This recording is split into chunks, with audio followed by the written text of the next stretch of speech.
Take me home to Ilmenau. Deine Luft stinkt wie Sau. Deine Highschool ist mir viel zu hoch. Aber ich lieb dich doch.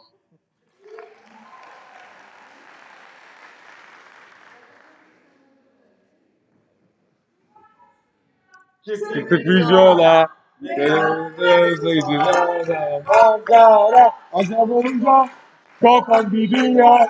Manzara eğlesi. Opa. Sanmayın bizdeki bu sevda geçici. Boğaziçi hangi kişi? Lay lay lay lay lay.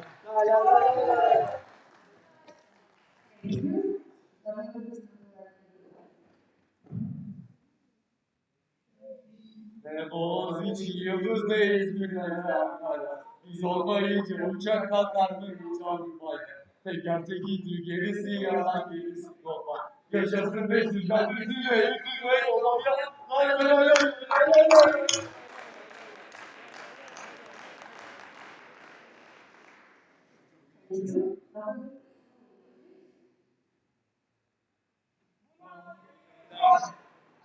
Helikopter, bas bas yap gelelim yapacağız. Mekanlar, polisler,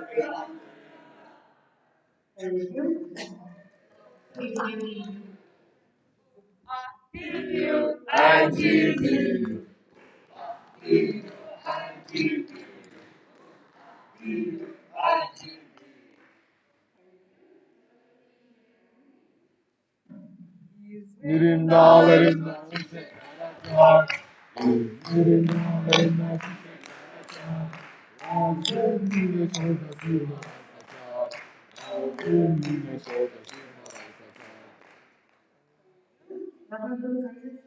All the LXIII people stand up and follow me. Everywhere we go, so we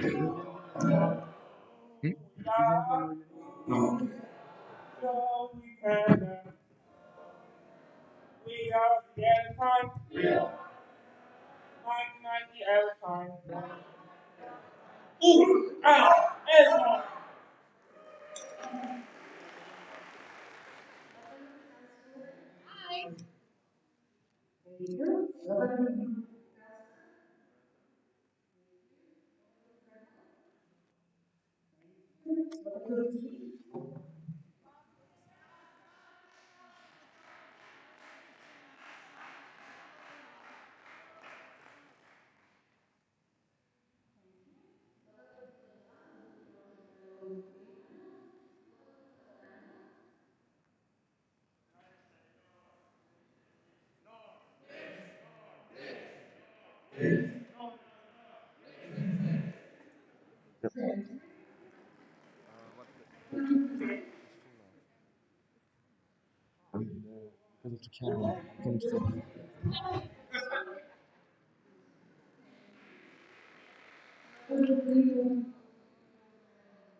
No portalı.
Maybe I can check for the voice, but I think it's the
I don't have voting sheets yet. I don't have voting sheets yet.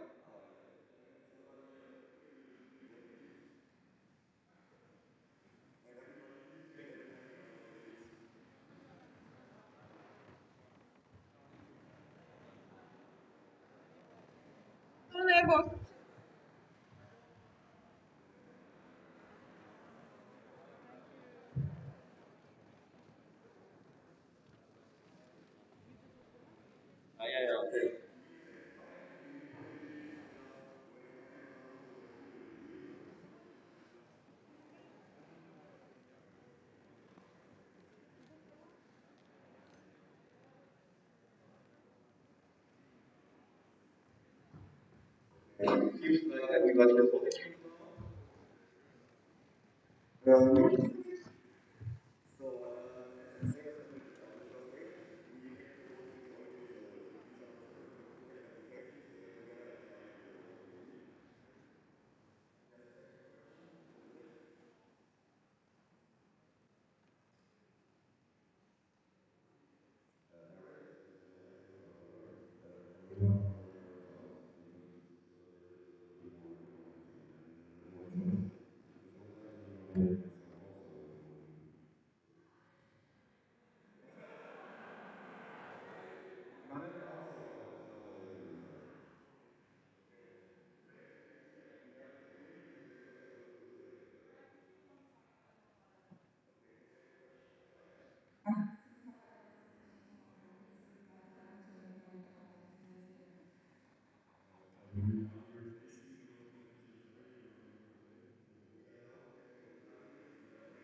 ja.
No, I didn't because the other computer was actually. I think it depends on the microphone of the computer.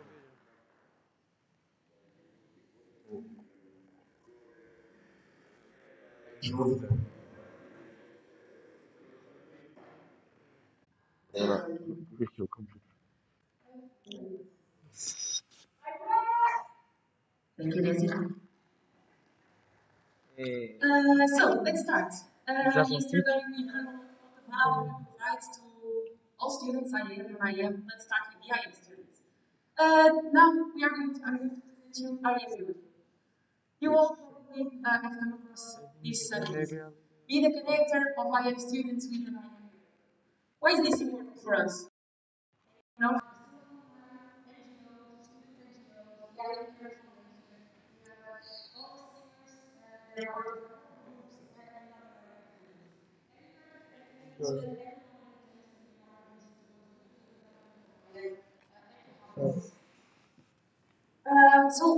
exactly does this team gain by being a part of this IAM group? First, we have a chance to push the development of IAM, contributing with our projects and I think contributing to it's too long. projects of other Here It also contributes to the the most motivation of one students to be included in something bigger than themselves. doesn't like We it. have opportunities for external guidance and projects. We get recognition, we get input, we get expertise from other parts. It contributes to the sustainability.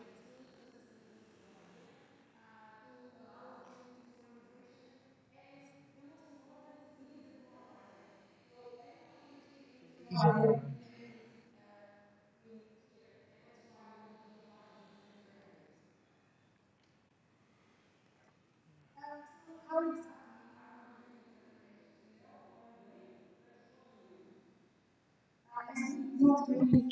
jobs. We are connected parts to facilitate laws to meet students and to take lots of students in our course. The first thing is our services. So we have four departments that are involved here, integrated in New York State, and department managers to understand how they connect different stakeholders, parents and students, citizens of universities, scientists, professors, students and companies. So all of our services come from energy. Then we also have all the events of the IU community, opportunities to network. This is all events, such as the Tea Hunt, IM conference. We have workshops like the ones we I'm had gonna yesterday. try to We have order seminars, anything senior events like the current curating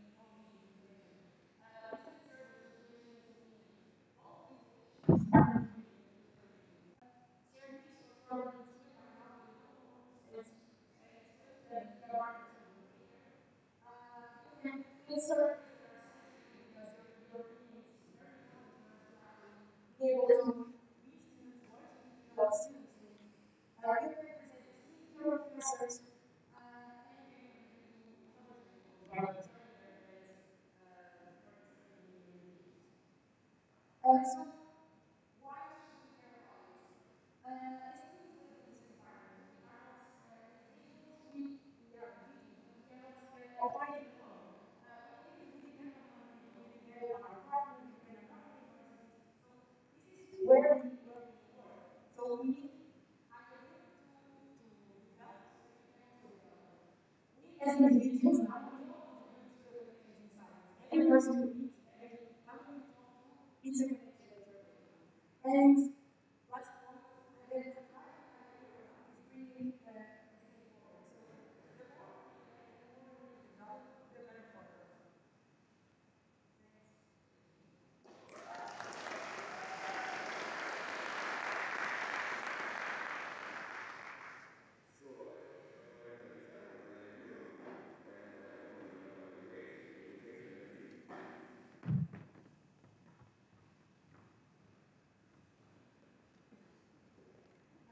Hello.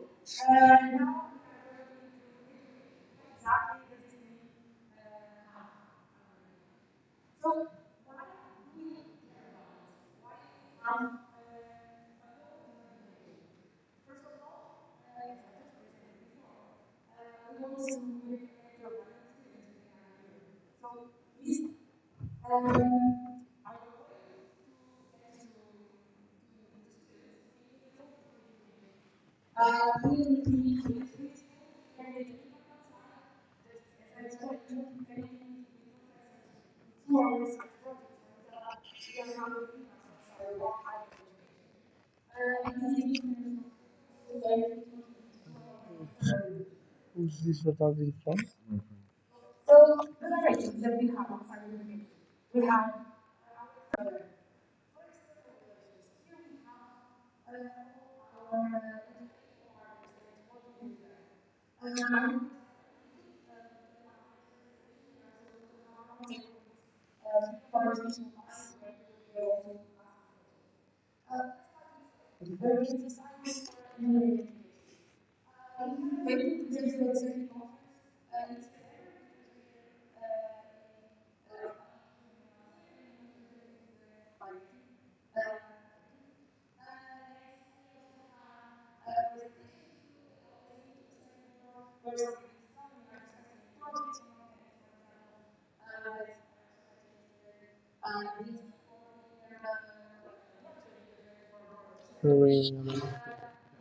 are discussing. Sudah Yeah, I know. we have But for the next day, I am gonna try to have like an unstable computer for over there. We were invited to a video conference and a couple of guidance in our projects.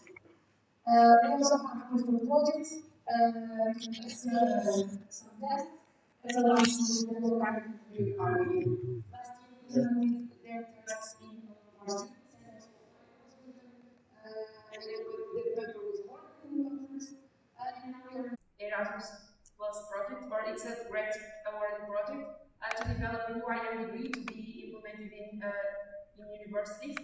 And this team is contributing as a student partner, and we have the chance to like they ask us for our opinion to be involved in what we think.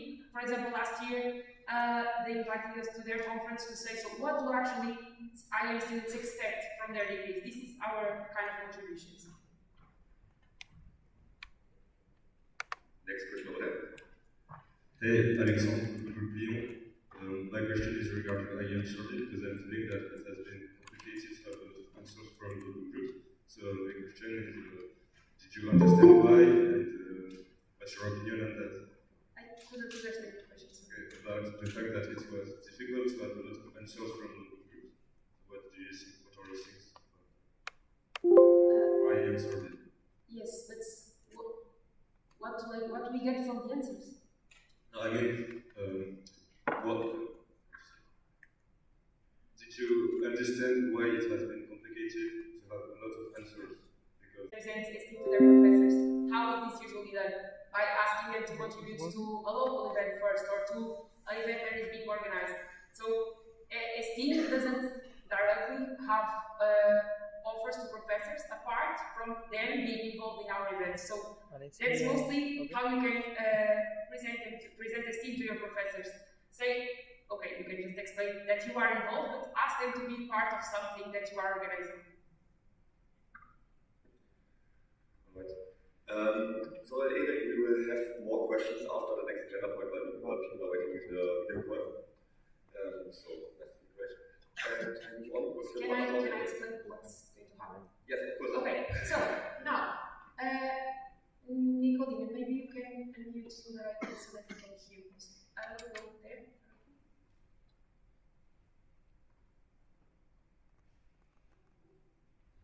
Okay, so I'm going to explain to you what is about to happen. We are going to have a round table with our educational partners. We have Professor Clara Calvesi from SETI. We have, oops, let me see it and open the camera also. Okay, hello. We have Professor Clara Calvesi from SETI. We have Professor Annabella Alves representing ME. And we have Professor Giovanni Mongolo representing N. So today we are going to have a roundtable where we are going to discuss how do other associations contribute to the connections inside IM Europe, and how can esteemers also help them to improve these connections. So after a round of presentations, you delegates and leaders can also ask your questions. I'm not in the microphone. I think it's working. So I would like to ask maybe Clara to start by presenting SETI. Good morning to everybody. My name is Clara Courti and I am from France, from Amsterdam, but it's a graduate engineering school in Finiston in the beautiful Brittany, in the region of Brittany. I am a member of the board of directors of SEFI. SEFI is the European Society for Engineering Education. And I had the chance to do the special mission to be the head of the Student Cooperation Committee. So I have the relationship with ESTIM and other student organizations all over in Europe.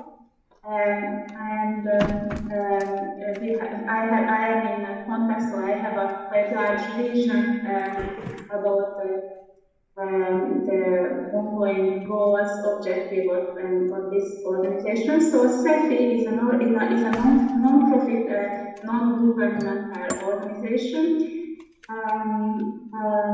bringing together teachers, educators in engineering education, so especially in engineering school, so lots of educators and teachers from UN specialties.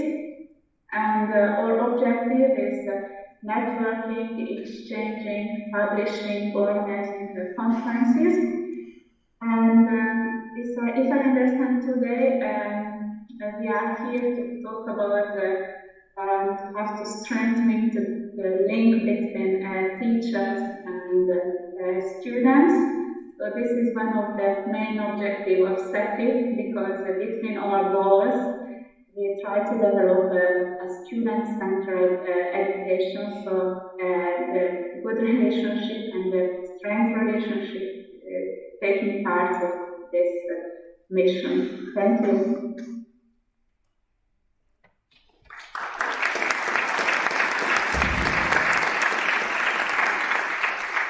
Thank you. I will maybe ask Professor Giovanni to continue. Management with a new perspective under university-industry cooperation. Here we will see the partner, 5 academic partners, 5 company partners, and also associated partners included estimates, you can see. A priority action that we find until now with the project that will last until next year is on one hand promoting new forms of teaching and learning. To this concern, online education is a good option, even if the university should be in presence.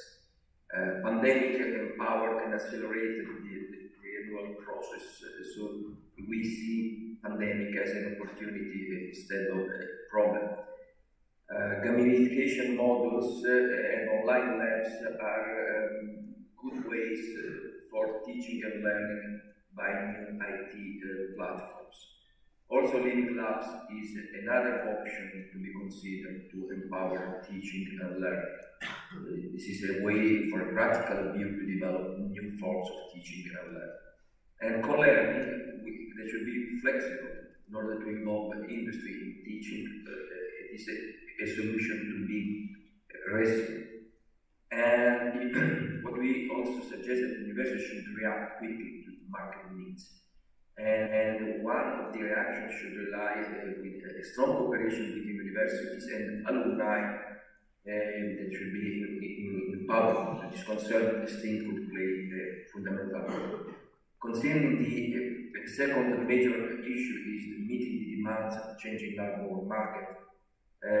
What we found is that companies are aware of the importance of the soft skills beyond the technical skills, and students until now are not fully aware of it. Universities have to open, build bridge involving companies, and we also realized that the positive role to be played by industry professors within universities.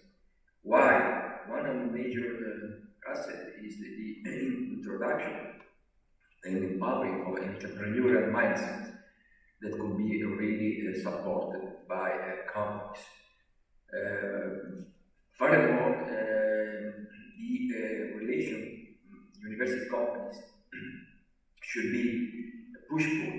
That means that university should push towards companies' innovation, new technologies, new business model, and vice versa. The companies should ask for more practical education, more close to real case to be solved. The missing link that now is a big matter of discussion throughout the European Commission is the formalization of the partnership between university and industry in a legal entity that should be easily incentivized by the European Commission and EU governments. I'm talking about the European University programs. That is a program that already launched a couple of years ago, but now has been empowered by Next EU Generation program. Thank you so much for your attention.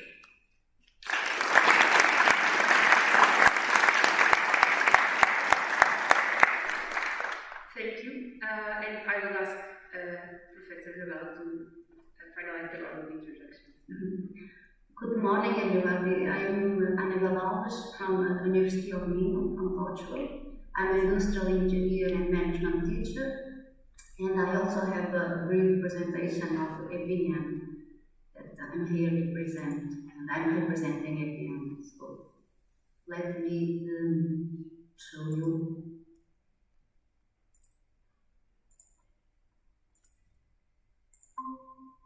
Okay, are you seeing my presentation? Yes. Yes, thank you. So you can tap your phone here in the QR code and you can read about EPM in the website. The direct group of the EPM, that is European Professors of Industry, Engineering and Management, is a small association. Bernd Zung from Austria is the president, the current president, and me, myself, Karina, Christian, we are all from different universities. I'm from the University of Minho, as I said before. Karina is from the University of Aveiro, from Portugal also. And we have Christian from the University of Bucharest, Steven Tambowski from the University of Novi Sad, and Erwin Roche from the University of Free Bolzano University. And Bernd, as I said before, is from the University of Graz. This is a brief presentation, so I hope it will not take more than 3 minutes. As background, we are here and we emerged from STN and STN alumni, and after us, EAM Care Foundation also was established in 2014, and we have been working with them. As vision, we established in the 11 EPM conference, as the EPM is the intellectual home and a visual space of medical academics of European universities, working in the management of technology and the EAM field, and aiming to contribute to a future-oriented and sustainable development of a multicultural as well as organized European society. And we are here, our pictures. As a goal, we have this goal, create a common and well-known understanding of this field across Europe, develop and promote EAM academic education, and enhance the cooperation between academic and industry, encourage the engagement of EAM community in joint research projects, and characterize the EAM professional events, and facilitate information education of EAM students. You can see here the main events that we have been organizing, and this is also in the website. Last year and in 2020, this conference were online, as you know, and yours were online too. So, as proposals, we already did a survey about the esteemed perception about the EPM, and the main results are presented in this paper that you can access because it is public and is free access. And we have a lot of discussions with the Duarte, when Duarte was the esteemed VP of Education in 2009. After him, we already have two girls, and we have now joined of us. So we have been working with the VP Educations from STEAM. As planned, we have a lot of plans, as you are seeing here. Of course, I will not talk about them, but we are very ambitious, but sometimes we cannot have all with all our tasks. We achieved some of this already, as publishing scientific AM journals, and we have other achievements. So not all are plans. We are also achieved some things. And as future events, and it is the last slide, the next conference, we will have the next conference that will be in Graz, and you are all invited to go.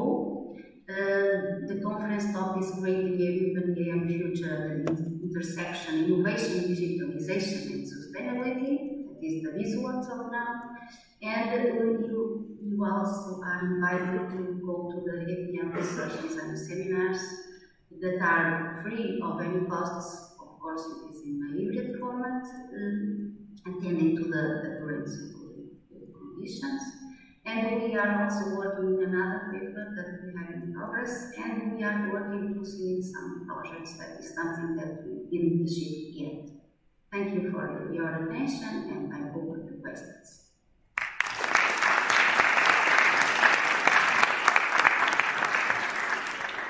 Thank you all. So I would like to start with a question that I've been receiving from our delegates. So students really feel the benefit of being involved in a students' association like STEAM. So they want to share that mindset with their professors, and they want their professors to be involved in associations for professors. So how can a student approach one of their professors to be part of your associations? If you have any specific ways for a student to do it, should they contact you first? How can students contribute to this? Maybe Annabelle can start. Yes, you can reach us through the website that I show you, through the QR code. You have our contacts there. Any one of us. Of course, we have one responsible that should be here, that is Christian. Christian Mustata is our representative in this kind of activities. But if you send me an email, I put you in contact with Christian and Bernie and all the drive group. Okay, so perfect. Any student can just reach the team if they have a professor that is interested and make this connection. Yes. What about Stephanie?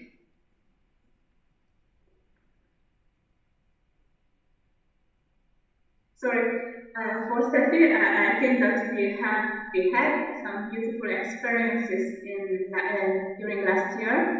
I was contacted by Maria Sorrento last year. It was just to go through survey questions, and this contact was developed, and we started to write conference paper, a scientific paper, a research paper together.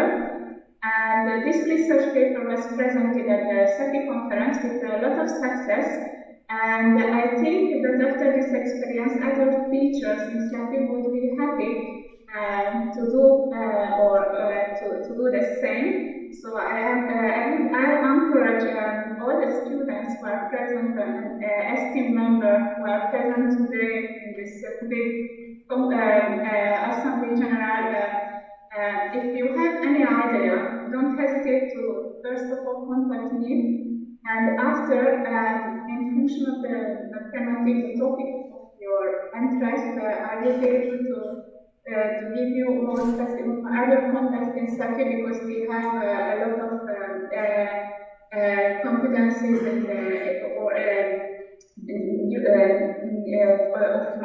our members. So I would encourage you not hesitate to do this. So if you want to do this, please join me. And also, we would be very happy if you have any specific idea of collaboration to contact us, because we are very open, and we are thinking about, for example, how to involve students in our special interest group. So special interest group is teachers who are interested in a special topic, for example, attractiveness of engineering education, competence development, research in engineering education, capacity building. We have more than 10 seats, special interest group. So if you are interested in these topics, don't hesitate also to contact us and why not join this group? Even if it initially was created for teacher, we are very open to new members from students. So you will be welcome, and please don't hesitate to contact us. Thank you. Let's proceed then with Giovanni. Thank you, Nicolina. Unfortunately, we don't have the opportunity to have as a member the students. However, we are really very open to interact with the team.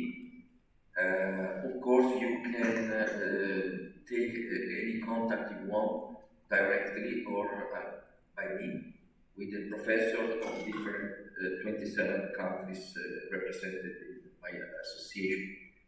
I also should say that since 3 years ago, we used to invite the Vice President Education of the team in our conference. So to have the student perspectives, their expectations concerning higher education. And so you can use the local group of the country where the conference will take place, also to establish a direct connection with your direct connection with aid. Of course, I encourage you all to contact me if you need to establish a particular contact with some of the delegates of the European Academy for Industrial Management. However, the website is open, and you can find a list of around 50 full professors around Europe to be contacted without any problems. You can put me in copy. We don't have any problem to open this thing. Thank you. I hope this was clarifying for all our delegates on how you can approach your professors and connect them with other opportunities. So now we have some time for questions from you. So if you have questions, just stand up. We have. It's my duty. So we start with that.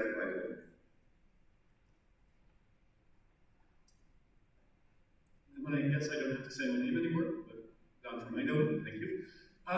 So STEAM has had collaborations with both CEFI and UDIM. I was wondering, are there also possibilities for cross-collaboration? So instead of always doing a project with one association, having 2 or more associations working with us as a team on the same project. Could you hear the question, or should I repeat? Okay, so the question from Dan was, with STEAM currently has projects with all of the associations individually, so would it be a possibility for you to have a joint project with STEAM, so having more than one association collaborating with us on the same project? I don't know who would like to start.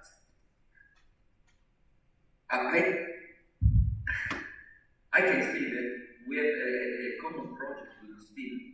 It involved thousands of students in the STEAM world in the project. So it is not a novelty for us. We used to do it. At current, we have 1 year more of cooperation with the STEAM. I believe that Dan was asking about having a common project with the 3 associations in this case. Yeah, because I think it could be a good and interesting idea. I do not know how we will do this. That is the problem. how to start this. Of course, this is a good start having the three here, and of course we can talk. But sometimes it is so, we are always so busy. I do not know what my colleagues say, but we are with all classes and research projects and projects of the companies and so many things that we do not have the time, the time to reflect and what we have to do. But it's something that maybe we can discuss in the future. I think I do not know what my colleagues have to say to this. On our side, of CEFI side, we will have a meeting with STEAM representative next week. So if you have any idea, we are open to it, and we will see if it would work or not. The objective of this meeting will be this to find a common project. So first of all, this is a good first step to have this collaborative project. But the next step would be what would be the subject of this project that would make a collaboration between all associations and STEAM together. So let's start this work now. This is a good beginning. Yes, I throw the question back to that. If you have a really good idea of a research project to propose, we can start. And we have another question from the audience over there. Francisca Trigueiros, LG Porto. First of all, thank you all for being here. I think what you do is really valuable for us. And I was wondering, I think that in Porto, that is Radical Group, even though if a professor would come to me, I would forward him to you. I think they just don't come to me because they are not aware of these opportunities. So as a first step, I was wondering if you could send us any promotional materials that we can share with them. Yeah, that's all. Okay, I will repeat. So Francisca from Porto, she's saying that her professors, if they approached her, she would redirect them to your associations because she has a contact. But they don't approach because maybe they are not even aware of the opportunities. So the question is, if we can receive some promotional materials to be used for professors, so that I can share with the local group so that they can use it.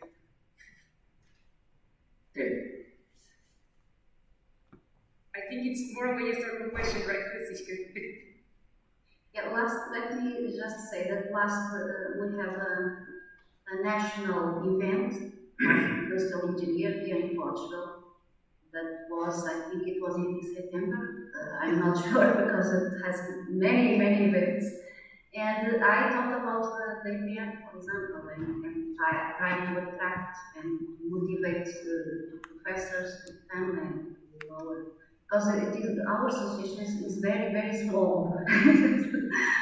And we are always trying to motivate more professors. Because CEFI is present in 44 countries in Europe with more than 300 members, and between these members, very big institutions in engineering education. So we have a quite good covering in Europe.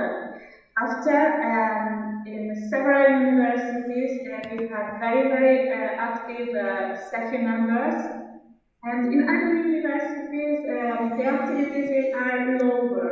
I think that it's depending on the university style also, because as you said, we have a lot of activities, so professors' time is quite limited, but in some universities, the participation in this kind of association is recognized and taken into consideration. But in the other, it's not the case. So it's quite complicated in this case to encourage teachers to join this association and take part of them actively. I have, for example, the chance that in my school it's recognized. So it's part of my mission, and I'm very happy for this because it's a great pleasure to be today with you, with my colleagues.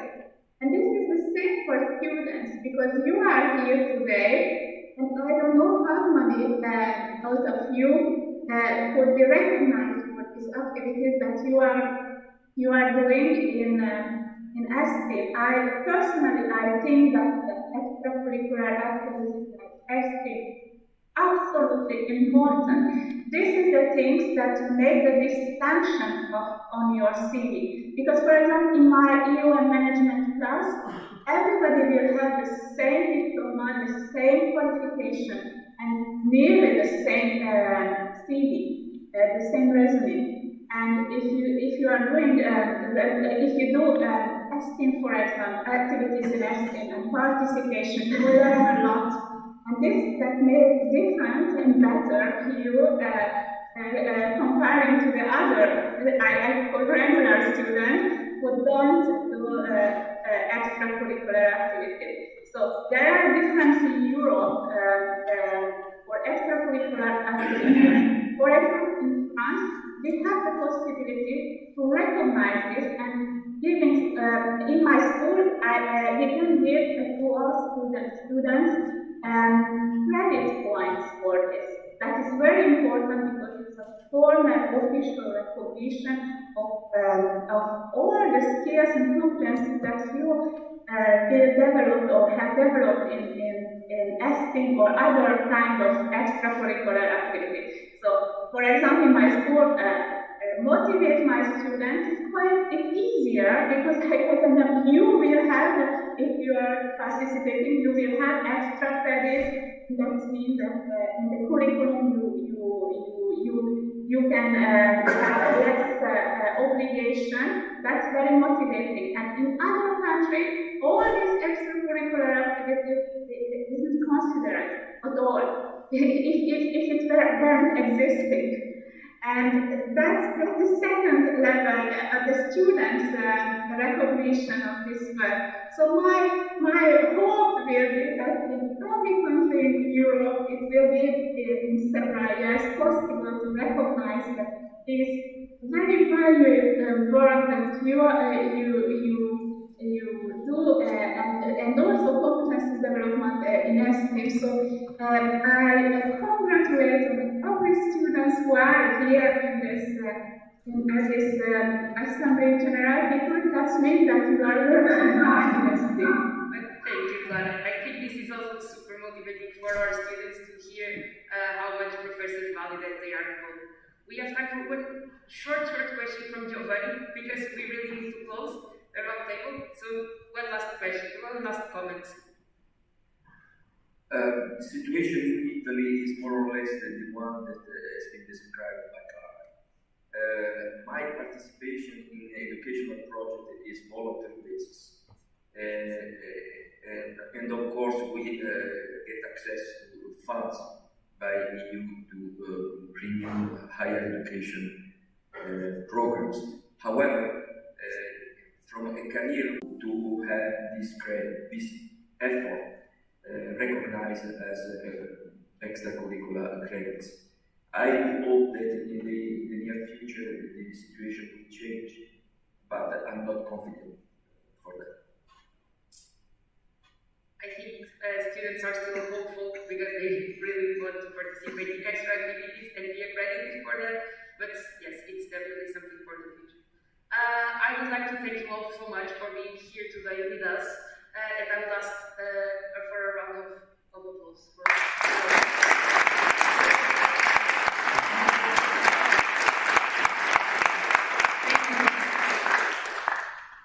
Thank you.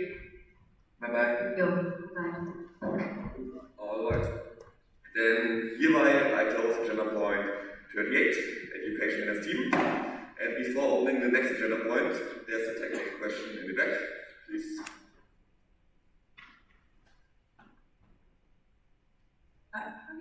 Sorry for my words, Dennis Superality is reading you. Can we have an energizer, please? There's a white announcement about that. So, people, please wake up. Because currently I see like half of the GA sleeping, and like you at least actually for the delegates, you at least selected you to be here to make votes on their behalf. So you need to make informed decisions, and for this you need to pay attention. Leaders, same counts for you. You're getting active in this team. We have very few places for the CM. We could have had more than 200 people here, and you have been chosen to be here. So it's really, really disrespectful to sleep, not pay attention and everything. And also, when you have the presentation, you don't want to see a sleeping GA. So please stay awake. If you can't handle yourself in the night, so that you have to sleep during the day, then don't go to the party or leave early or drink less. But you need to handle your own, and please pay attention because it's important what's happening here.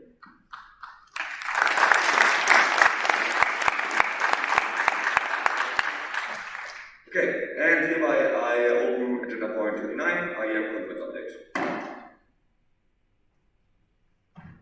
Okay, we can have a very quick energizer. And for that, there's a technical question.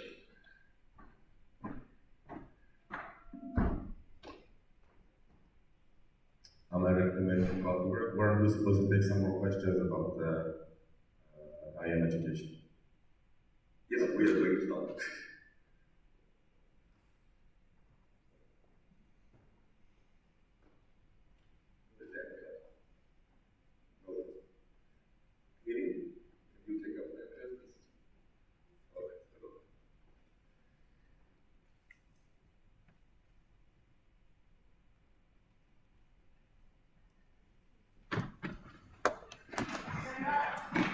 You ready for this? Yeah.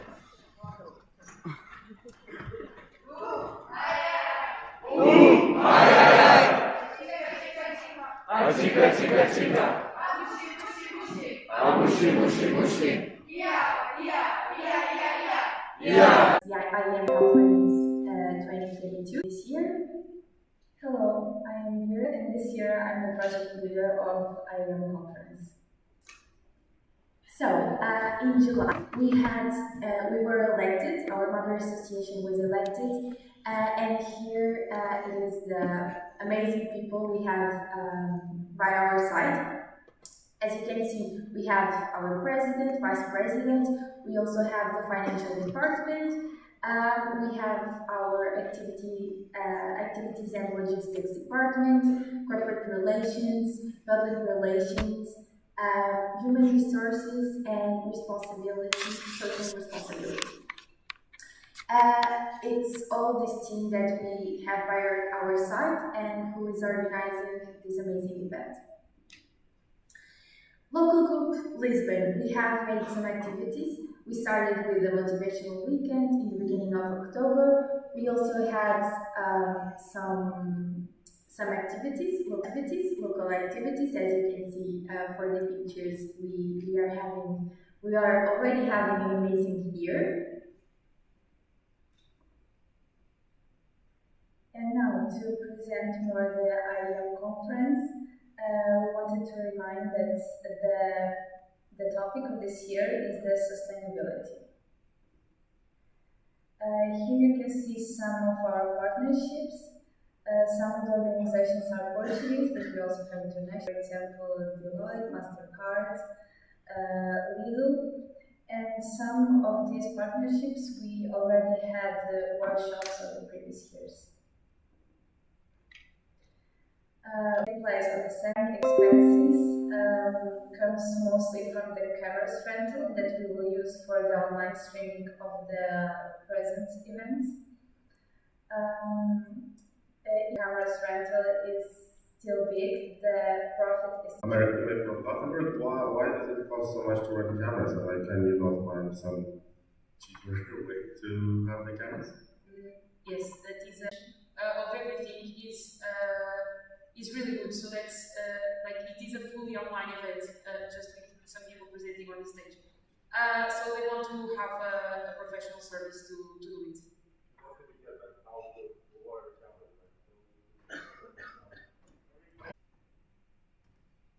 Sorry, just like wondering. From LGI. So last year for the IAM conference, there were a lot of people who signed up, but in the end did not show up. Since this will be a 3-day event, what will be done this year to prevent that people sign up but then do not show up? It is a problem for online events. So there are two ways that are being first with promotion and ensuring that explaining to people that they are signing up for something that that should be done. We are also trying to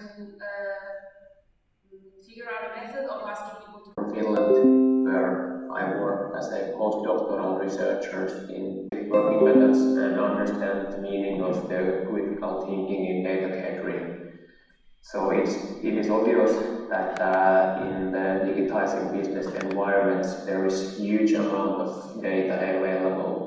So you can basically, because of developing IoT, you can basically get data from everywhere. So it's not only about the data catering anymore, but it's mainly about what you can do with the catered data and how you analyze it and how you utilize it to business development and how you create new business or develop the existing one through the data. And finally, we will use quite a lot about that project-based learning and different types of development teams that utilize experimental pragmatic problem-solving attitude while we are working and then meanwhile, of course, while the students are working and learning during our program. Here you can see some course examples, what we are planning currently to teach in the program. So we are teaching industrial production processes. The program will have a topic from the innovation management. We will also have a course on the digital transformation for industrial services. So mainly it takes a service perspective from the digital transformations, and we have a few courses on the performance measurement and performance management. We are teaching basic idea behind the performance management and performance measurement, and then we will have another course that is about the sustainable performance management. So it's taking the sustainability perspective of that topic. Then what is an important part of our program is that there will be courses on entrepreneurship.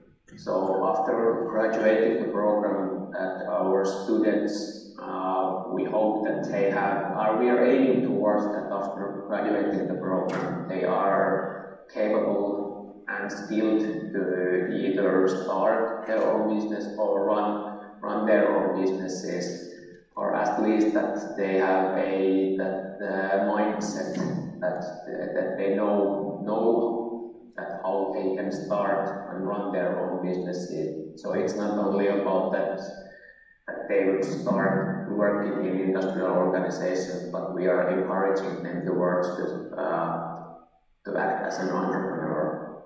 So that is an important part of our program, and we would like them to have that kind of entrepreneurial mindset after their graduating program. And we have also courses on networks and ecosystems. We are teaching them user-centric engineering and, of course, business-to-business marketing in the industrial context. In addition to that, we will, of course, have courses in mathematics and physics. We will have language studies, and we will have courses that are more traditional IEM courses, for example, related to logistics and things like that. But in a nutshell, this was my presentation about our new program that we will launch next autumn, and I really hoped that I would be able to be physically there to be able to answer your questions, but I think that after this video presentations, I will be virtually online, so if you have any questions or comments, I will be able to answer them. So thanks for listening, and if you have any further comments or questions after this meeting, I will be video presentation.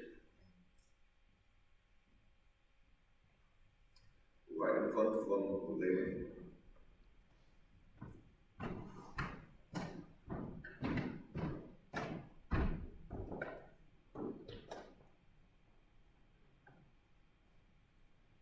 Nicola Philip, I just have a quick question. Considering the fact that this presentation was about a bachelor's program, I know we talked about this already, but now I'm curious, do you have a master's program in English as well? Yes, we do. In industrial engineering management, we have one program for masters, also in English, and it's called Global Management of Innovation and Technology. And you're all welcome to apply. It is free for EU and EEA people, and for people outside of EU or EEA, it costs 13,500 euros per academic year. And then we also have, for that master's program, there is a new possibility to do a double degree actually with Eindhoven. So you can get a degree from both of us. Yeah, we do have an English master's program, yes. Good. Eric Lake from Gothenburg. One funny quick question also. Do you get an offer if you go to this bachelor? Sorry, can you repeat? Will you get an offer if you go to this bachelor? Overall? Overall, yes. Yes. Thank you. My other question is more of a CR character, because this presentation, in my opinion, did not really hit the target audience, as most of us are studying either a bachelor or a master already. I'm wondering if you guys are going to talk to Lut and just tell them that, hey, this was not maybe worth the money that we're paying for, so that they will not have to wake up and see that they have got a bad deal and maybe cut our cooperation completely. Will you have such talks, and have you got any plans for such talks? We will talk to LUT. We also send them, because we only found out that it was about a bachelor's program last night, so we sent them an email like, this is not for this target group, we're all students here, and this is... Yeah, we make it continue, because LXIII is also sponsoring this team, so that's why we need to, together with LXIII, we need to consider. So my name is Elsie. I have a question about the double degree with Eindhoven. So there's a possibility to, either if you're studying in Eindhoven or LXIII, you can do a double degree, so you will get a degree from both of the universities. That would go as you study 1 year in, well, if you start in LUT, you would do 1 year in LUT, then you would go to Eindhoven for 1 year, and then after that you would do your master's thesis, and then it would be checked from both of the universities and presented in both of the universities, and after that you will get your degree. Can you please repeat the question for a second, please? Basically, it was just to know if it's accessible to other people from other universities, or it's just for Eindhoven. Okay, thank you very much. Okay, then thank you very much, Lamanta.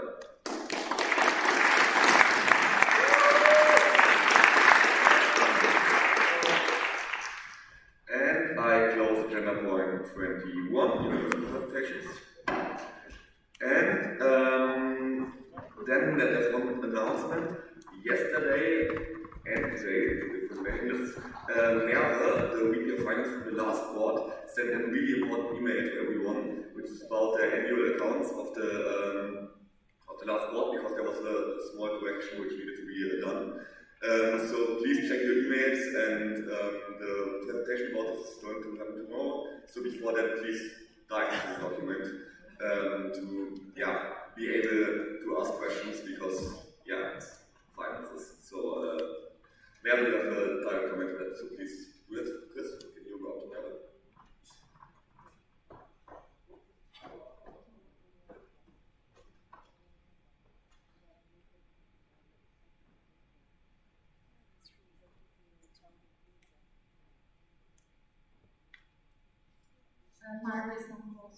About that, maybe if you are confused about what was changed, it was a technicality that we needed to fix. So in the overview, profit and loss didn't change, and I also want to inform the council that it's your responsibility to check it. It's not just VP of Finance and financial controllers are creating a document and it's being left like that. I'm spending Steve's money, and I'm receiving money from the companies, and you need to keep track of it. So you're not just doing it because it's our legal responsibility. This is why I'm going to try my best tomorrow to explain it very well. But if you don't check the document, it's impossible for you to understand it from the presentation. So thank you.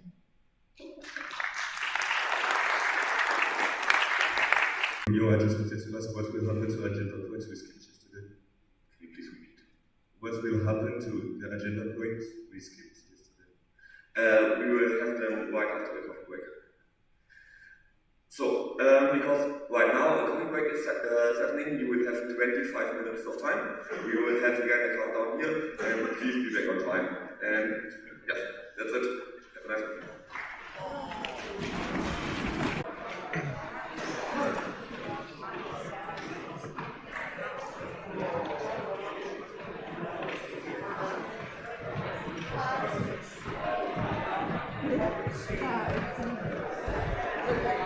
Everyone, please take a seat now.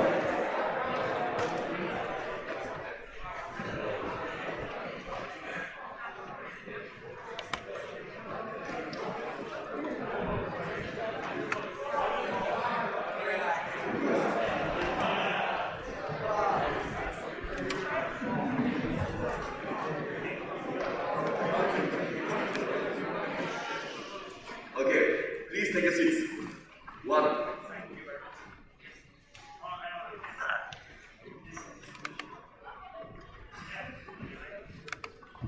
Okay, then hereby I reopen agenda point 7, changes of agenda. And Dasha, can you please tell us what happens?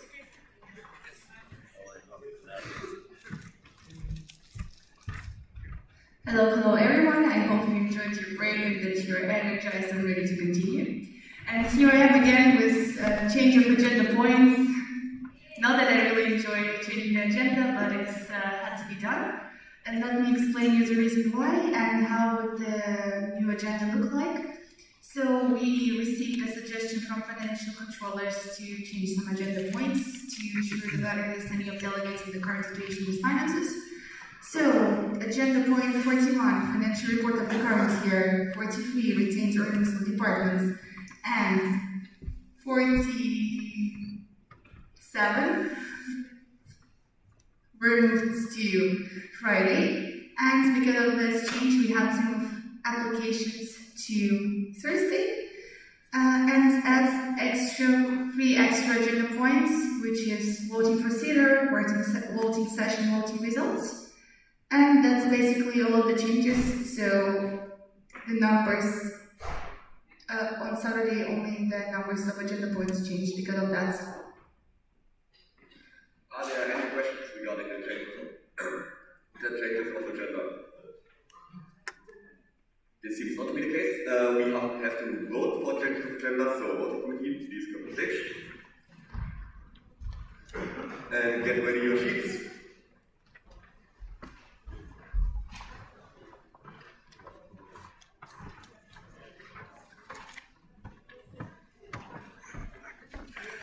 As always, if you accept the changes of agenda, then vote with your green sheet. If you want to vote against the red sheet and so on, so you know the system.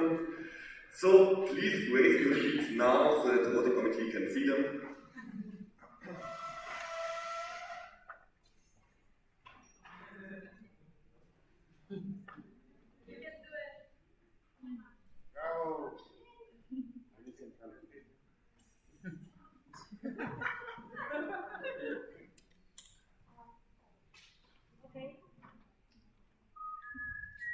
Okay, as we think, as we counted, we have the majority of green cards, so the agenda changes is accepted.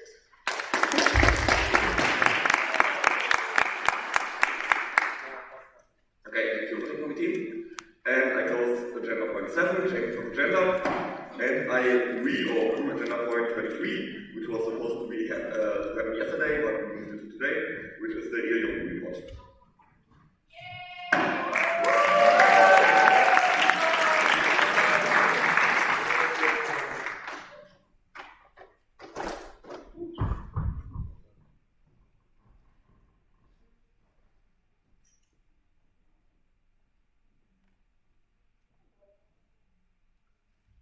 Hello again, I'm Colina. And I'm Tamara from local group Novi Sad. And we are here to present to you the ILIUM report. So let's start. What is ILIUM? It's a knowledge sharing platform that helps you capture, curate, and communicate in the digital workplace.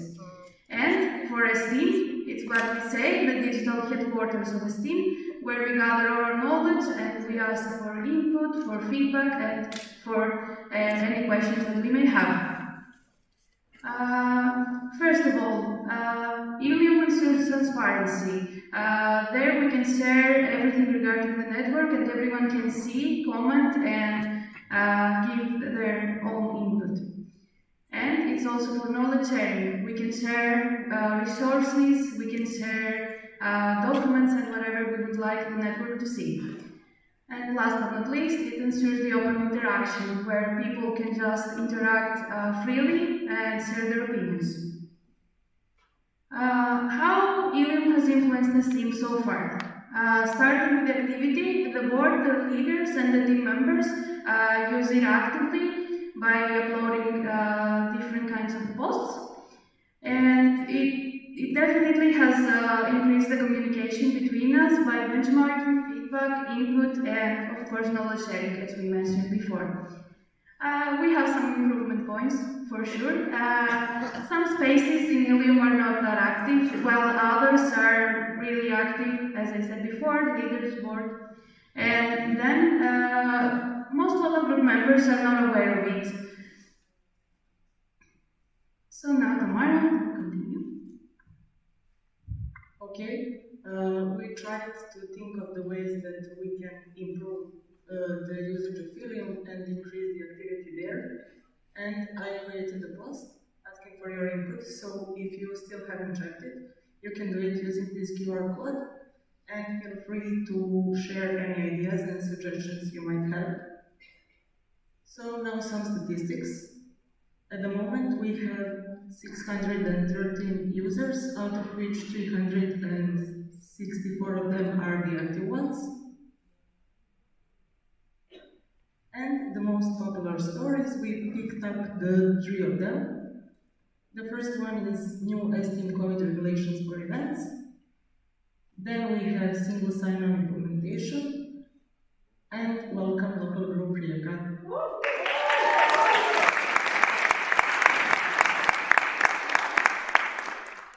And when it comes to most active entities, the third place goes to Academic Development Department.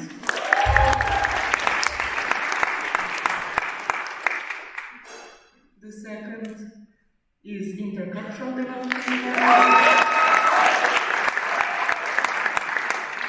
And the most active space, members committee.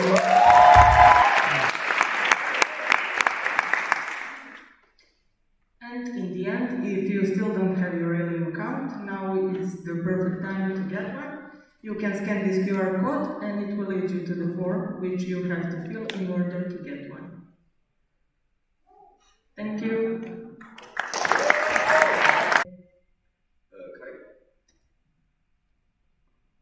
Kai Heine, Berlin, Symbology.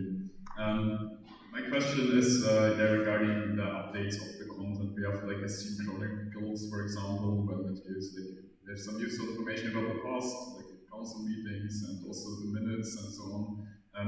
Almost all of the chronicles like stopped to be updated in 2019, so like there's a lot of information that hardly is accessible right now.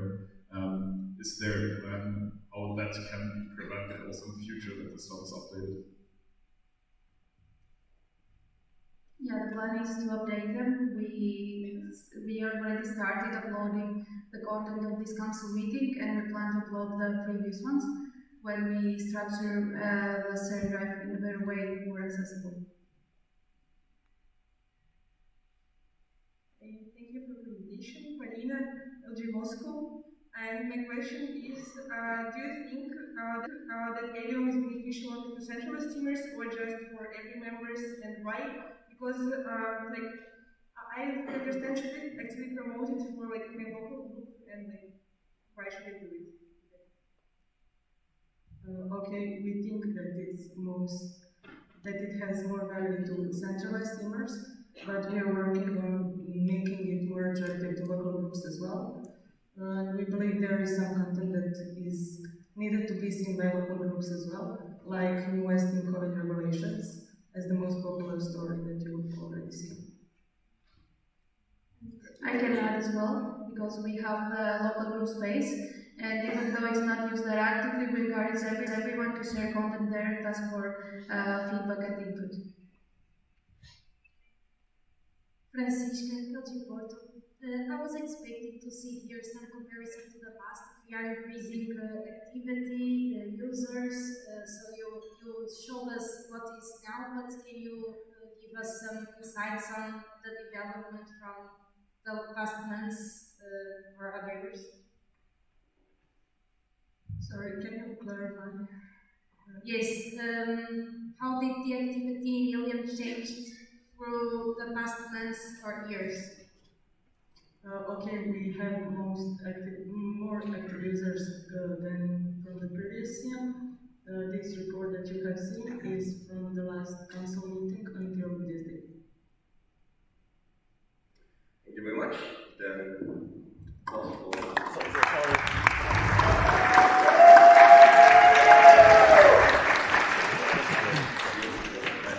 and if you have any more questions, just go to Picture Hall and ask them there. I'm sure you will have answers soon. So I close agenda point 23, Helium report, and I reopen agenda point 24, community education platform for the team.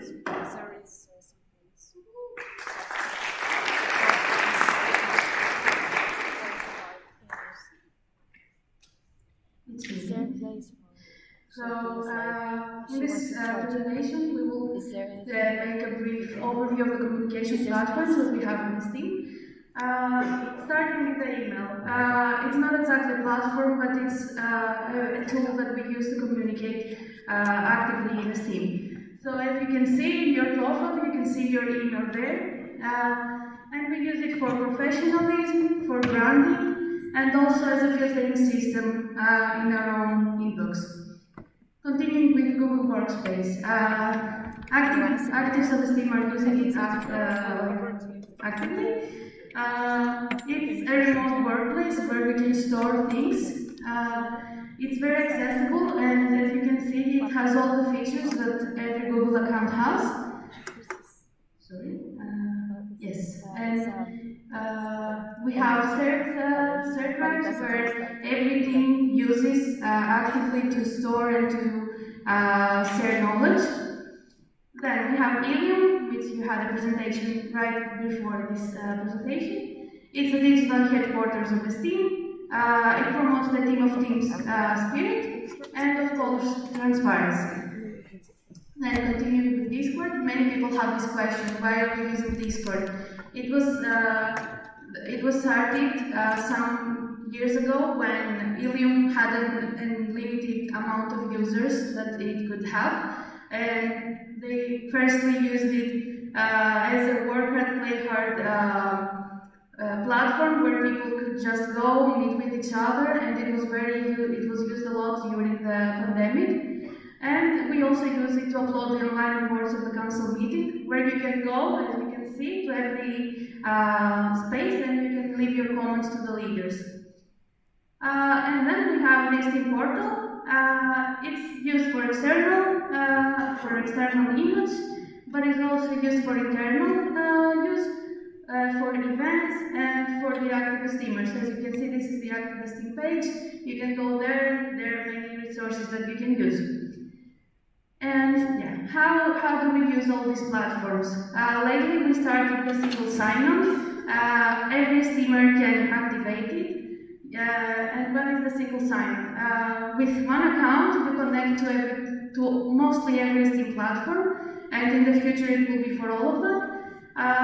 This is a graph that it's a bit confusing, I know, but it explains how you connect to every platform. And this is for every steamer, as I said. If you go to Ilium and you search for single sign-on, you will find this post, and it explains how all of you can activate it. And this way, you directly have an account on Google Workspace that you can use. Thank you, and if you have any questions.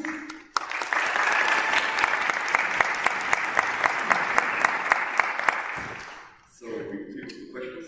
And again, I would also like to encourage the delegates to ask some questions. So if you have anything in mind or don't understand anything, feel free to stand up. However, we are starting in the very front.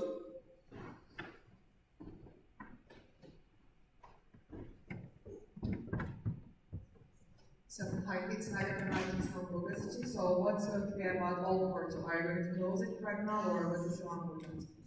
As we said yesterday, the process of closing the old portal has started some from the previous year already. It needs time because right now most of the information are transferred, but the admin rights and all the email lists and everything that we use to control the users are on the old portal. So there's some work that needs to be done by ITC there, but it will finally be shut down in some months. I cannot predict. Alright, then the delegate from Izmir Economy.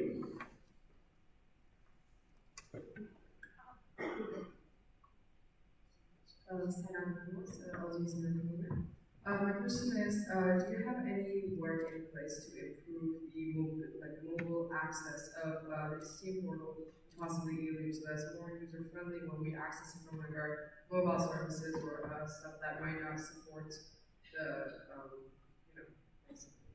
Maybe someone from ITC can help us. Okay.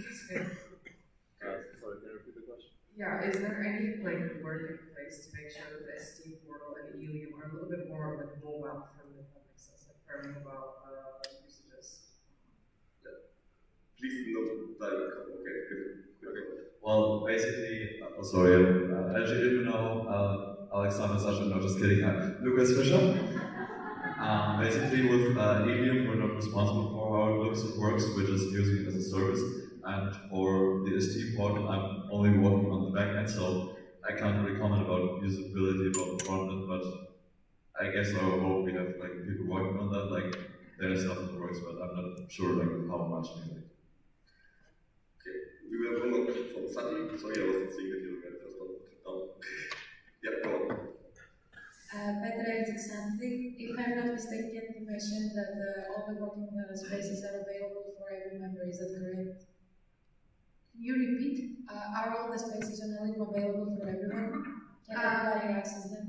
There are some private ones that are used for internal use, but most of them are open, and if you join the space, you will be able to see all the updates there. Because I was just checking Ilium, and I'm only added, for instance, to the places that that have something to do there. And I was wondering, how can I see what's happening in other spaces? Because I tried to add a space, and there was a form or something like that. Not a form, but sorry.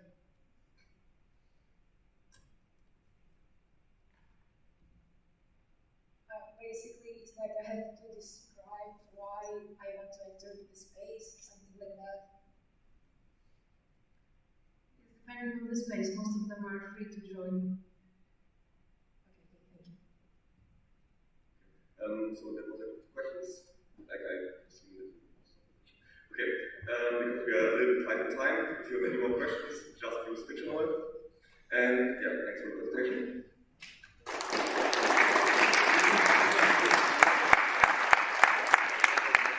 So I closed agenda point 24, communication platforms in Esteem, and I open agenda point 40, applications.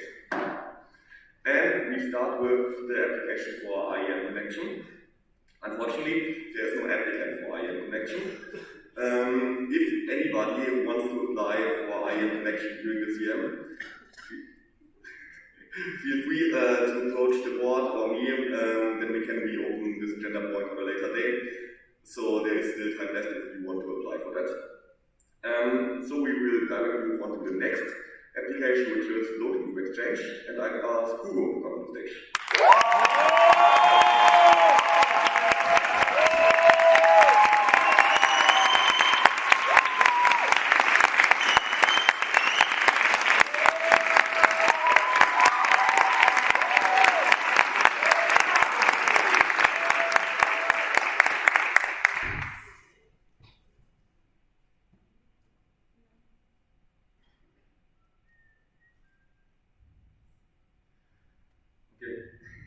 So, hello, dear members of the council meeting. I'm Hugo Bueno from Local Group Madrid, and as most of you may know, I'm honored to apply myself for the next Local Group Exchange leadership for the next 6 months. So, these are some of the points I'm going to be talking through in my presentation, and yeah, I can start with a quick introduction. For the ones who don't know me, I'm Hugo Bueno from Local Group Madrid. Quick clarification, it's Hugo, it's not Hugo, okay? Yeah, how we say it in Spain.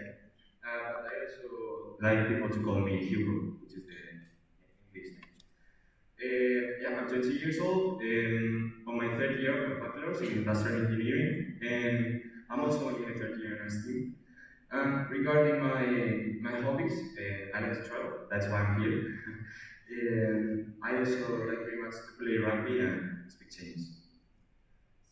Regarding my background in STEAM, so I could say I started on STEAM 3 years ago, or 2.5, I would say. And my first event was a local group exchange with Istanbul LXIII. I got really motivated there, and I went, and yeah, I went for it, and I wanted to discover more about this amazing network. That's why I applied for Local Responsible. But since last year, because of Corona, we struggled a lot with motivation. I did most of the projects. However, I learned a lot, and thanks to that, right now I'm a mentor for Juan, the new LR of Local Group Madrid, and for the rest of the active members. And about the central level, I started as a delegate on the last fall CM.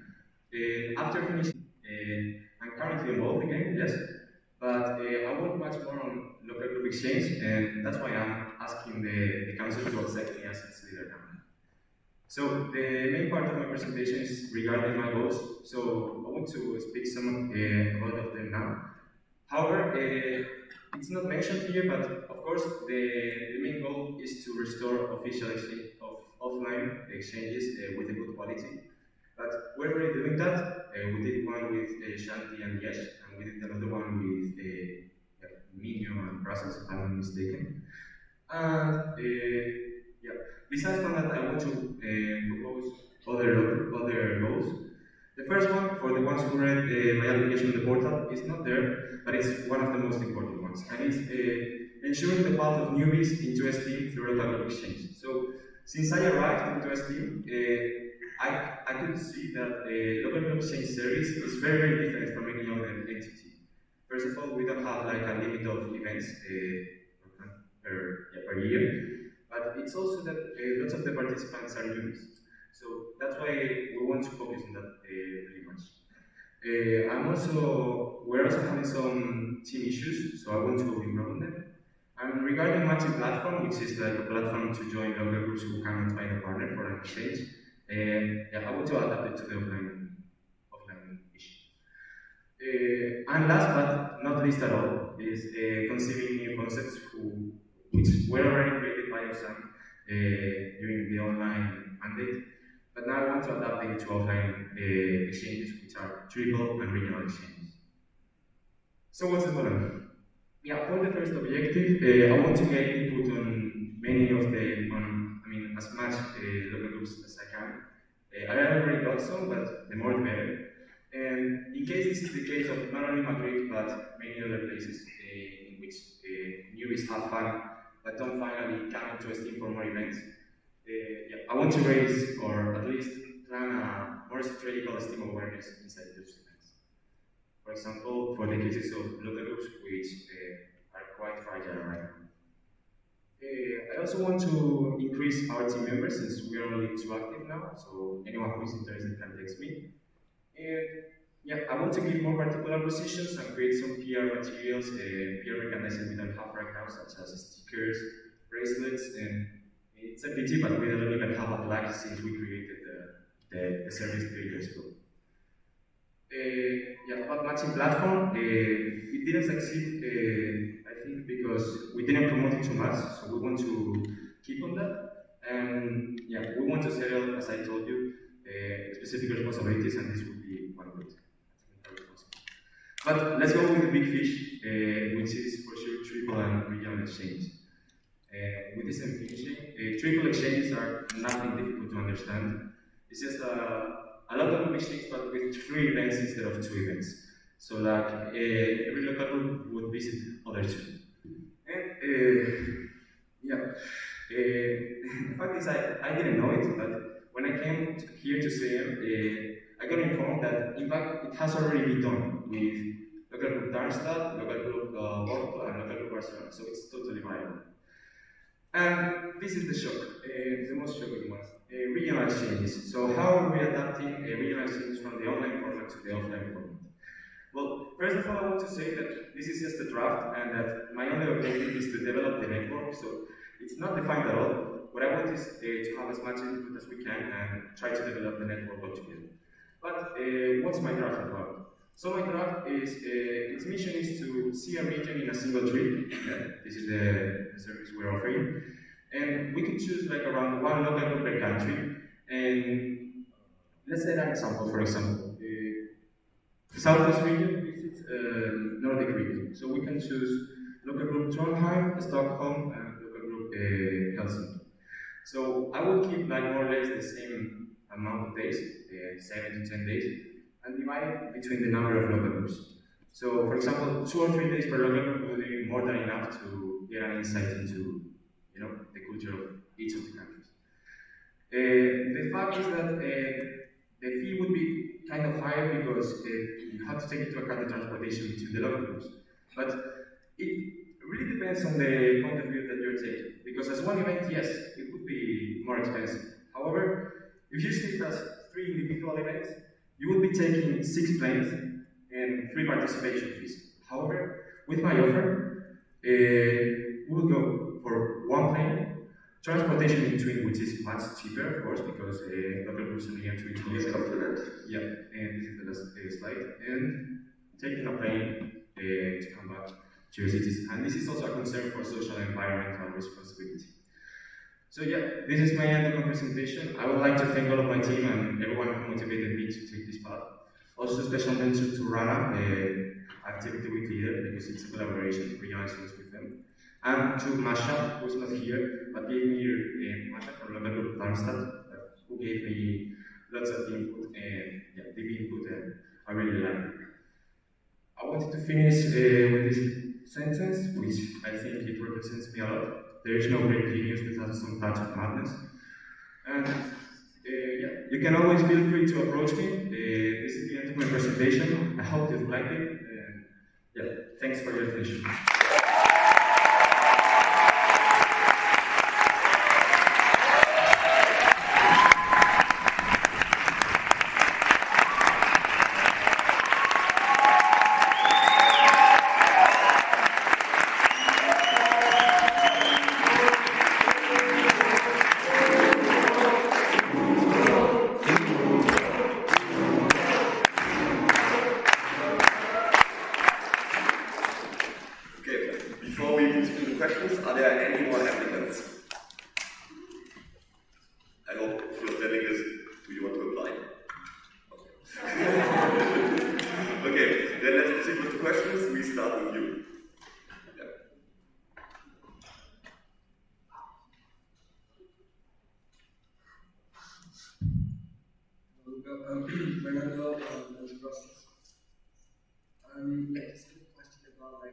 Can you put the microphone closer? If you got three cities, what would be like the sort of time slot for the cities to visit each other? Would it be like all of them like in a row, or would it be like in 1 year? Or, I mean, what would be?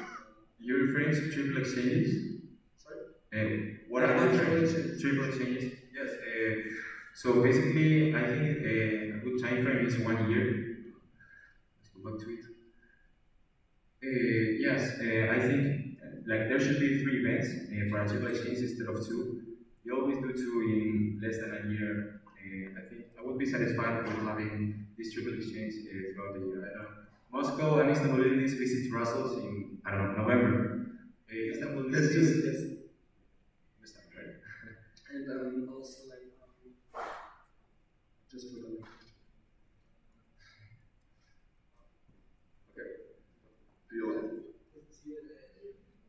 Okay, then. Nick Hoffman, Belgium Bremen.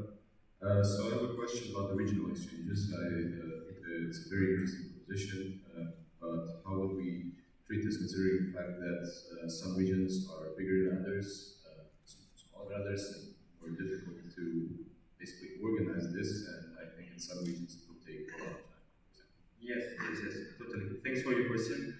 We would like to have a chat with the regional coordinators, all of the regional coordinators afterwards regarding this issue, because we don't think it's the same to do a regional exchange with Northeast region, which is like Max Tensor, with local groups are nearer to each other, than for example Baltic region, in which, I don't know, St. Peter, going from St. Petersburg to Kiev, I think it's like maybe not that cheaper, right? So we would like to have an input of the regional coordinators after, yeah, we will decide upon that later. Okay, thank you very much.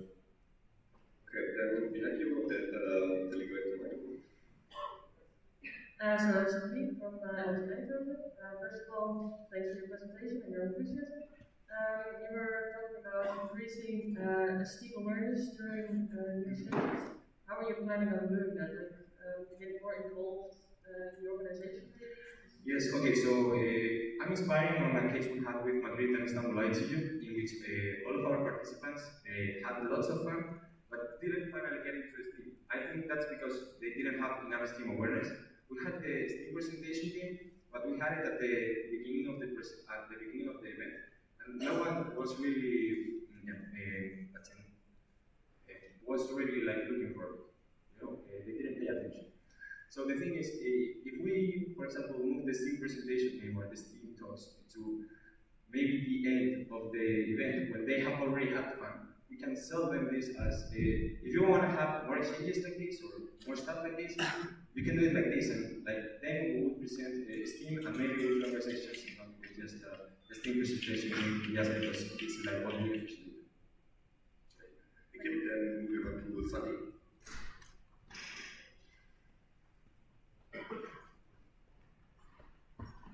Thank you. Hello, Petra. First of all, congratulations on your application. I have a question. You mentioned about creating particular positions inside your team. Have you given it any thought? Do you know like what the responsibilities are going to be? Yes, and so of course we need local research coordinators, which we already had, like coordinating the exchanges. But for example, this technical responsible for mixing platform would be like, specified on that. Also maybe a PR responsible. And in case regional exchanges are finally happening, which I hope so, we would design a specific regional exchange coordinator only for regional exchanges. That was my idea. Can I have another question? No, please give to Ismail. Hi, Salam, LXIII here. My question was, so when people first start out and see that they do exchanges like this, they can see a different culture, different country, they're very excited. But how do you plan on motivating newbies that joined during the COVID period and have no idea what events like this are like, or exchanges, or how do you plan on motivating newbies in general? So as I said, I want to get some input on all of everybody who wants to give it to me. But the case of Madrid, it's like we didn't have much active members, but we just like set it as a you wanna, I don't know, have a trip to Istanbul and just have fun. I mean, most of people in the university want to do it. And once they do it, we explain to them what esteem is on there. You don't need to know what esteem is to travel to Istanbul and have fun. So basically that's what we do. Okay, then both. Hello, Skansizer Istanbul Boğaziçi. First of all, thanks for your presentation and good luck. My question is about the regional exchange. I like the idea, but normally, if I'm not mistaken, exchange is like for a week energy, right? Yes. Now, in this exchange, it's 2 or 3 days for LG. Don't you think that this will like decrease the experience and maybe tighten the agendas in the LGs? Just to say it again, this is very tough, you can take a point. But I don't think so, because I think in 2 or 3 days you can get a perfect overview of the culture of the city or the country or so on. And like if we need to see all of the region, we gotta decrease the days somewhere. And I don't think we would decrease the experience because even if you're only visiting 2 days each local, you're partying in all of them, you know? So I don't think it would decrease the experience. It would only increase it. Okay, one last question, okay? I'm sorry. Sarah, I was the Congratulations on your application. My question is about the adoption of the metric system to offline world. Do you have any concrete action plan regarding this? Well, basically, first of all, promoting. And then, well, I don't know how much of you have used the matching platform, but what we do is ask for the local host who to apply for it for a document to fill the data. There's some data of it which is concerning online exchanges, and now we want to adapt it to offline. Also, for example, what are your public measurements, or I mean, which color is your country, some stuff like that. That would be the adaptation, and yeah, then shameless promotion on the regional chats and basically everywhere. Fernando process. What do you reckon would be the right amount of people visiting when you are doing like a triple exchange? Sorry, can you repeat? What do you reckon would be the right amount of people visiting a city when you got a triple exchange? Like, would it be like 15-15? Or would it be like yes. Good thing I didn't mention. So the thing is, we think an ideal number for an exchange is around 50 people being hosted. So if we are having a triple exchange, my idea would be to divide, for example, 8 from Moscow and 7 from Istanbul, something like that. So there would be, so on Brussels, they will only host 15 people. It's up to the local Brussels if they want to do the exchange, how they are hosting it. But what I would do is, both for triple exchanges and both for regional exchanges, always hosting around 50 people. Okay, then well, sorry for the people who had not no chance to ask their question. Just use Pigeonhole. We are a little bit tight in time, and I will try to prioritize delegates a little bit. But thank you very much for your application.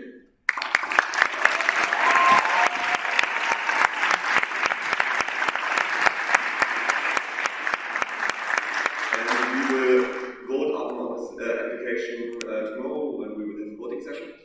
And I ask the next applicant on stage for the data science initiative. Kai.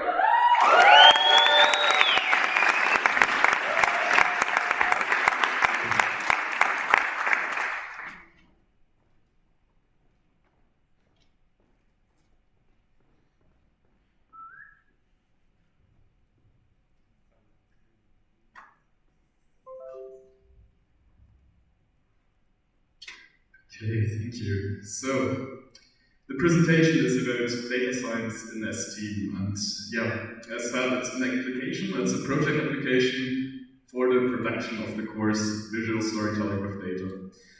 I want to give you, of course, some context. First of all, my name is Kai Heine, in case I haven't had the chance yet to get to know you. I'm from local Berlin, and there I was local responsible 2019-20. It feels like a long time ago already. After that, I became the intercultural development department coordinator and worked in another analysis committee as a member, or here and there in some projects in this team for sure. And one of those projects is the thing that I want to talk about right now, and that is an initiative that was formed in late 2019 when I was presented an idea to set up some kind of data science course for this team. So at first I was a little bit skeptical about that, but anyways, I first decided to hear it out, and that was in the end of 2019. We had like the first meetings and discussions about, okay, how could that look like, what could be the aim and scope of the project, and also about the possibilities. And in the end, I kind of got like I wanted to continue a little bit on that. So we started to investigate a little bit on possible collaborations and partners, because it was clear that we needed someone with high level of like competence in that field to work together with to set something up like that. And that's what we did when we found Bart Jupte as team alumnus. He is like a data analyst from Delft. And together with the analysis committee, we started on co-developing a course called Visual Storytelling with Data. We launched the course as a prototype in October 2020 as like a 2 days online training that was offered to like 20-30 students. After that, we gathered a lot of valuable feedback, refined the course a little bit, and offered them a bigger program in February 2021. That was a 4-week full program, also offered to students as well as to alumni. Where this is going could look something like that in the very far future. We aim basically to get to have a service that offers like a wide range of high quality offerings regarding data education, and we really believe that this is something that could be really valuable not for STEAM Central only, but of course for every one of you, for every local group as an offering, to also attract a really new target group inside IEM plus students, academics and companies. So right now we don't have any offering in this team that really focuses on data science as industrial engineering topic. But don't talk about the future, but let's talk about what is now. So let's go back where we are. And this is like, the course is pretty much developed. We already tried it out first and we're super happy. The course, a little bit more detail about what you actually learn there. It's having 2 key learning objectives, which is the participants should at the end be able to create a visual data story from scratch, as well as they should be able to use Tableau for data analytics. Tableau is one of the most used BI programs. So, this is of course a little bit abstract, and if you narrow it down, it's really a lot actually that is implying there. So, in a way, it's combining like 3 really key ingredients of the content, which is like, on the one side data, the more technical side, data preparation, working with like calculations, data structures. You have visuals, the data visualization part, how to choose the right visualization, how to make it appealing, and in the end also the communication part, how to build a great narrative awareness. So as I said in the beginning, I was a little bit skeptical about it, because for me it was mostly, like a course in data science. I mean, you go to Coursera, you find thousands of them for free that are easily accessible. Why should we work on that in this team? Is it even something that is really wanted? But so far, I'm confident to say we offer a better participants experience than those courses, which is a bold statement, but I want to explain it a bit. When I was introduced into the project and raised my concern, the answer back then was, if that's the case, if it's not wanted, then we're not doing it right. And that's exactly the approach that we had. We wanted to be a bit more unique, and we wanted to really focus on making use out of the STEAM environment that we really have, which is, we have a great community experience. We have capabilities to have a project, so people actually choose their own project in that course and develop it throughout.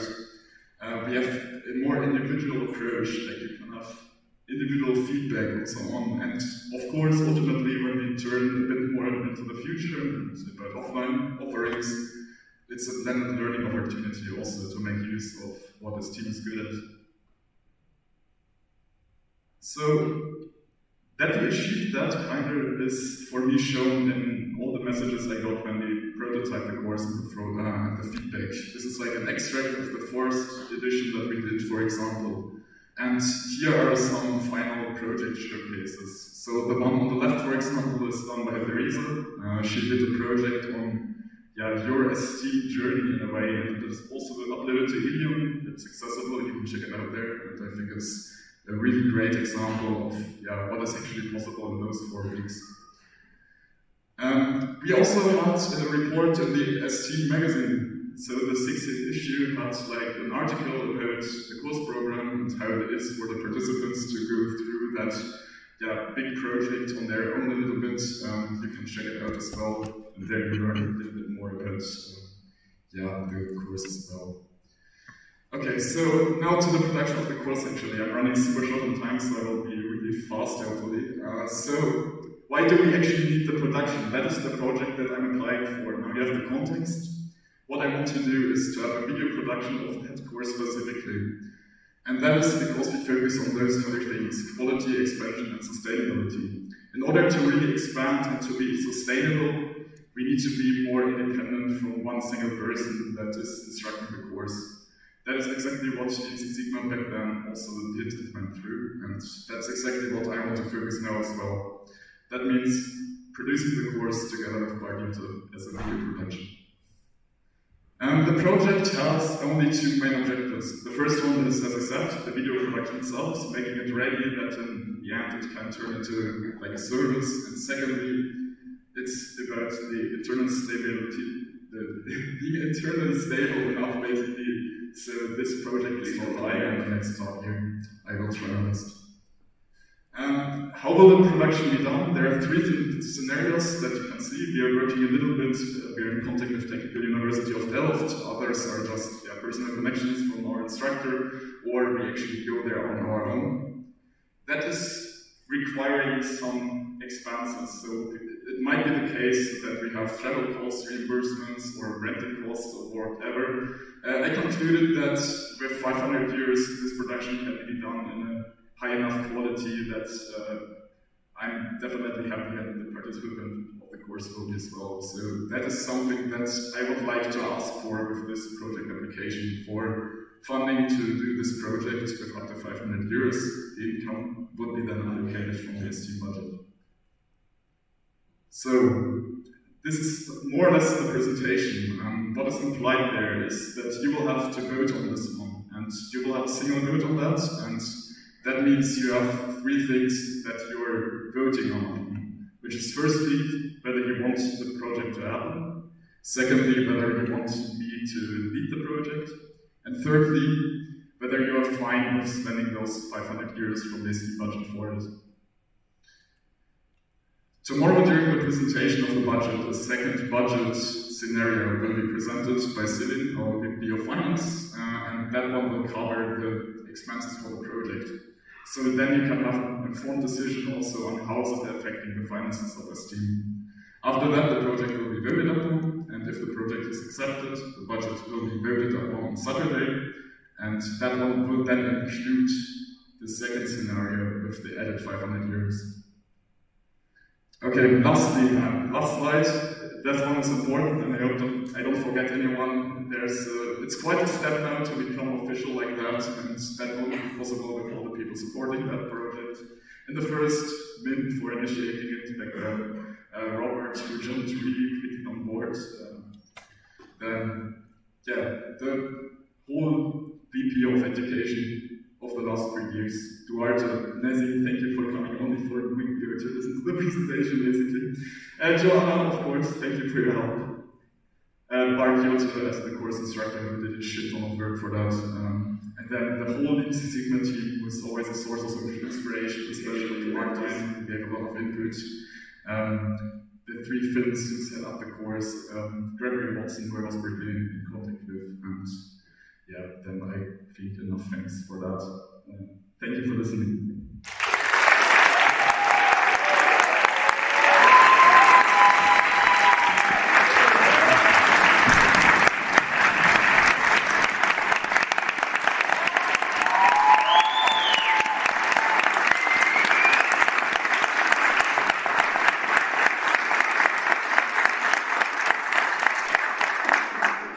before proceeding to the questions, one kind of explanation or comment.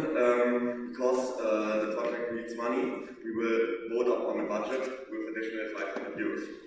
But we will ask Kai if he accepts the project leadership after the vote up on the finances.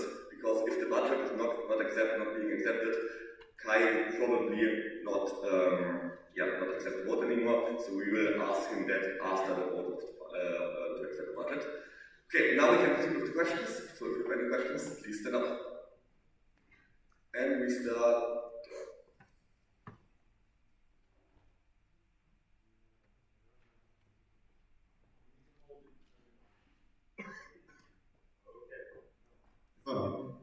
Is there? Okay, yeah, there you go. Sigurd, as for now. So, thank you for your presentation, for your application, very interesting. I was wondering, after you made this video, of course, how do you plan to deliver it to your students? So, how will they take note of that and make use of it? Thank you for the question. An important one, certainly. And I think the Lean Six Sigma example is there the best. So how they do it. Of course, it is up to us to find our way in the world too. But at first, I think seeing how they do it is like, okay, you have central courses, kind of blended learning so participants are supposed to watch a big part of the videos beforehand, already work on their project individually, and then in the end gather to an event and do the final more intense week all together there. And so that is something that I think would use exactly what this team is good at in order to make this a good participants experience. But certainly it's also kind of try and error what will work in the future. The delegate from Kaiserslautern.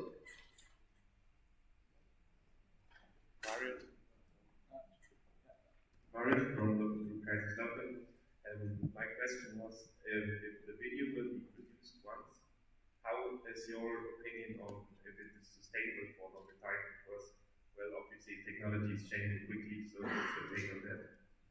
Also, great question. Yeah, that's something we talked about with Margaret as well, like the concern of, okay, we do the video production, what if Tableau changes and everything is outdated after a while? So the thing is, a lot of the video production part will cover the more soft skill relevant topics that are applicable also in multiple years. We are trying to have the videos as short as possible divided, meaning in case we really need to reproduce something after a while, it can be done without too much effort. But here again, the focus is really the videos on more the soft skill side, on the project side, and really Tableau preparation. That is then more to be done during events, or also there are a lot of resources actually also externally on that. Okay, Alice.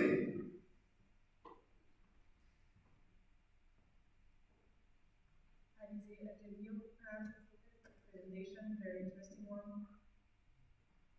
Yes. I was just wondering if you could clarify what would happen to the project if it's not accepted like that. Would you continue working on this whole data thing for a team, or what's your personal opinion? You mean the project application right now? Yeah. I would try to find out why it is not accepted in that sense. I see definitely the value in the project. Also from what I heard from all the streamers, we get a lot of messages of okay, when is your next edition? And they heard something about that. So I think it is a valuable opportunity for us team also for the future itself. I will definitely keep working on that with the people behind the project as well. And if it's not accepted, we will try to find out why and solve the issue and probably proceed then another way. Maria, thank you very much for the presentation. I believe it's a really valuable skill that streamers can acquire with the project. My question is, you mentioned data sets as a definition in your presentation, but the project is covering one of the aspects, but not everything. And two questions. One is, are you going to cover also machine learning topics in the future that are considered to be the central data science understanding as we? And if not, how can you avoid the misconception of people expecting maybe to learn some Python and machine learning and how to put a border there? yeah, indeed, I see that the branding is a little bit off in the first place, which is because we started working on that in the beginning as the vision to have one very comprehensive and big course covering also machine learning, also other aspects. Over the discussions, we realized, yeah, it's too much to do at once. We want to focus on specifically more detailed courses only for the specific areas. And right now, yeah, the big vision is to also cover more aspects of data science in the future, for sure. But right now, it's really more important to be sustainable with the one offering that we have at first, and then we can think about what comes next. About the expectations of participants, in that sense, it's about really how you call it, I think. Right now, the initiative is kind of called Data Science Course Initiative because of the history. If it will become a project, a service, sorry. If it's a service, it will have another name. It will not be called like that. And the course specifically is called Visual Storytelling with Data. I guess that makes it also a little clear what to expect in that sense. Can you please repeat the question for the secretaries?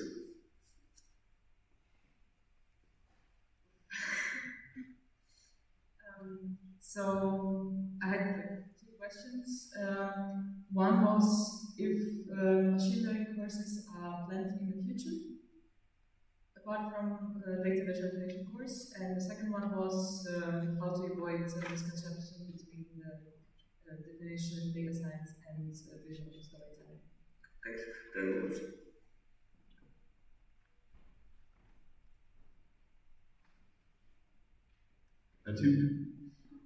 Moritz, LG Berlin. Well, first, thanks for your application. It sounds very interesting. I haven't been to one of the visual storytelling events online, even though it was online. It was very, very interesting and very much seen value.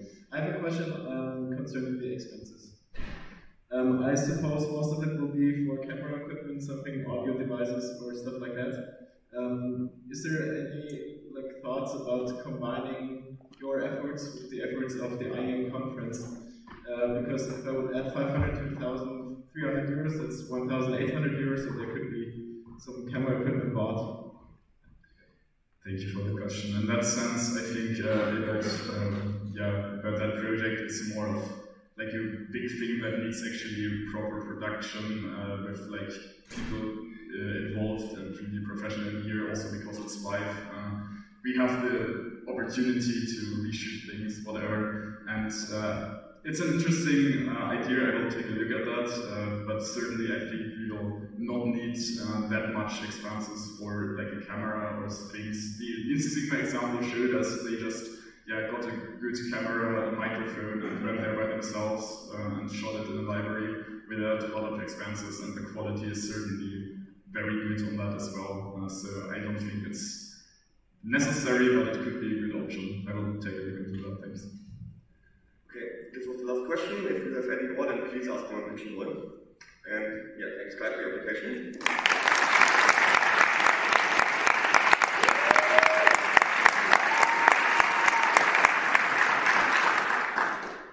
Hereby I close Agenda Point 40 applications, and I open Agenda Point 41 Partners Report.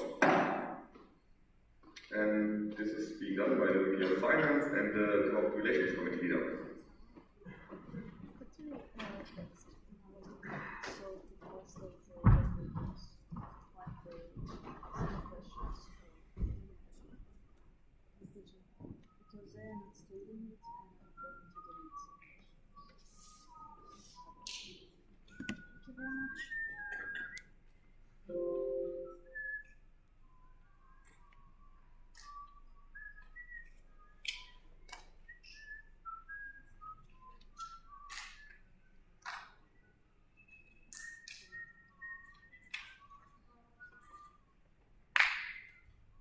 Okay. Hello everyone. Here, Alex and I. Okay, sorry. First, let's start with who we are. I am VP of Finance, and he is the Sierra Study, and now we are here to present to you the partners that we have in the work network. We are here as two people, but each of the partners that you are going to see in the rest of the presentation are building and coaching with many other people in the network who are putting their efforts. We are in this presentation, we are going to focus on 4 main areas, and you're going to see more detailed information about the NGOs in the ambassador's presentation. The partners includes corporate partners, educational partners, institutions, aka universities, and the service partnerships. Alright, we had a chance to hear what our partners are offering to STEAM. Now we will talk about values that STEAM is providing to our partners. We are providing them with visibility throughout our communication channels, which are social media, a STEAM portal, a STEAM magazine, STEAM welcome packages.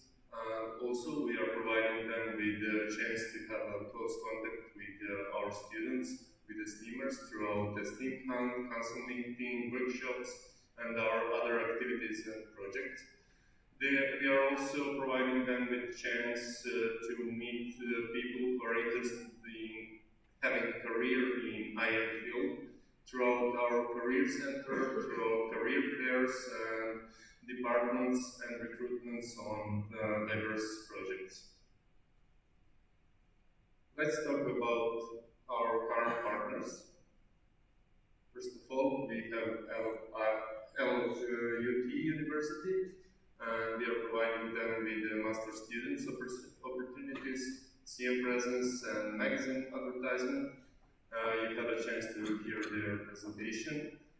Contract is renewed and signed, and we received 3,500 euros in return. Next, we have our partner NGO, BBI, which you had a chance to hear the presentation also.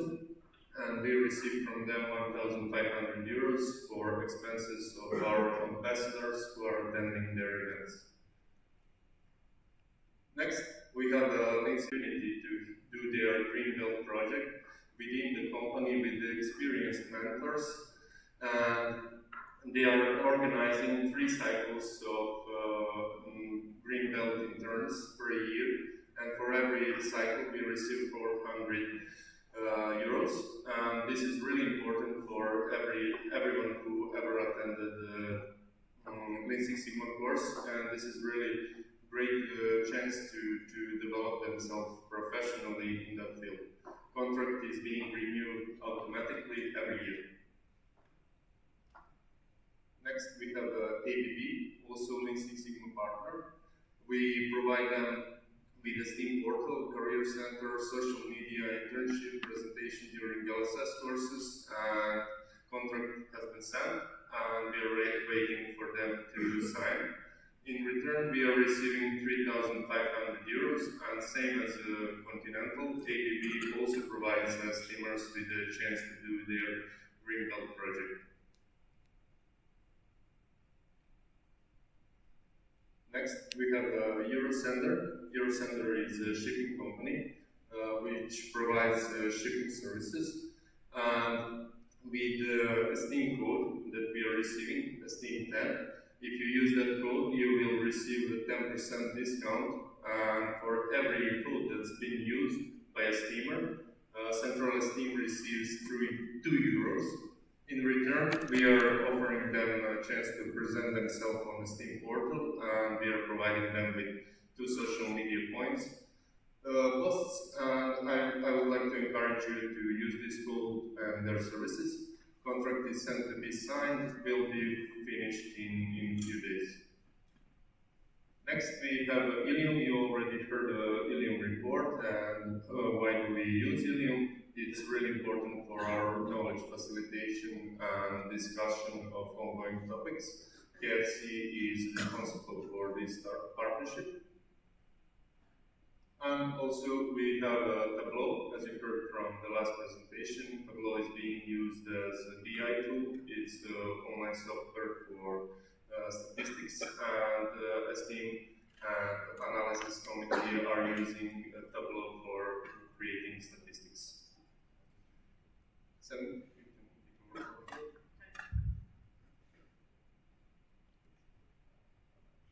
Next, we have Celonis. Last year we had a successful partnership with them, and this year it is still going on continue with the improvements that we're planning to have. We are still in contact. In change, you listened to the presentation from ISU about the Global Student Challenge yesterday. We are still partnering with the company about the business simulation that they're providing to us. And then AIM. AIM is a professors' organization which is focused on research and the projects in the Europe, especially focused on grants. EPIAM is basically us, but as the professors. They are focusing on the IM field, and they have a network among themselves with the professors, as we already have. CEPI is the biggest organization in the Europe, just for the higher engineering students, higher engineering education. Sorry, they are a great source of information on the projects for us. We are developing projects with them for a while. And then Prefer. They're a team of researchers in many areas. And they are improving the student skills and the career preferences in the Europe. We are having some events with this partner as well. We had entrepreneurial experience, and also it was 3 days of workshop focused on entrepreneurship skills. And we have 2 spots in each of the events that they're having. Also, we have 1 spot for their conferences as well. International Trade Center, we are developing projects with them. They are dedicated to supporting internationalization of the small and medium enterprises and focused on Africa. Arequipa, it's a partnership which is also taken care of by the Vice President of Education. They are business, they're helping government and business manage and market their digital presence and focused on e-privacy and the partnerships that we're about to renew. Chalmers, we sent a contract and they're golden partner. Contract is sent, everything is going well, we are expecting them to sign it soon. With Eindhoven, the person that we are in contact is in the holiday, let's say at the moment, and when she's back, it's going to continue. With the Flixbus, we sent a contract and we are waiting for response. Communication is going well. You have 10% discount codes for all of the travels that you are taking with Flixbus, and the ones that we are negotiating. Twine is a digital publishing company. We had a chat with them. Their working way is quite similar to Esteem, and they're interested in recruiting Esteemers, joining our events, and especially business development area. With BCG, we are also negotiating with them. They're interested in recruiting Esteemers, again, joining Esteem House, and also some short online sessions and event opportunities that we can have with them. They're quite open for evaluating Esteem services and seeing what kind of partnerships that we can have with services as well. And now with Picnic. We have an alumni working here, and she approached us a couple of months ago. We are just negotiating on the contract and the proposal, and everything is going well. They want to join the CM and recruit Esteemers, especially who took the LSS course. We are having the follow-up right after the CM. We scheduled another chat with them. And I will use this chance to thank our team, which was working really hard during the previous year in creating all those partnerships, and they're really trying to bring additional value to our network and to all of you. And also, I would like to encourage you to help us too. If you have any ideas on potential partnerships that could be interesting for Esteem, if you're familiar with some companies that have similar interests and common interest with Esteem, also all of your universities who are interested in promoting master opportunities, please spend 2 minutes on filling this form, leave some information and contacts, and they will reach you out in order to hear more about it. Thank you very much. Questions?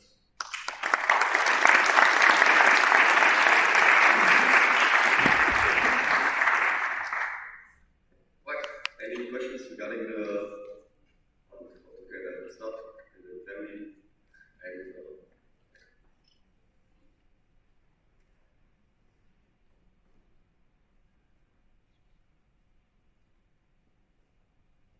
I'm Zero Bogotino, so thanks for the presentation. Nice to see things working. After my year, I was just wondering, last year we organized the Steam Hunts, and there were very promising talks with companies, especially CISO, PwC, and I don't see them here, so I was wondering what's going on with them.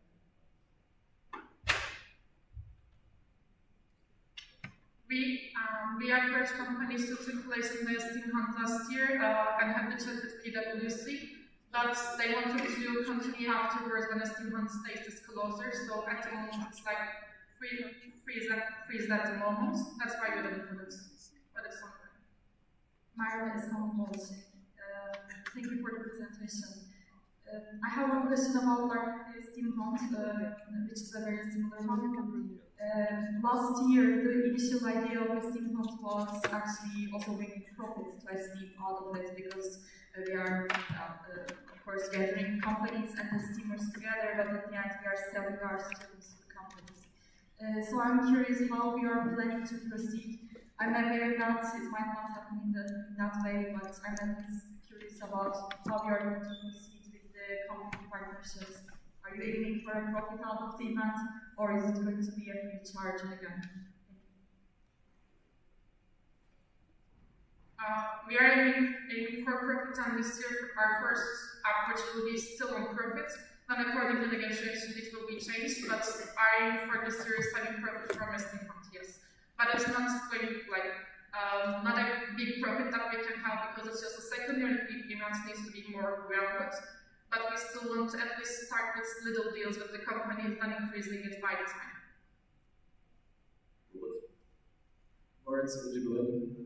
My question concerns new partnerships, and because I have the experience that sometimes you know of a possible partnership, but then it's difficult to convey or convince them of the value that this thing brings to them, because they operate in a local level or even for a country, but Esteem is like international. So, what advice would you give to local groups or ours or whoever is concerned to like convince them that Esteem is good for them? I agree with your opinion that companies are recruiting mostly by the regions, and that's maybe the biggest challenge for us in CRC to find new partners. But we usually aim for companies that are interested in international students, who are interested in international careers. But I would also like to encourage local groups to approach companies together with CR and Central Esteem, for example. That way they can increase their portfolio of their offers, and we also can increase our portfolio, and maybe we can have some joint partnerships as well. Okay,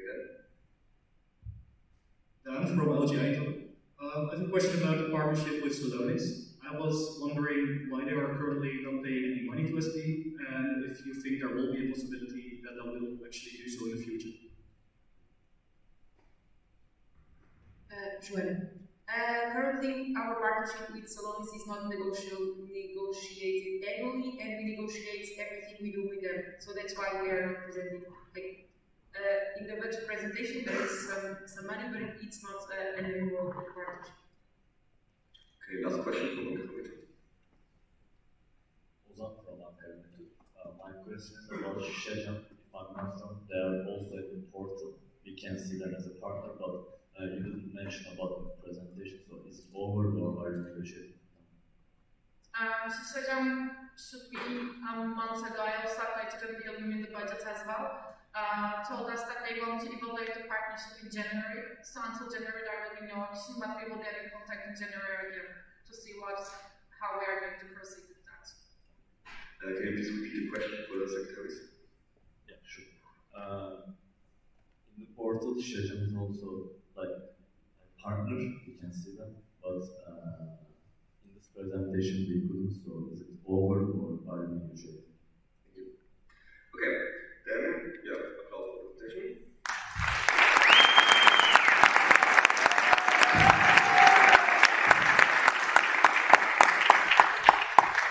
And I close agenda point 41, partners report.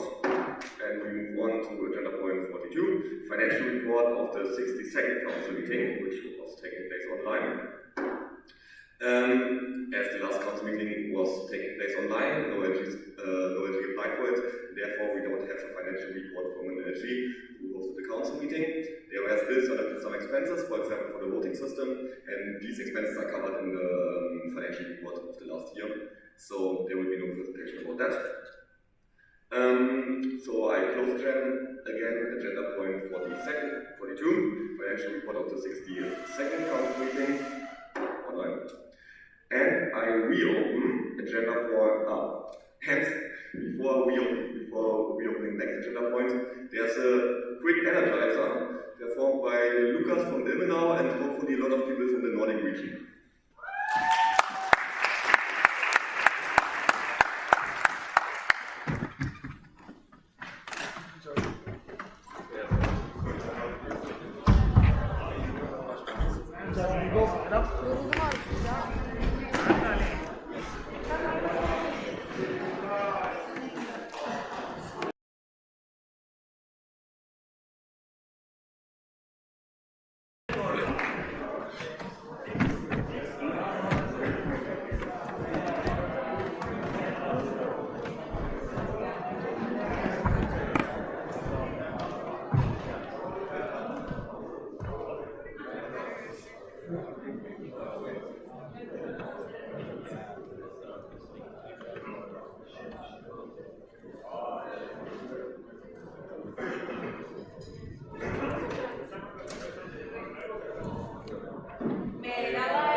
Finish probably.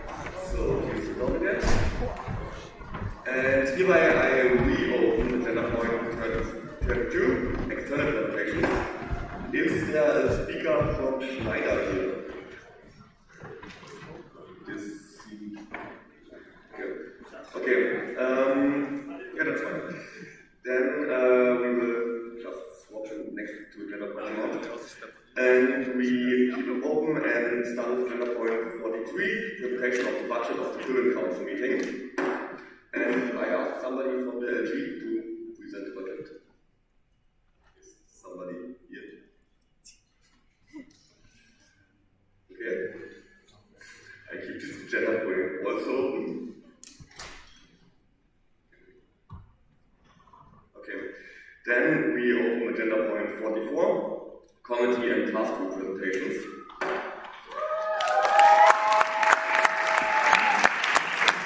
And the first one is the Corporate Relations Committee and the Grants Task Group. So, invite you on the stage.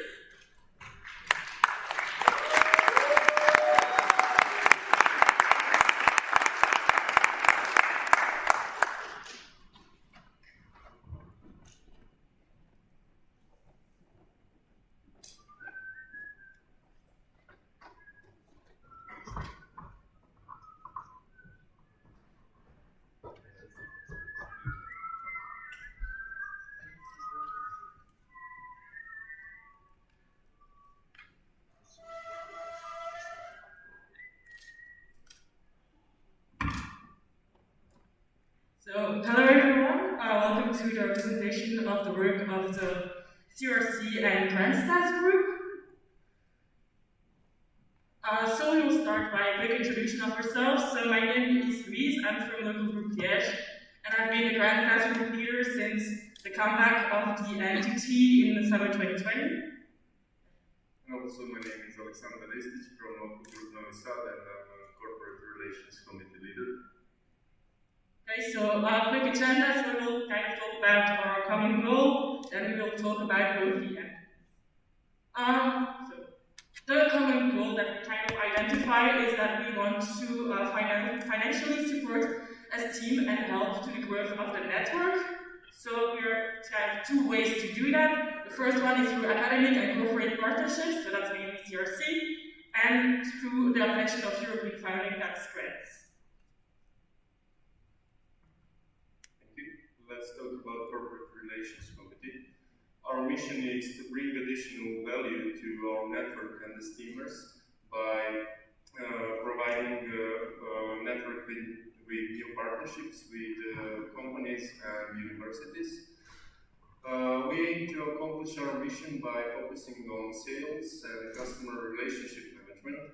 In sales process, we are creating offers in order to make our brochures. We are discussing about values of a team that can attract new partners and how to align them with our interest, with the interest of the network, and with interest of potential partners.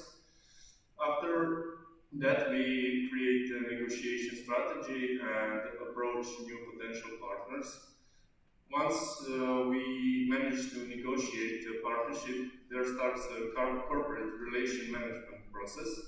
And throughout that process, we are trying to keep our partners satisfied and to further develop that partnership.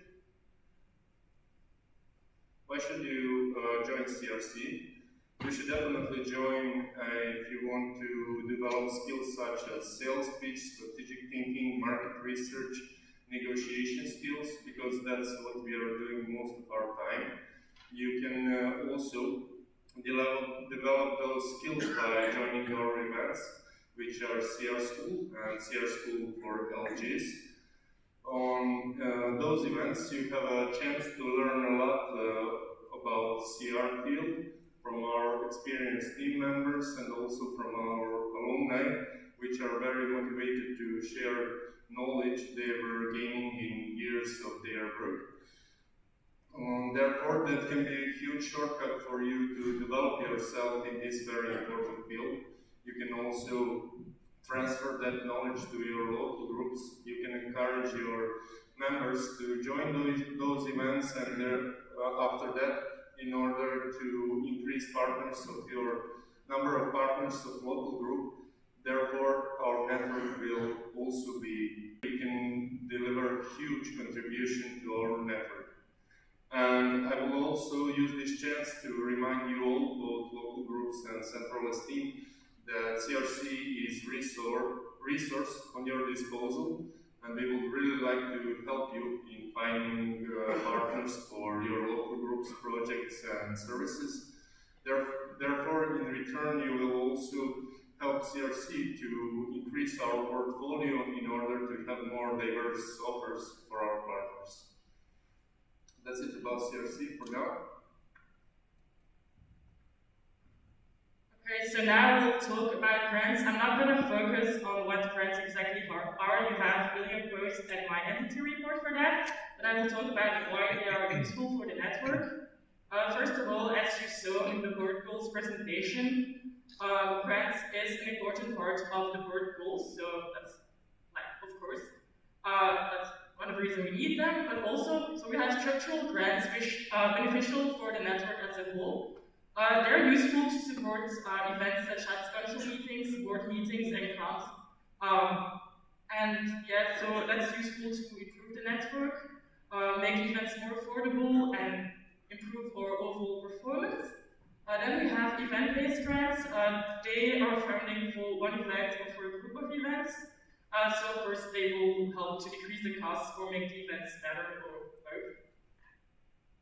And so in the overall we can say that grants are really useful to, well, first of all get funding, but also to push the network to perform even better, whether it's kind of on purpose or not. So for example, we have CERC that is working on some of the goals for grants and so on. And also on a personal level, if you decide to join the grant stats group, it's really interesting to develop your skills and knowledge. I didn't have time to put it on the slides because it wasn't announced when I did that. But we have actually an open call for grants from the European Commission that we will apply to. So that's great news. Thank you.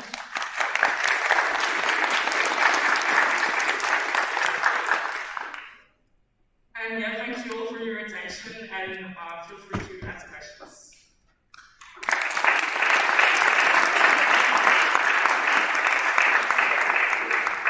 Before that, a quick announcement from Celine.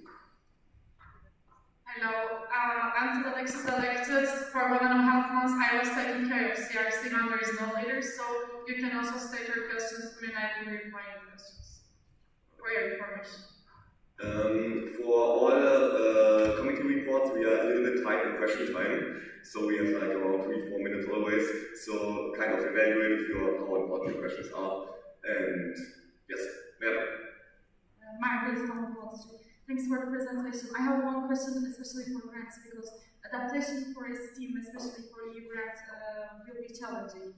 Since we also tried last year, but we didn't really invest time on it since there were no calls. How are you going to proceed with the adaptation of our entities for the reporting system? Wait, just to rephrase, you mean how we adapt as teams offer to be suitable for grants? Or didn't get it?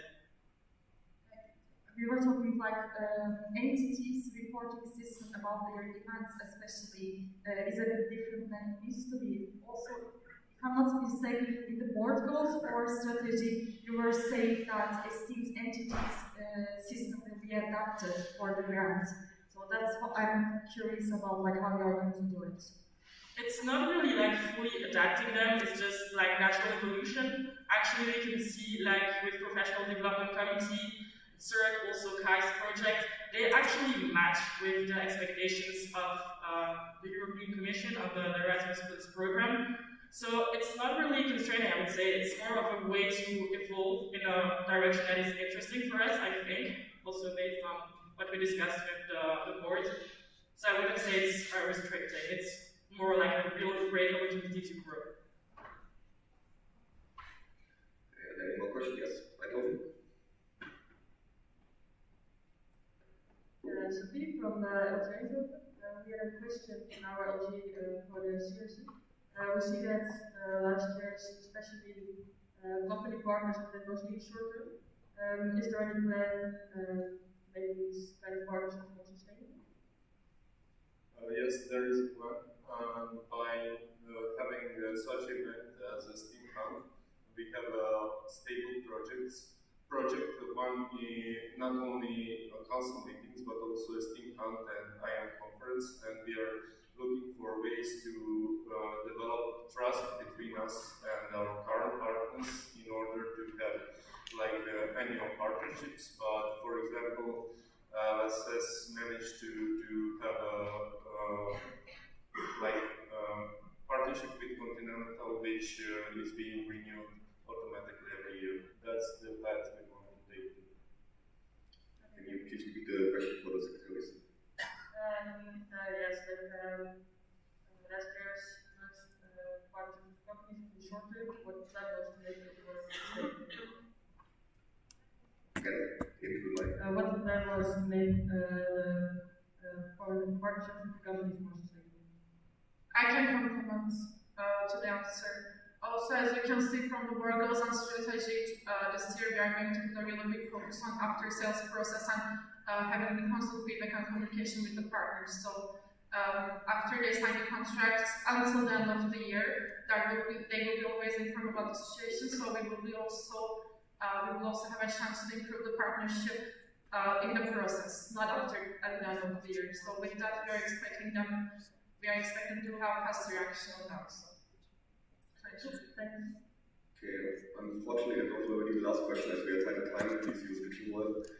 And I keep this agenda point open as we will have a lot of more community presentations after the lunch break. And now we will go on with the Schneider presentation.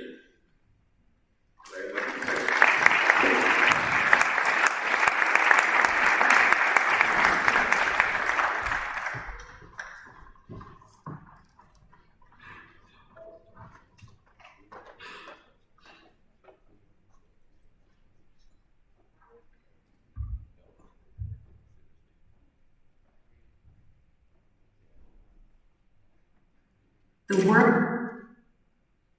So hi everybody, I think that this is the third day in a row that I meet every single of you, or at least the majority of you. So my name is Daniel, but everybody calls me Daniel. I'm the employer branding lead for Iberian Sun and also the employer branding lead for Europe. It's actually interesting what you was talking about partnership, because this is something that we're really looking forward to see, and hopefully this is something that we can collaborate more and more. But for today, we will speak about a little bit more about Schneider Electric, what we do, and hopefully it will be clear. So in order to facilitate what we do, because it is kind of complex, I will put a video and then I will explain a little bit more.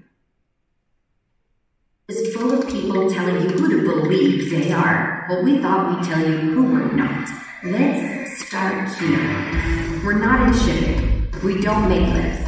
Seriously, no lips. We do this. We're good at this. And we make all of these. And even though you'll find us here and here, we don't make energy. We make you save it. And you'll be saving the environment too. Are we an internet company? Well, we connect and power just about everything around you. Helping machines talk to each other and to you, making your world more personal. We're seeking out the big questions and answering them honestly. Like, how can we make the most of our energy and resources? Or community access to energy and digital, basic human rights. We're real people, employees, developers, partners, investors, and inventors, all passionate about doing what's right. We're open, humans of all sorts from all over, learning from each other and about each other. We're not here to save the world. It'll go on with or without us. We're here to be your digital partner for sustainability and efficiency, to ensure life is on everywhere, for everyone at every moment. So as you see in the video, pretty much, we in Schneider Electric, what we do, normally the more simple answer will be like, okay, we do not generate energy or electricity, but what we do is to create every single machine, software, or whatever it needs, from the electricity to go from the company that generates to the university, houses, every single thing that you can imagine that needs electricity. Why we say that we are the most sustainable company of the world? Because first, it is a fact. This is something that is happening in the ranking this year, but also the most important part is that our core values pretty much align with sustainability, and this is something that you watch in the video. How is that? So we focus in three grand problems or major problems that for us is not a problem, it's just a challenge that we want to tackle. The first one is more related to the demand of electricity around the globe. So we always say that the present is digital, but the future is electric. You can see every single of you that are in your cell phone, computer, or whatever, all of those equipment or devices need electricity to work. So right now we are in the moment in which, yes, we are seeing more and more innovation every single day, but all of these innovations will need electricity. So that's why we have a huge challenge, because in the next 10 or 20 years, the demand or the necessity of electricity will increase in a 50%. The second problem that we have at the same time is that thousands of millions of people around the globe do not have access to electricity. That obviously is a blocker for their development and the development and the economic development of every single country that has these issues. And for us, as you saw or as you watched in the video, for us, access to electricity and digital is a human basic right, and we are fighting for that. And the last problem that we have is the sustainability piece. Obviously, we are seeing the effects of the climate change, and we know that we have a pretty serious problem, as every single year we are getting worse and worse and worse problems, ignoring the COVID rate, obviously, but we are a little bit fucked up sometimes. So what we're doing is, instead of saying like, okay, this is the perfect storm and we just want to sell things, what we are trying to do is put it in the center and try to obviously respond to the necessity of the electricity, give access to energy, and every single thing that we do is aligned with the sustainability piece. That's why it makes us the more sustainable company of the world. We are in pretty much every single country. We are in more than 110 countries around the globe. Obviously, the majority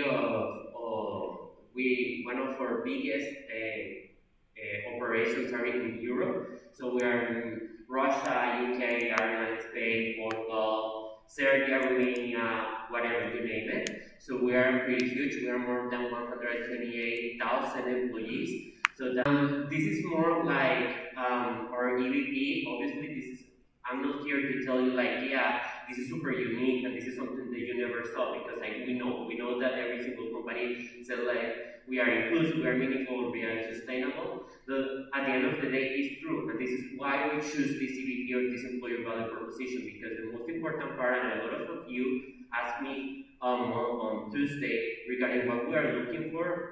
If we are looking like at some specific major, if we are looking for an industrial engineer or mechanical engineer or electrical engineer, we are not looking for that. We are looking for disruptive people. That's where we are looking, because obviously we empower them to do the best with what they can, and to really boost their career with a lot of opportunities, not only in Spain or in Europe, but around the globe. And you will have all the technologies and all the opportunities that you can imagine. We are super inclusive, obviously, because at the end of the day, we always think that diversity is something that happens, but inclusion is that every single person in the company feels comfortable as they are with us. And that's why we are innovating a little bit more in the flexible conditions that we have. Hopefully, in the next year, everybody in the Schneider Electric, at least for Europe, we will start working 4 days and the rest in 3. And also, we can adapt a little bit more with what they need. And meaningful, well, you already see it. No matter, I'm not in engineering, I am with you guys because I'm from marketing. And you guys that maybe can work for us in operations also, whatever. No matter what are you doing, every single of us will work to act for the sustainability, but also to give access to electricity to all the people. And that is why you always will find a meaningful purpose, no matter what you do in Schneider. For those who are from here, this is Schneider in Iberia. We are all around Spain and in Lisbon in Portugal. We are more than 4,000 employees in Iberia, and well, we have thousands of opportunities for supply chain, project manager, to more digital positions, and to more sales positions.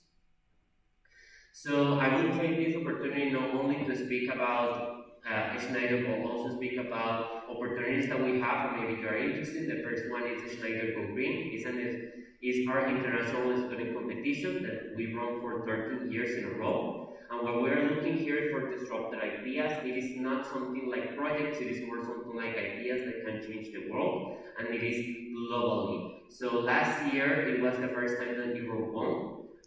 Spain, couple of years won the competition, and hopefully this year Europe will win again. So you will have curriculum in sustainability. So if you are interested, that's the page in which you can register right now, and you have until the February 15. Again, it's a great opportunity if you have an idea and you don't have nothing to lose, well, a lot to win. So if you want to and you can take advantage of, it is your opportunity. And finally, a lot of you, I include this because a lot of you on Tuesday asked me about the opportunities that we have. So obviously you are not, or the majority of you are not from Spain, but I will summarize this in 3 ways or in 3 parts in which you can pursue a career with us. The first one is the training program that I will explain the Spain model, but it is pretty similar around the globe. Then you have a graduate program. The graduate program is for those of you that are looking more for an opportunity or for a full-time opportunity with us. It is 2 years. You will rotate between every single function, so you can see every single piece of the business, and by the end of that 2 years, you will get offered a position that are aligned with what the company wants, but also what you are looking for. And I know for sure that in Belgium and Netherlands, we have opened the graduate program. We are working. We have opened the graduate program also in UK and Ireland, and you can see it. And then are the apprentices, but I think that at your level you're not looking for that, but it is another opportunity that it is. And then is the Schneider Trainee Program. The Schneider Trainee Program is an internship program that we have, and every single country has their own model, but we are looking for students that want to be not full time. It is the majority of the program is like 6 hours per day, and so you can still go to the university, are paid. And normally it's for 6 months to 1 year or to 2 years. It depends on your university and the grade that we can get. So pretty much the majority of the program have this. Obviously it's a paid internship opportunity for the Spanish students that are looking for that. We pay around 700 to 900 euros in Spain. Obviously it will change dramatically if you are from Germany or if you are from UK, because every single country has their own way to pay. It's a global experience because we don't have trainees that just go and make coffee or do whatever people don't want to do. We really hire people that want to change the world, and also we want to boost the career with us. So you will work with our partners and clients around the world. You will create solutions to crucial problems, because at the end of the day, that's what we are looking for and what we are doing in the Schneider. In Spain, we have a trainees academy in which obviously you will start, or you will learn a lot from the business and a lot from with your managers of what the work that you are doing. But at the same time, you will have like little lessons so you can improve your professional profile, and obviously you can learn with our super team. So if you are looking for opportunities in Europe regarding graduate programs, regarding internships, regarding whatever you are looking for, scan the code in the right. And if you are from Spain and you are looking for, and especially if you are from Seville and you're looking for internships right now, we have right now 6 open vacancies, and the office is just literally 5 minutes walking. So if you're interested, you can scan that code. I will keep scanning. And then, by the end of the day, what I can say is like, thank you so much, because this was like a great experience for Schneider Electric. It is the first time that we are in the STEM Council, and we are really looking forward to connect with you not only as a personal level, and maybe you can pursue a career with us, but also as a more partnership with you guys, because we really love to work with you. This was a pretty good week. Schneider Electric is pretty interesting in STEM. And and this is my LinkedIn account, so it is not, I'm not pursuing being an influencer or anything like that in LinkedIn, but it is just a way that it is more easier for me if you write to me on using LinkedIn and tell me exactly what you want, so I can connect you with the right person. I was a trainee or I was a student not so long ago, and I know that sometimes it's a struggle to find something that you like and also want and also pay great. So by the end of the day, it's easier for me if you can contact me like that, and we can still keep in touch. And hopefully every single of you will be part of our SAE Great People. So thank you so much, guys.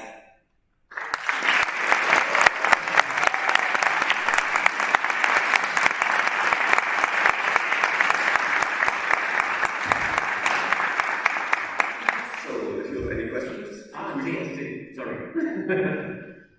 If you have any questions, feel free to ask now. We are starting in the front with Brussels.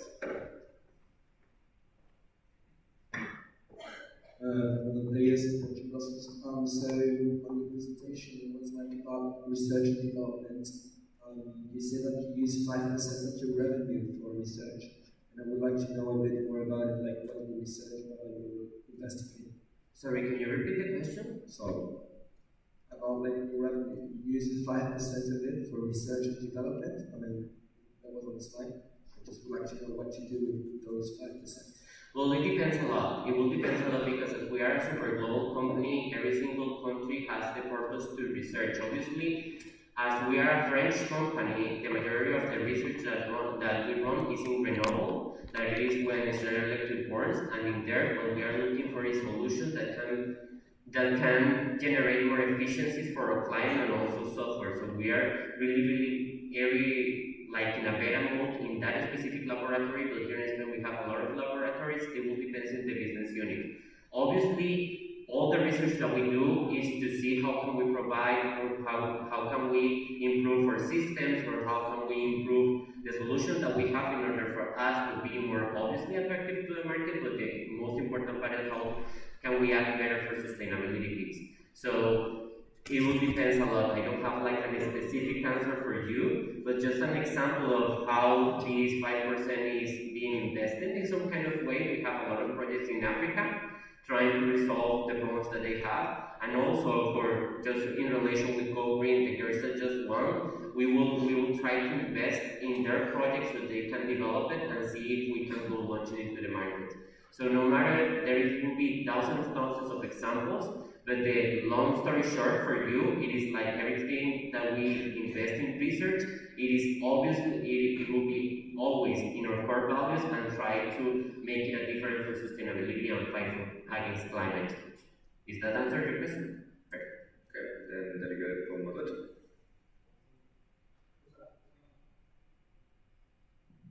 Hello. Santos, in Madrid. I'm just curious if you know how many internships there are in Madrid for applying for an internship in Madrid. You know the number of internships they usually Of internships that we have open right now? Yeah, exactly. We have 2 open positions, one is from data lake, from people that are more looking for the data piece, and the other one are more related to people who want to work for technical projects. If you write me, I can send you both of them, and we are looking for people that want to start with us in January, February next year, as our program is 4 weeks. But then, if you write to me, I can send you the vacancies. For this specific wave in Madrid, we don't have so many. Well, we have 3, but the third one is in Piñón. It is not exactly in Madrid, but I can show you the vacancies that we have, and hopefully you will be interested in one of them. Question up there?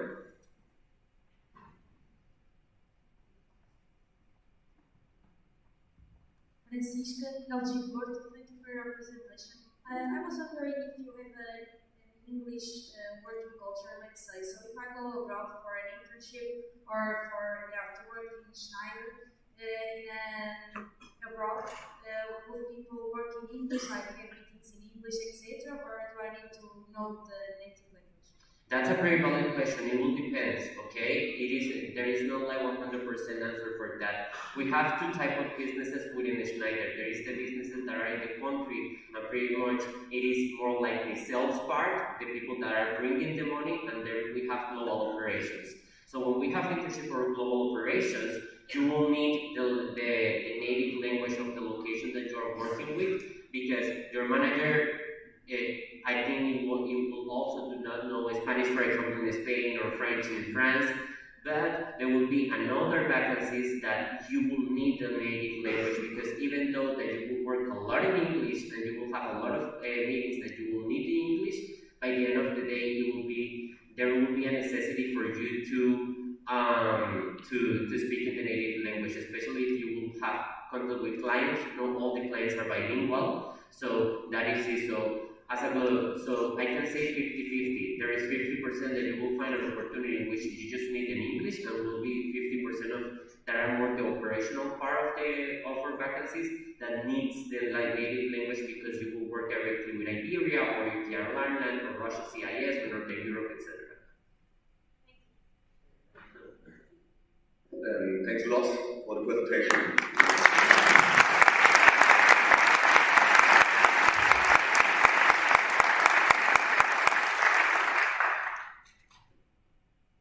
And I keep the agenda point external presentations open, because we will have more in the afternoon. And I opened already the agenda point presentation of the budget of the current council meeting. So I invite the organizers on the stage to present the budget.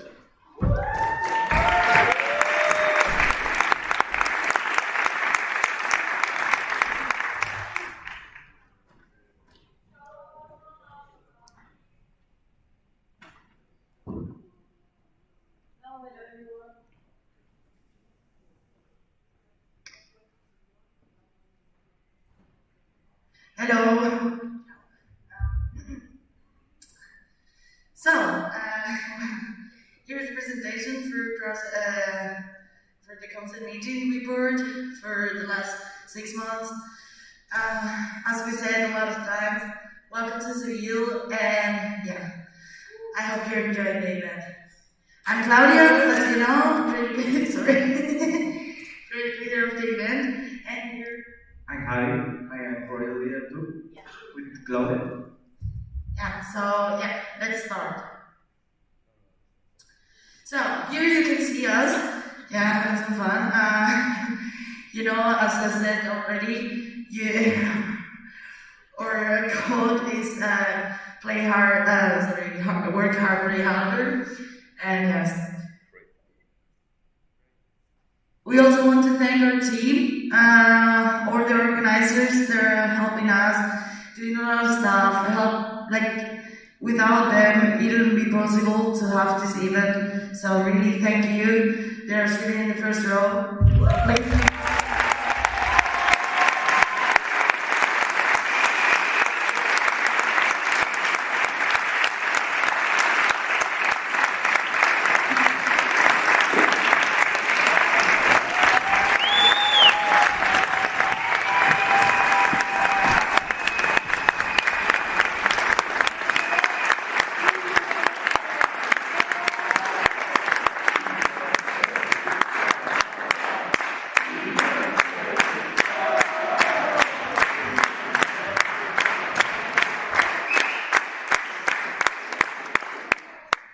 Okay, yeah, it's another thing to thank, because most of them, they were never in an offline event, and they came here and said, okay, let's organize this again.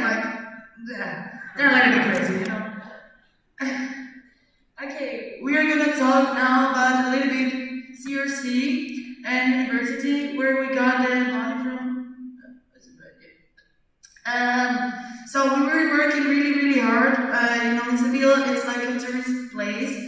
So we don't have like a big industry, but still everything is really expensive, like hostels and all this stuff. So it was really difficult to get some funding. We were contacting more than, there is a mistake there. We were contacting more than 60 companies. Also like 30 people were only working on CR, and we got 11 sponsors. So at the end it was okay, but it was a really hard work. Then also university helped us a lot. We got 3 grants from the university. LXIII, the faculty, we are here. They helped us really much because, I mean, we have this place for free, they gave us some money. Also the University of Seville, that actually this faculty is inside of it, but it's like a little bit independent, that's why there are different grants. And Consejo Social, that it's like, yeah, also an entity inside of the university. Here you can see the budget. The green part is the money we got, and the red one is the money we spent. So you can see first all the grants like LXIII again, Vice Rectorado, it's also a grant, Consejo Social is also a grant, and then sponsors, all of them, how much money they gave, how they helped us, and all the stuff. For example, against LXIII, it's the residents we are, and they didn't give us money, but yeah, the rest is much cheaper because of that. We also got we also got some money from the Club of 100 that we have to give back, but we are already working on that, and it's going to be at the end of the year. Then we got some expensive dinner, lunch. This is gonna be actually a little bit cheaper, so we're happy to say that. Also breakfast and coffee breaks, yeah. Easy materials, it's all the glasses, plates, and all of this. Technical materials, what we needed for the live stream, what we need for the welcome words, like microphones, cables, and all this. Then we got some COVID measures. We bought a lot of COVID tests. The merchandise too, this has been a little bit messy with merchandise, that's right. It was supposed to come last week, it's coming still, But you will get it, and there will be also some t-shirts left if you want to buy more. Then, transportation, this is the transportation for coming to the GA. That was really difficult because we really tried to take a place that it was close to the residents, but there was no place actually to sleep close to the university, but it was also no place to do a GA close to the residents, so we got to spend a lot of money in transportation. Some film, night rents for the clubs, and the buffer. Still, you can see the difference. It's positive, so that means we're good. We have money, we're not going to jail, so that's fine. And here, big thank you to all our sponsors that are making this possible. We really are so thankful. And yes, thank you very much. Welcome to Seville. Enjoy your time.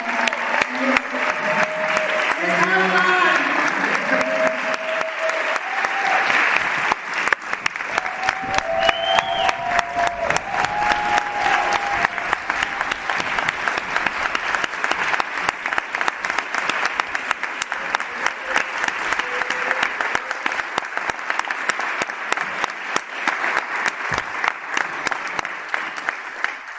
So, you have any questions?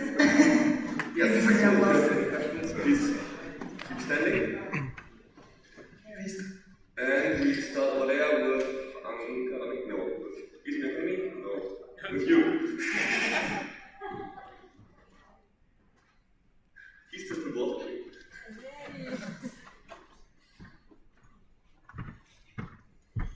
Hello.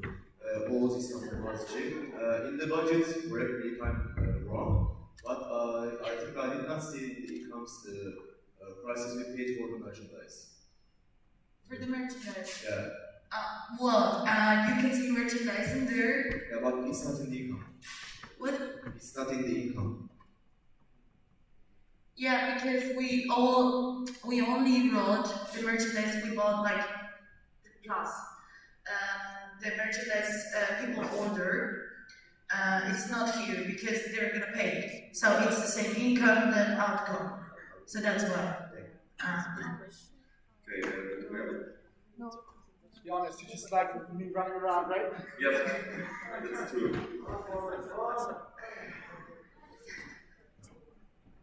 And afterwards, I would like love to have a question over there.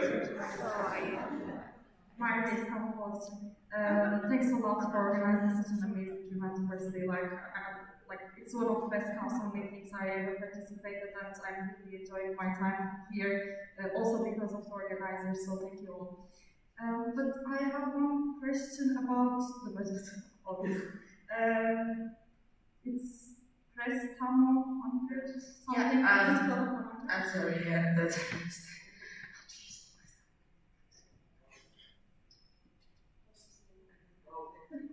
You know, a loan.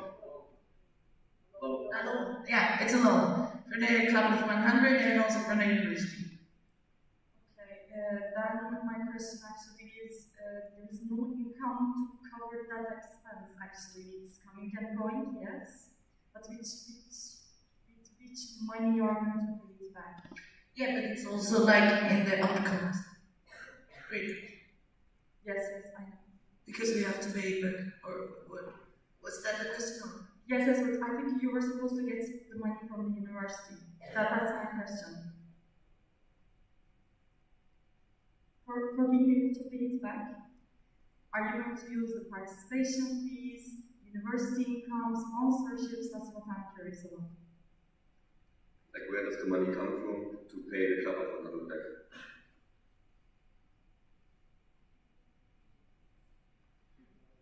We can talk also during the break, that's fine. I was just curious. Thank you. Okay, then let's go with Elif. Elif? Okay, I mean, sorry. Like, we are still waiting for some money from companies, so we are paying this money with that when we get it, and also with participation fee. Sorry. Hello, Elif Mark'la İstanbul ITU. I have one comment, Sorkia, and also that question. I have been here like in several 3 years ago, and since then we are trying to organize council meetings. So it's really great for me to see right now that we are all here and organizing this council meeting. And I really appreciate the work that you did already. I have a question regarding Rebuto. I didn't see any Rebuto during the event, so can you explain Rebuto to the council and when we are going to end?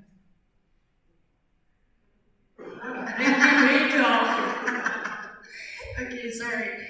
Yeah, you know, today is flamenco party, and there's a typical drink. We drink during Feria. That's the biggest fest in Seville. So you'll have a lot of that tonight. And also tomorrow in International Night. Hey guys, I gotta say something because it tastes like water, it's no water. Okay? In Feria, first day, a lot of people will drink it.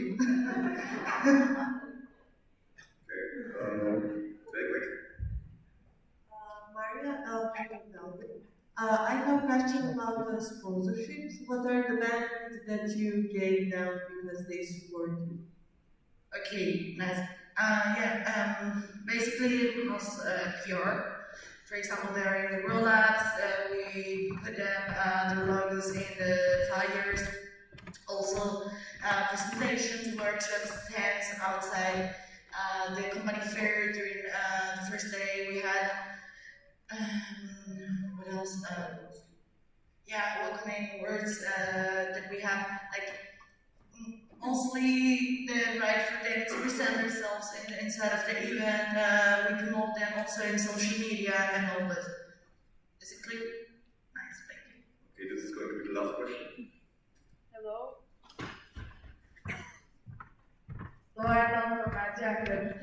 My question is related with the accommodation place. I wonder the cost of it, and did you get any discounts, or they were the sponsors and they give you all the money for it? Like, I wonder what was the cost of it? Yeah, well, the accommodation, they are sponsors because actually the price of the accommodation should be much higher, and they just kept it really low. So that's why we're sponsors. Like maybe we're paying like 50% of the real money we should pay. Accommodation normally one night is 70 euros. We low to 10 euros for night. We had to pay also some fees, but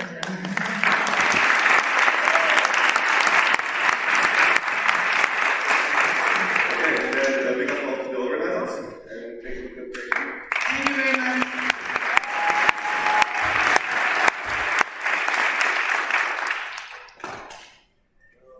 And I close agenda point 43, presentation of the budget of the current council meeting. So what's going to happen now is that we will have the lunch break. It will be 50 minutes, and please be back on time, because after the coffee break we started like 5 or 10 minutes later. So please be back on time by just looking on your watch now and add 50 minutes, and then you will find out when we have to be back. And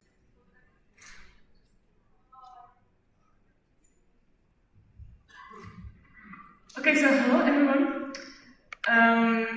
So we would like to raise a motion, and here is the little motivation for it. So before coming to CM, we expect the GA to be like this. Everyone's active, involved in discussions, and during question time, of course, not during presentations, raising their voting sheets and participating where we are. So we came up with a little suggestion for the improvement of General Assembly, and this suggestion is The Punisher!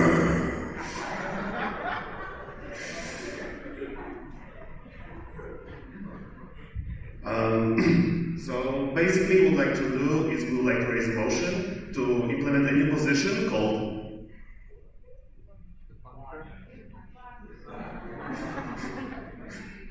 The Punisher! Exactly, that's how it's called.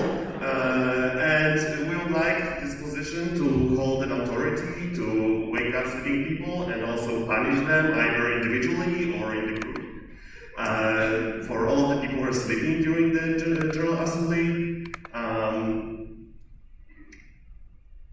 So if the voting will be accepted, then the position of the Punisher will be introduced for the council meeting civil, and the election for the position will be held. So anybody from the council will be able to become the Punisher! Exactly. And if the motion will be rejected, then unfortunately there will be no rescue from tiredness. Kiel will probably try his hardest for the rest of the council meeting, but yeah, he will probably continue to fall asleep during this session. Are there any questions on the motion? Alright, if you have a question, please stand up. There's one back, like your delegate, right?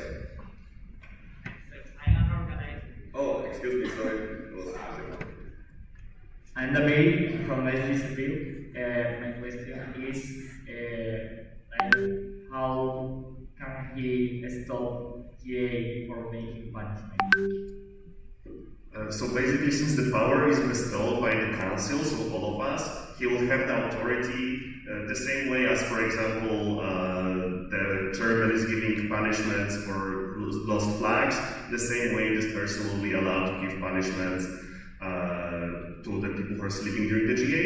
Obviously, everything within like the scope of reason, and the chairman will also have the controlling power over the Punisher, so that he does not also interrupt the GA. Thank you. Okay, then the question from Bill. You're much faster than the last microphone response, would I like that?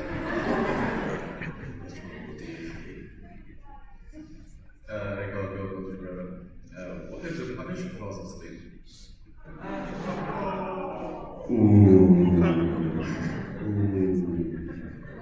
Okay, it seems to be a satisfactory answer.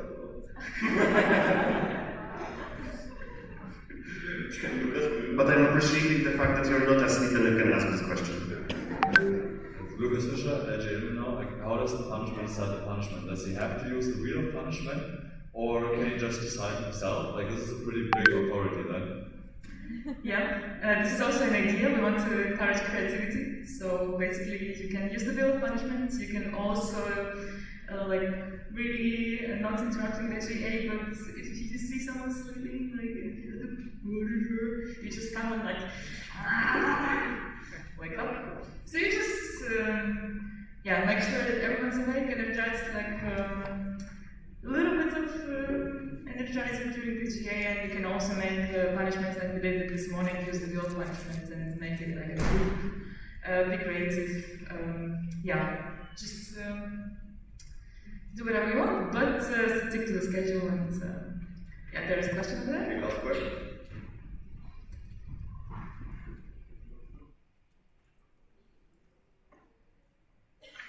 How about the sleeping duties in the dormitory? They are not here. Could you say your name and local group first, please? Sure. Merve İstanbul. What about that? Because we should also punish people who are not showing up in this jail. Because this, of course, we shouldn't sleep here, but we shouldn't stay in the dormitory too. Yeah, shame on her. That's another point. This is a very good point.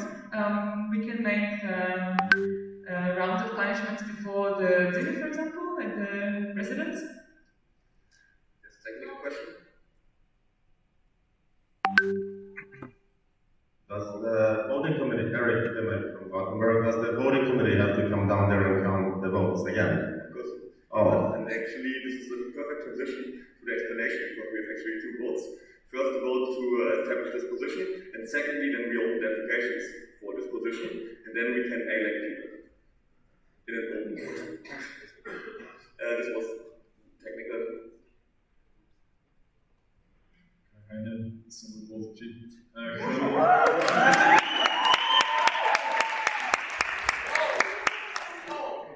Can people that are now voting committee apply for the position?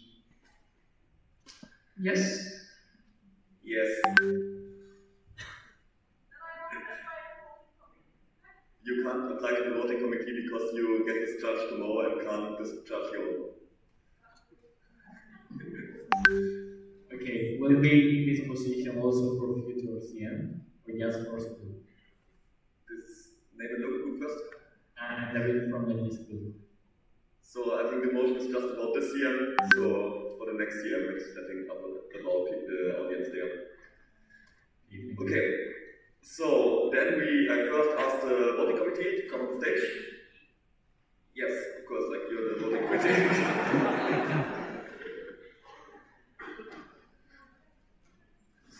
And the delegates can double check if they have their sheets, so all the colors they need. And the first vote is about establishing the position, and if the position gets accepted, the motion gets accepted, then we will open applications for the position.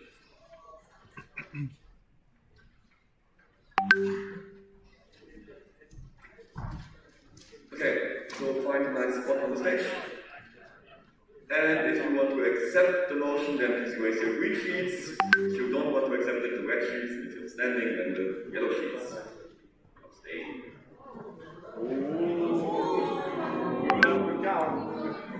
Okay, then please raise them really, really high. And if you have two sheets, then please raise them with two hands, because then it's easier to see them.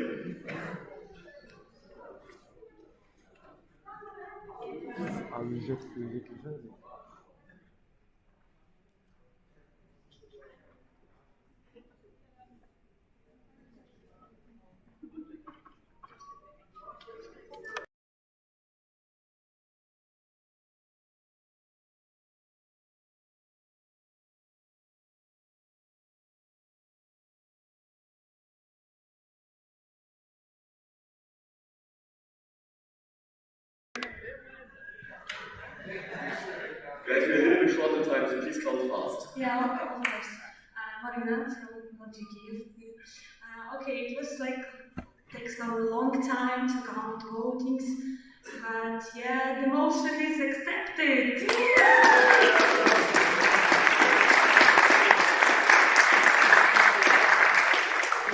Okay, so we established the position of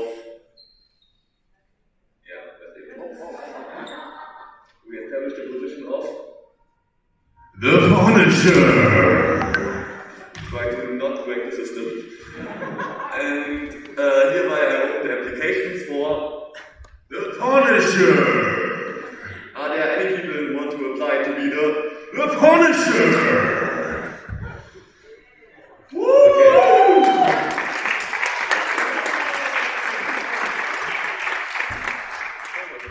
So far we have one applicant. Are there any other applicants?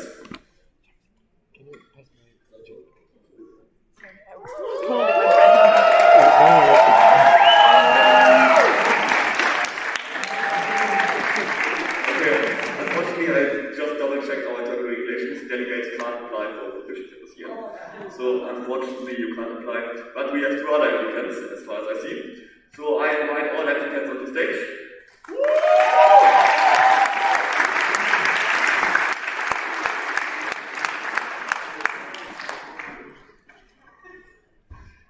And each of you has like half a minute to give a very short pitch. No presentations.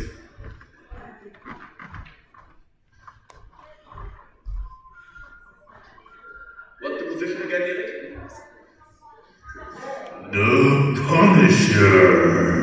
Okay, then please, the first applicant, give a short pitch. Okay, I won't take that long. I just have one single reason why you shouldn't vote for him. Because the Punisher, if he would be the Punisher, it would mean that this morning during the curve, the Punisher was not there because the Punisher was sleeping. So you should.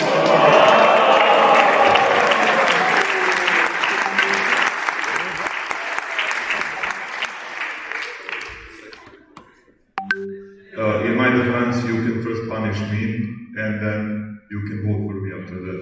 So that's fair. So yeah, that's my application.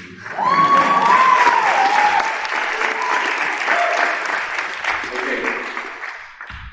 So we need wait.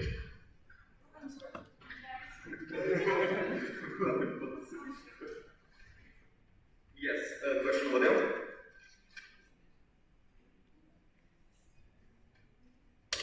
Luis, of the Porto. I think we should hear you say the Punisher so that we are 100% sure that this is the case.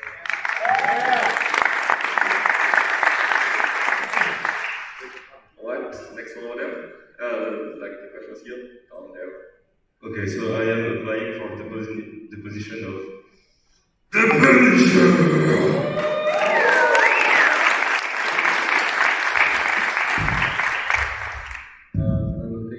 The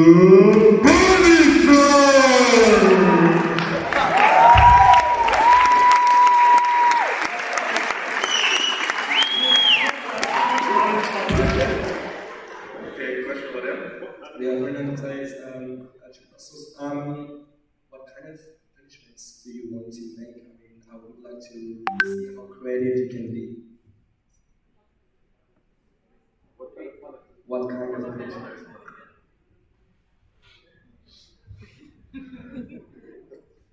Okay, I have my special one. I can show you. Just sit down. Just pretend and pretend you're sleeping. So.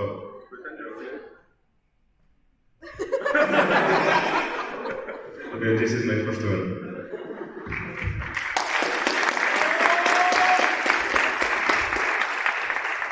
Well, right now I don't know what to do after this one. But okay. Can I punish, for example, the people who read the motion? Yes. Yeah, okay, so you need to do reverse caterpillar, like with your back. Lie down on your back and try to do a reverse caterpillar.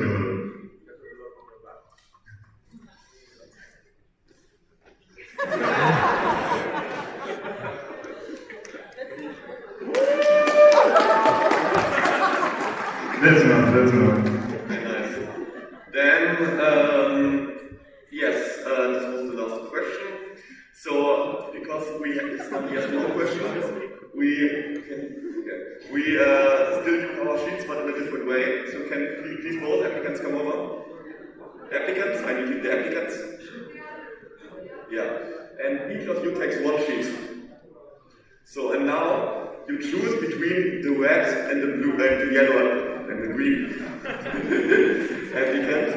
And please raise your voting sheets now if you want to vote for the red or the green applicant, and if you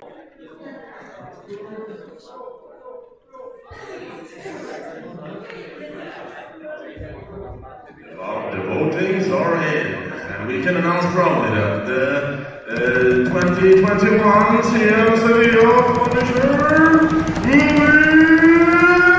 candidate.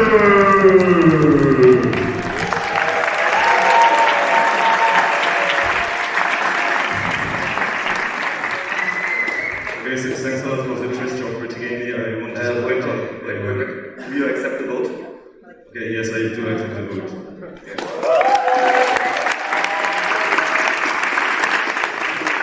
Okay, then, thank you very much. Then the Punisher can start doing his job, like whatever, and everybody can leave the stage. Thank you very much. And we move on to our actual plan. So, to the committee reports. I hope the gentlemen are ready. And we start with the Public Relations Committee and Ambassador and Magazine.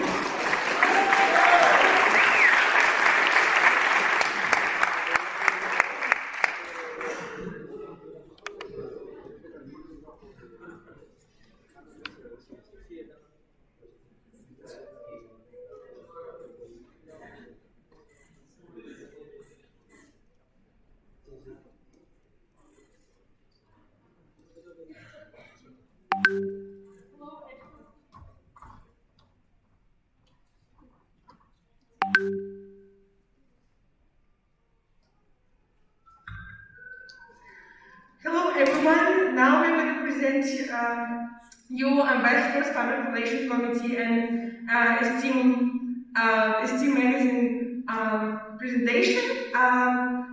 Hopefully no one will fall asleep, otherwise we'll be punished. Thanks for the motion. Yes, and now we start. We're going to start with Ambassador's presentation. Currently, we have two ambassadors. Here is Francisca from LG Porto, and fun fact about her: during parties she likes losing her stuff like laptops or technical devices. So even in the morning, you will find her searching something. Just know that last night was pretty hard, and she was drunk. Okay, and here is Paulina, the other esteemed ambassador, and she's from LG Moscow. And sometimes we are having chats, and some people off naked appear in the back. I don't know where she is having chats, but yeah. Yes, I live in a dorm, so that's the reason. Okay, as for ambassadors, now we're going to present you an entity a bit, just to increase the awareness among you. Our mission is to establish and foster relationships between esteemed and other NGOs. NGO is a non-governmental organization, and also we facilitate existing collaborations. Also, we need to increase awareness of esteem towards IM Europe and provide opportunities to our esteemed members. As for our responsibilities, they are managing relationships with partner NGOs, also representing esteem at external events. We can attend their events and present esteem there. Like yesterday, I presented esteem during ISTEC Congress online. Facilitating collaborations between esteem and other NGOs. Currently, we have partners, which you can see here. They are best Junior Enterprises Europe and ISTEC, but Junior Enterprise Europe, we're still working on them. But two others are we have pretty strong relations with them. So yes, and last one is managing the process of finding and creating new relations with other NGOs. Yep, here it is.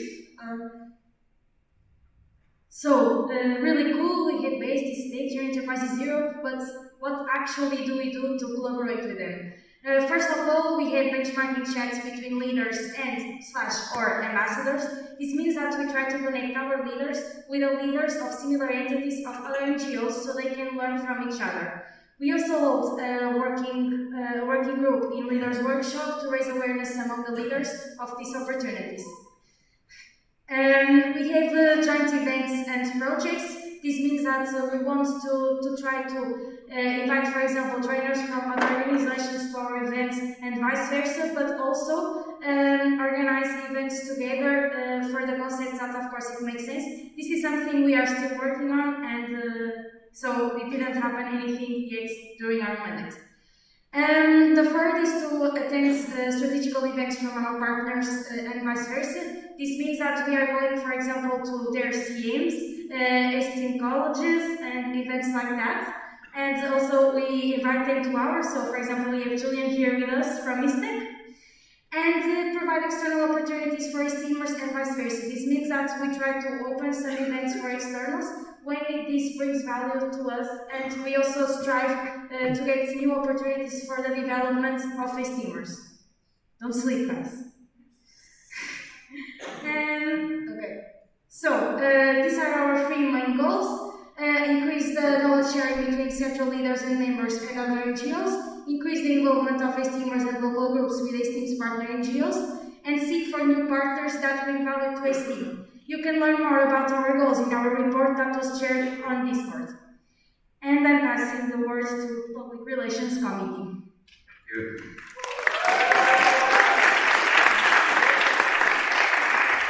Hello dear friends, I'm Ayos Volunteer from Manchu Calabria and I'm the current PRC leader. But let's talk about what's the mission of the Public Relations Committee.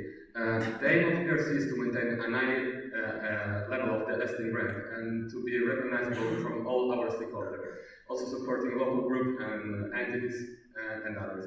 So our main accountabilities are, of course, managing all the social media. Be sure that we have a current brand of STEAM, designing all the material, the promotion, and supporting other entities, of course. We are a really structured committee because we have a lot of workload and a huge flow of information. That's why we have our brand responsible center and STEAM manager that are the bridge between all the committees and the local group and our committee. We have the social media managers that are responsible for sharing and everything on the social, and we have also a pool of team members that are both graphic designer and video makers. Well, of course, being in the PRC is not just about work, it's also about sharing our idea, our vision, our creativity. So don't be afraid of joining us, and if you think that you can contribute. So what are our main goals in the action point for the next year? Of course, make sure that the STEAM brand stays up to the high level and improving it where needed. So our next step, for instance, are to define the colors for department and all the brand roles for department, improve the social media management strategies in a target-oriented way. So, for instance, deciding each social what kind of message we want to send, and also spread the clear knowledge, providing PPTs, templates, and everything that can help to all the network. Estimate.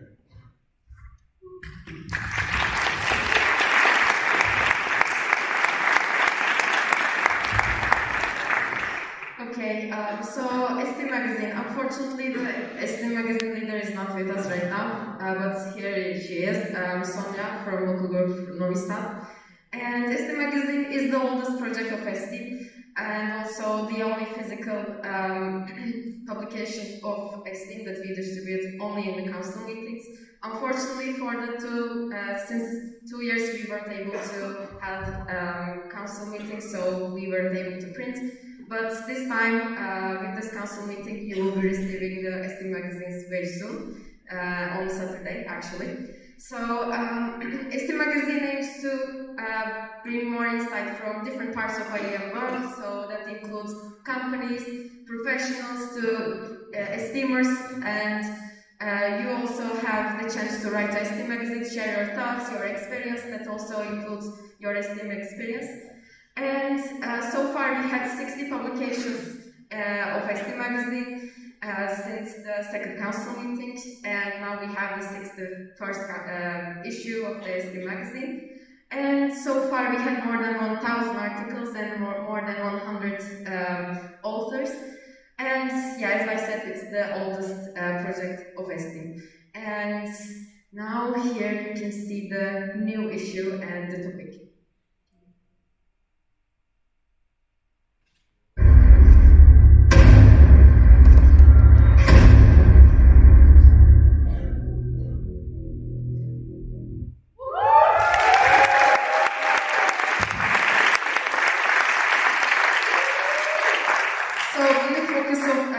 The recent focus of the magazine is the new normal global change. So you can scan the QR code over there. You can find the online previous issues of all of the magazine copies of the previous ones. And yeah, you will be receiving the newest edition on Saturday.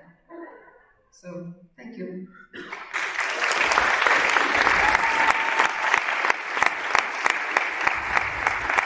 And also we want to say thank you to Sena, our board responsible for the support and the openness. Yep.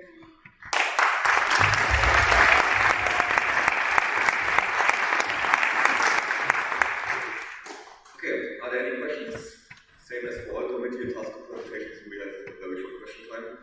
Let's start with the delegate. Mehmet from the LXIII unit, can you open the QR code again? Thanks.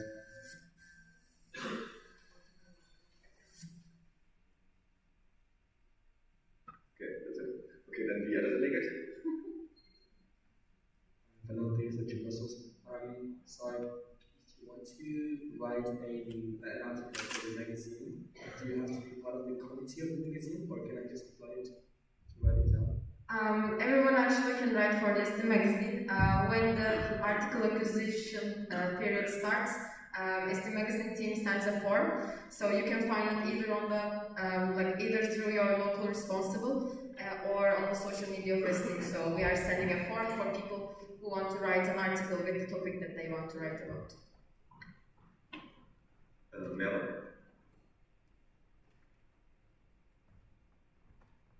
Hi, based on voice. Thanks for your presentations. I have one question. Now I'm checking our LinkedIn account, Esteem Official One. 3 days ago, there was a reminder. Esteem followers have not heard from you in a while. And when I'm checking our LinkedIn account, the last post is from 2 months ago. We're automatically a notification which states that your followers haven't heard from you. Basically, we struggled a bit with the building of the team. Right now, we are still looking for a big team responsible. So it's true, yeah, but in the next, just right after the CM, I have a plan to start working on LinkedIn. It's really important for us from the point of view of just show companies what we do, and I think it's really important for it. So I'll take care of it right after the CM. If I find a person, otherwise I will take care personally part of it. Can you please say also your name, because as always when there are groups on stage, just say your name before answering. Adios, LXIII. Okay, are there any more questions?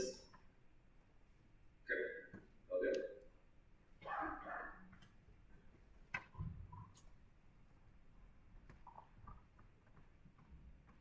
It's like a problem to solve this too. So as you know, the CIG are kind of granting which for the outside. What do you think about local groups usage of the CIG? Because most of the Instagram accounts are not following these rules, but they're also representing Esteem, so they're members. So what do you think about that?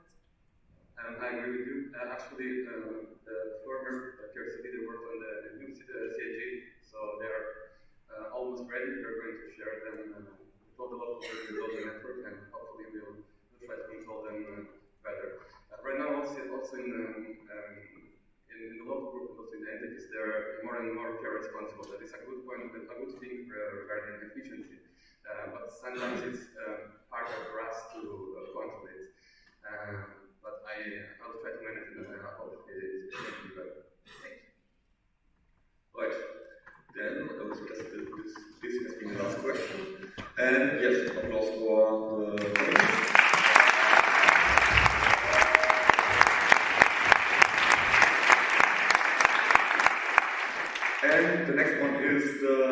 ITC and KFC, so Information Technology Committee and Knowledge Facilitation Committee.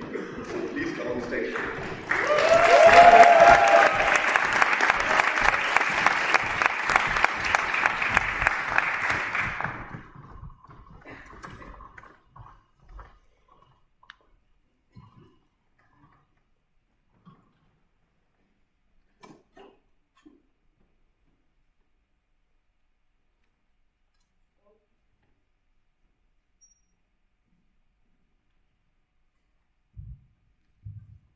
Hello everyone once again. We are the KFC and ITC leaders.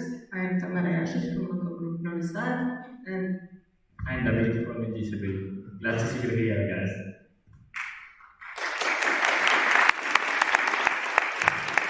So here is the agenda of today's presentation. First, we will talk about our missions. After that, we'll share with you some working areas that we have in common but take care of in different ways. After that, we'll talk only about the stuff related to KFC, and after that, the stuff related to ITC. So, here you can see the KFC mission, but what it really means, KFC has to make sure that knowledge is kept inside the network and doesn't get lost during the time, and that every important informations are visible all the time to every esteemer. Here you can see ITC, like it's a long mission, but basically we're here to maintain the portal, keep everything working, give you technical support, and give you like every IT structure that is needed for fulfilling every needs of steamers. So we are going now to talk about the responsibility we have in common, which is the portal and WordPress, but we tackle in different ways. Oh, you didn't. Okay. Sorry, it wasn't the last presentation. Okay, so basically, yes, like we ITC are responsible for keep things running, but KSC is responsible for the content in it. So during the last year, a lot of steamer has been approaches with different, like maybe they ask me like why, like when there's no, I don't know, times page on WordPress, and that's not my responsibility, it's her. So with this clarification, it's really important that you understand the difference, because it's better for us to work like during the whole year.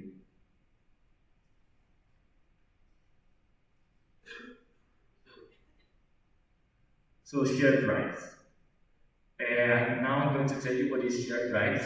Basically, it's one of the IT tools that we have. It's mostly used for every community, but also departments and members. So here there are also some misunderstood.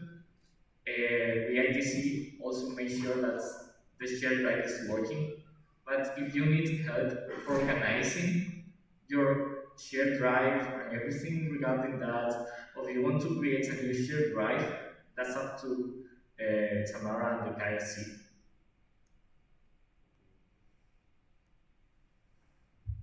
Okay, so besides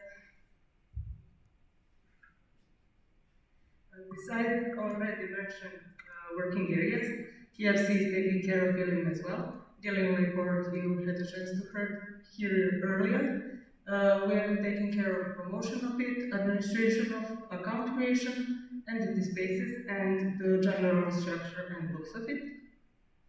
Then there are BPDs. It's not written well, but it's BPDs. We need to keep them updated and make sure that they are visible all the time. And organization of information knowledge. We are basically storing and managing visibility and archiving old and obsolete files.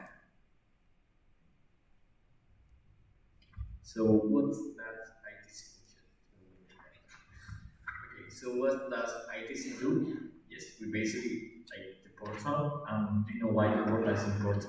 We are here because we applied to the portal, and that's allow us to have a constant meeting on every event we have. Also, it's getting to know streamers, and yeah, basically that's what we do. Also, like how we do like the portal, we basically do like coding, and it's divided into a step front and backend, and that's basically having fun. So yeah, and we also, as I said before, we've been giving technical support to streamers in 2002. I hope you like our presentation. Yes, please, if you have any question. Yes, there you go.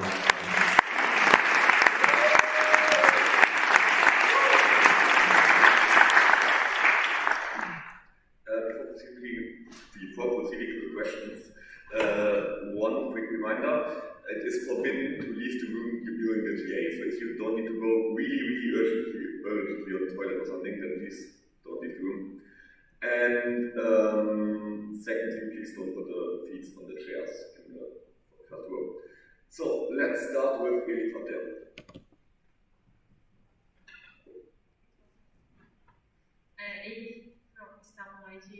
And my question regarding ITC.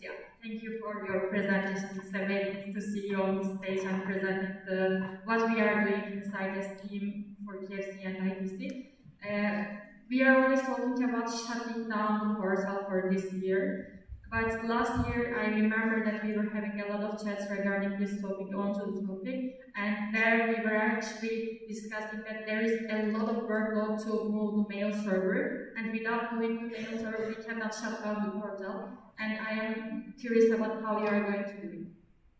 Okay, yes, like one of my main goals this year is to shut down the old portal because it also gets a lot of trouble. The thing is, it's not only mail servers, because like there are some more stuff regarding like a structure that also needs to be done. So basically, I want to have just a coordination meeting, which like the objective of doing of that coordination meeting will be like do everything like bigger tasks that needs to be done to close to your portal.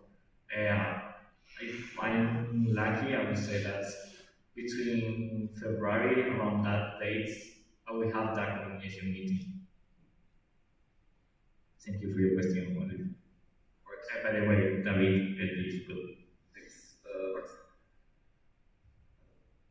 Hello, thanks for my Eindhoven. I'm not sure who to ask this question to, but on the old portal, you have the old forum. There's a lot of really interesting knowledge there. What will happen with it if you close the old portal? Will there be any way to still keep this knowledge? It's like KFC is responsible for knowledge, but ITC for the portal, so how will there be something on it? We're actually going to move everything from the old portal to WordPress, and on the new portal we will have only events, but we have another presentation just regarding that topic on Saturday. So we'll explain it. Thank you. One last question. Margarida from LG Portal. So I was wondering if you have like a plan to make helium more appealing for the steamers or more intuitive.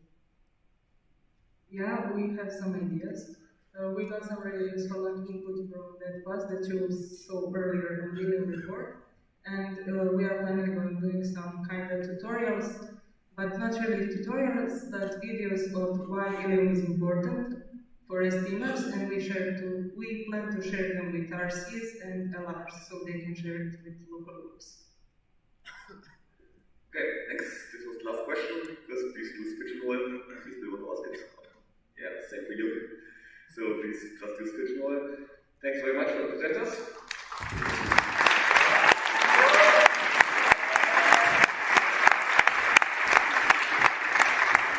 And the next presentation is the Analysis Committee and Event Quality Task Group.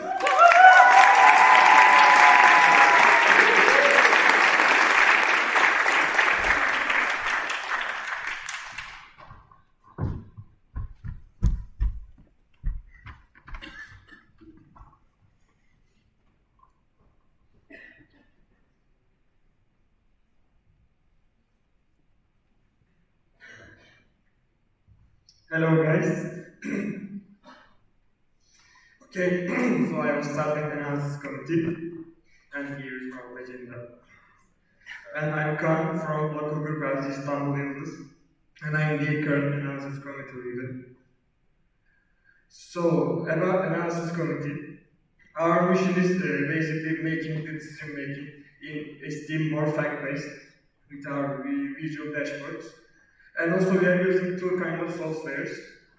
One of is SQL database, maybe you might know, to store our data. And we are using Tableau, you already heard about it before, for making the dashboards. So, simply I will talk about our current dashboard because we have all of LXIII leaders here, not all of, but most of, so they might be useful for everyone. The left part is COVID dashboard. You probably saw a lot of it. We are making guidelines for COVID according to them, and it uses the European Union database. And by the way, it updates itself every Thursday. And the right part is trainer's dashboard. You can simply select trainer's name from the top right part here, and you can show his or her portfolio areas and session history. The left part is local group dashboard. This is the most important part for the local groups, because you can see your travels, detailed feedbacks, and also more detailed feedback on the top right event feedback report. And the right part is LG requirements dashboard, bottom right, and we did it with MC, and you can trace your warnings with the LG requirements dashboard. The left part is curricular database. We did it with PDC like a while ago, and you can look your curricular database, but for now it's only limited local groups. The right part is PRC dashboard. Again, it's kind of old one, so it's not current ones. So, one-off request. What's the one-off request? It's a thing that comes to us with you, from you, your leader and others. And this is kind of easy to extract data, so I can assign them to our newbies and they can get experience from it, and they can develop their own Tableau. And the right one is third dashboard we have. And this is the STEAM profile, but this is not new, but I kind of promoted. You heard it about on Kai's presentation. Where's Kai now? By the way, it's available for everyone. You can sign up online from the top left one, and you can see your profile. And here is this is your event body. You can see the participants which you attend the event most.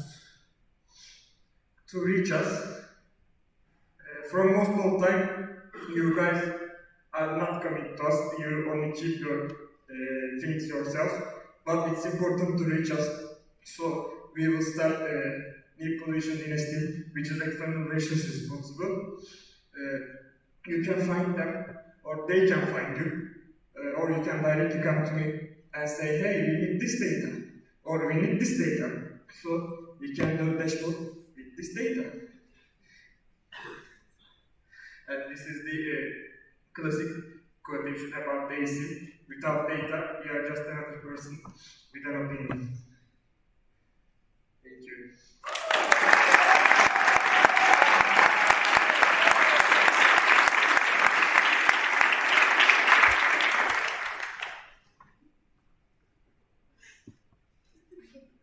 Hi guys, it's nice to see you all from here. Let's start. Well, I will introduce myself, then I will talk about Event Body Trust Group, and then our projects. I'm Federica, I'm from local group Milan, and I am 100% Italian, as you may see that I'm moving my hands while speaking. Okay, I have a question for you guys. Have you ever heard about this task group? Be honest and raise your hand. Raise your hand. Yay! Lots of you! I'm so happy about that. Well, our mission is to create a standardized events quality improvement system and consistent quality in STEAM events. There are 3 points that I want to stress. The first one is that we want to standardize event quality. The second point is that we believe in constant improvement. And the third one is that we work for people because people are evaluating quality. Our projects. We have created PPDs about tips and tricks of online and offline events to support events organizations. We have a toolkit for activities to have a shared knowledge about activities. Application for an event. We have revised the portal with some more specialized questions in the application. And then the event open call page. There is a useful page to match leaders' necessity for an organizer and local group desire to host an event. And what about next? We want to create some training sessions, short training sessions that are more focused on event organization and they are tailored for local groups and region needs. And also we want to create some toolbox to share with regional coordinators and leaders. This is all about event organization and quality standards. I believe that the path is so long and we need to improve constantly. And we want to provide high quality in a double environment, meaning a coexistence of offline and online events. I hope that you don't fall asleep, by the way, and let me leave you with this sentence in which I personally believe that quality is everyone's responsibility. And thank you.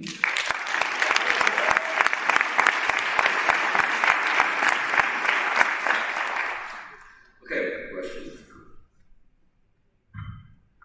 Let's start with Rossens.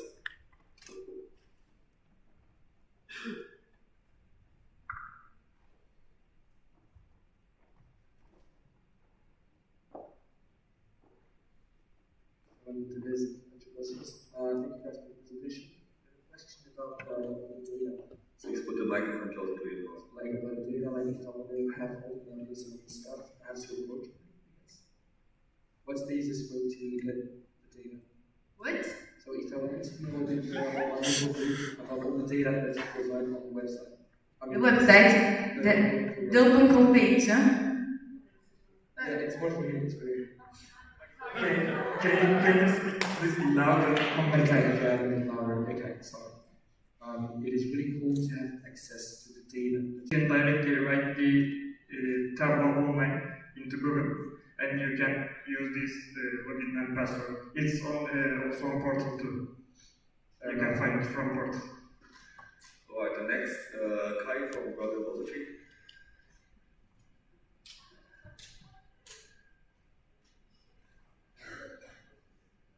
Are there delegates here? Aren't there delegates? Anyway, Kai, Hyman, hope you read it. Question is, thank you, first of all, you both. Question is to Khan regarding analysis committee. As also being a member there and getting into the team a couple of years ago, I also realized the importance of the committee lays not only in the value that you bring by answering the data questions for the board or for other entities, but it's also a very great way for people to develop an important skill in that sense. For myself, I learned the entire thing about Tableau via the analysis committee, and a lot of things regarding that played a role that there was a sense of a team environment in that sense, and activeness and support internally.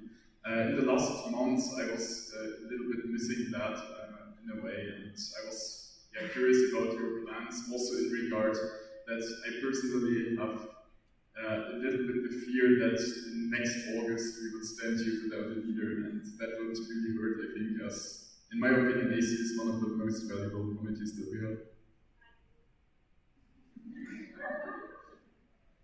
Okay, then the delegate.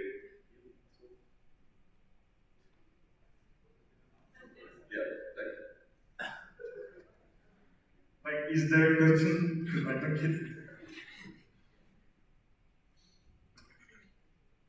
Okay, sorry, it was a long speech. So the question is, do you have any plans to like actively recruit people, build a team structure again, or like help people also to develop their skills in Tableau again, so we have an active community also for the future?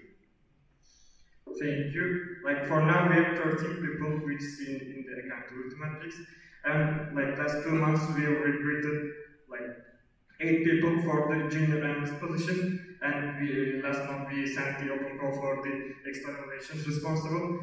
Like we recruited 8 people for the junior analyst, and they started watching videos. So after a month or a half a month, we can have a solid structure in team. Is it good?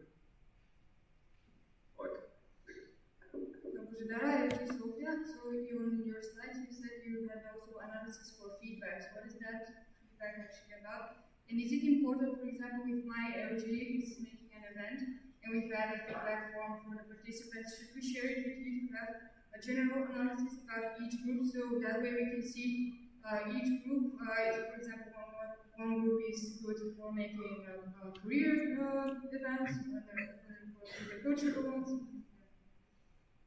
Let me show you that's okay.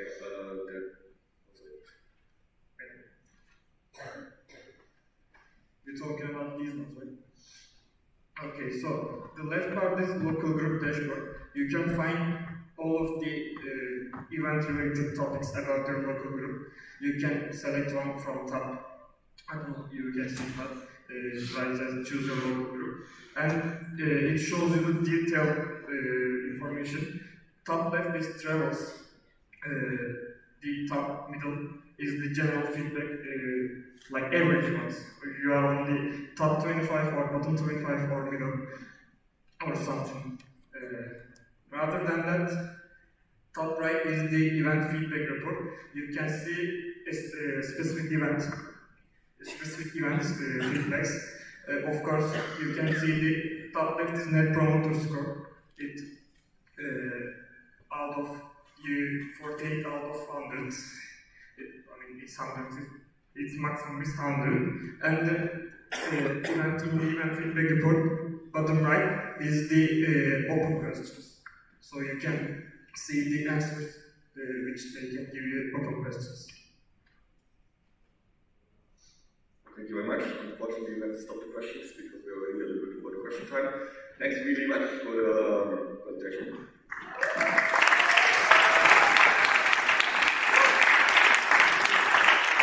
And the next presenter is the Professional Development Committee and the Social and Environmental Responsibility Committee.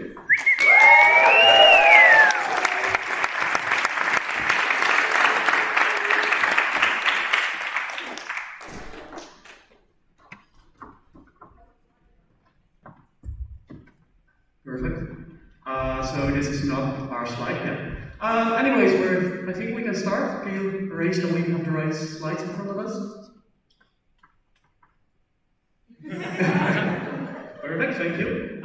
So today I am here with the leader of the Social and Environmental Responsibility Committee, Ahmed. My name is Dan, and I am the leader from the Professional Development Committee. And we thought that we would take a little bit of a different approach for our presentation. Because the reports of our committees, they can be found on Discord, yes, sorry. So we thought that we would go up with a little bit of a different storyline. And our story we would like to tell you today is how we, as students, can have an impact on the world around us. Specifically on society, the environment, and your education. Because we are two very dedicated leaders to making an impact, and we are in front of you staring at a group of 150 very dedicated students with voices that need to be heard. And we would like to show you today how you can let your voices be heard. So, Ahmed, please take it over. So, hello everyone. To start with that, the modern industrial society as we constructed in the last 150 years is inherently destructive to the planet.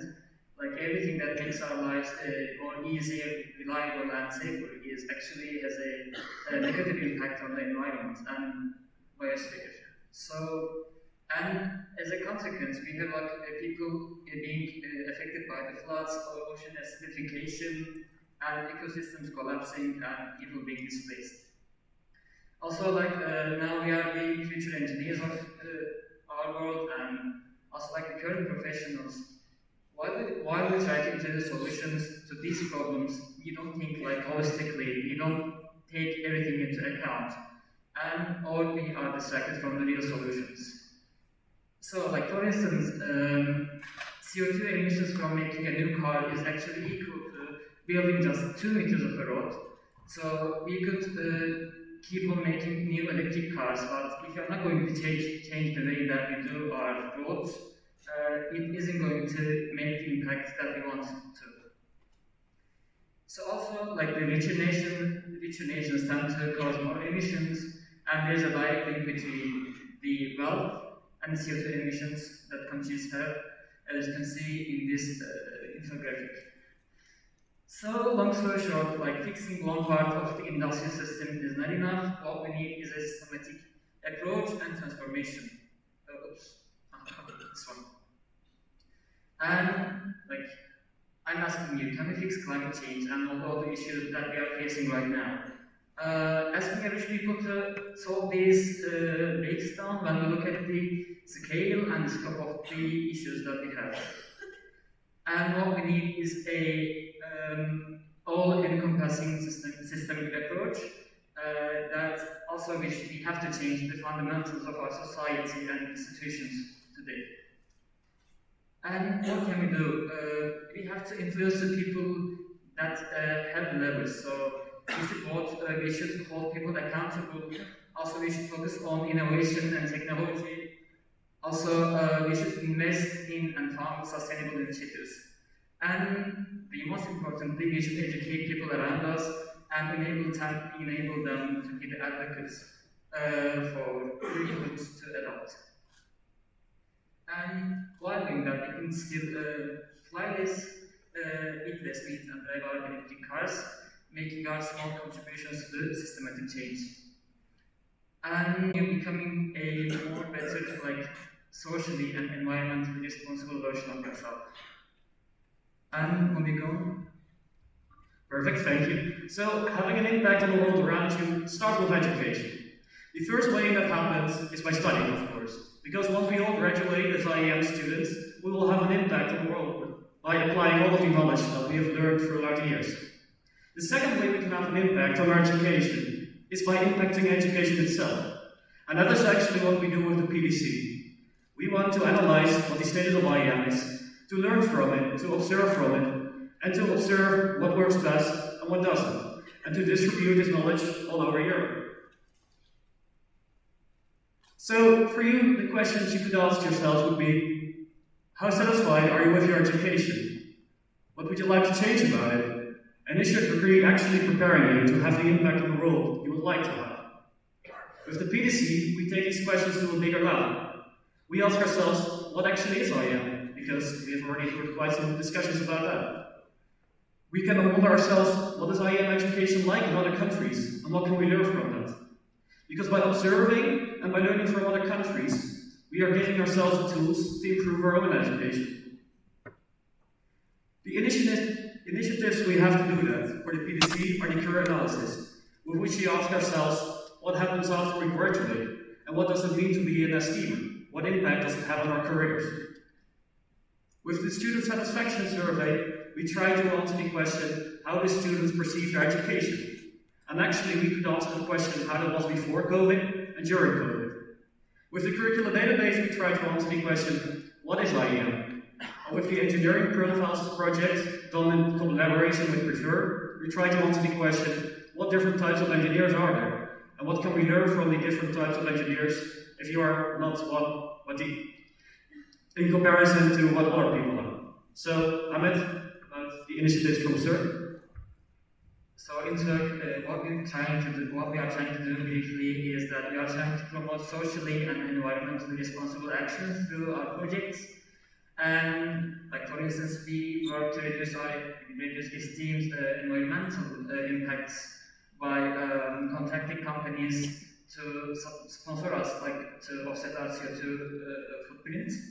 Also, we are trying to ensure an inclusive and safe environment for esteemers to be present in. Also, we collaborate with other esteem entities and NGOs a lot. Like we had with Benchiner, Business Booster, SHAR NGO, and Africa in Motion. Also, we are in very close contact with our alumni, with the IMK Foundation, and we are trying to benefit them as much as we can, the collaborations. And what we are trying to do is we are trying to connect, educate, and support the STEAMers in the making of the initiatives related to those. So, okay, how can we help us? Is that you can be proactive, you can be curious, and you can be interested in our initiatives. Also, while doing that, you can recognize the opportunities to help us and make an impact. Yeah, so the third point, I know how some people think about them, surveys, but they are an amazing way to have an impact on the world around you. They are one of the easiest ways to show your voice. For the curriculum database, we are still looking for a lot of LGs to analyze their own curricula. You will see a Medium post will be very soon, so if you would be interested, definitely check it out. Yeah, so long story short, education is hot. We want to cool down the environment. If you're interested, join our teams. Thank you very much.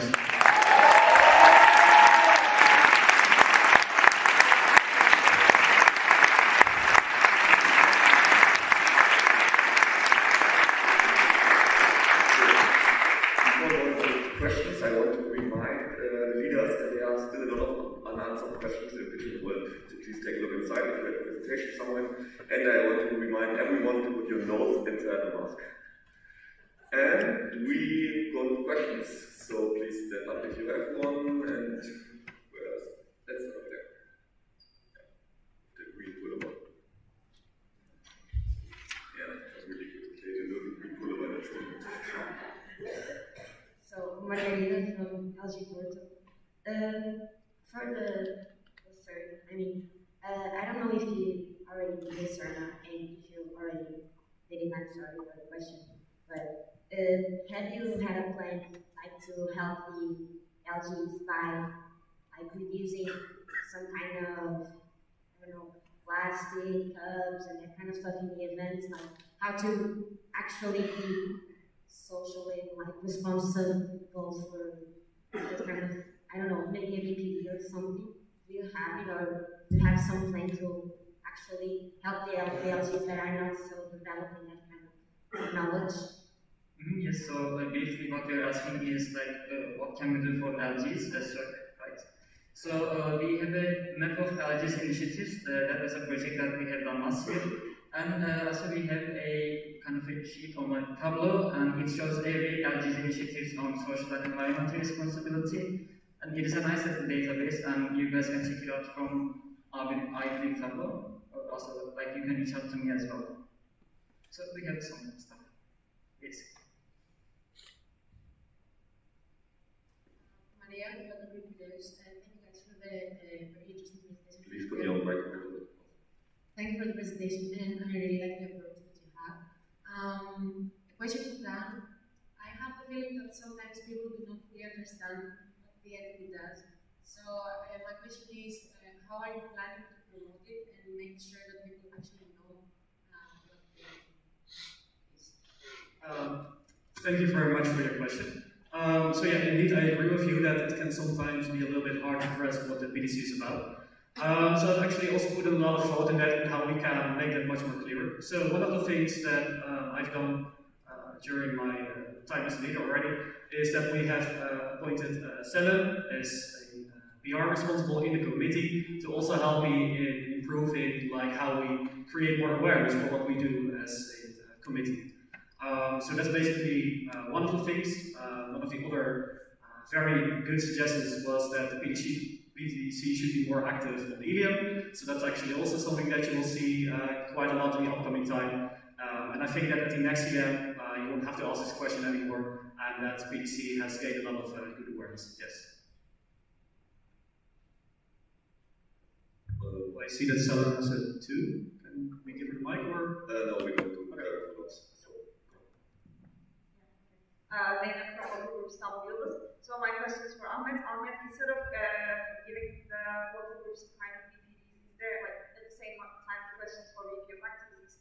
Can we also have some regulations such as we have in COVID regulations so that they will have to follow it, because most of the local groups, they won't do it as far as I know from my own local group if there is no regulations. Have you ever thought about this? So, like, we thought about this as well, but I personally don't know the regulational side of this team that much. So I would say we are working on a SIR event guide. We also have a present SIR event guide in STEAM from 2014, I believe, and we are trying to update it. And when it is finished, we will be like providing these strategies as well. But from the regulation side, I don't know the technicality of it, like, to be honest. Thank you. This was the last question, so please, for the others, use Pigeonhole and ask them there. So, applause for the presenters.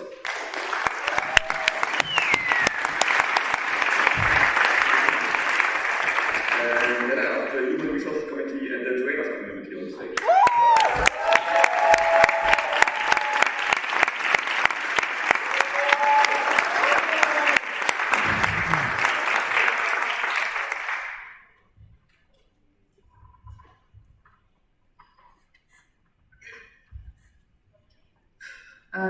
Welcome everyone to Trainers Community and Human Resources Committee report for term 6 of Council Meeting 7. Okay, we will start with agenda.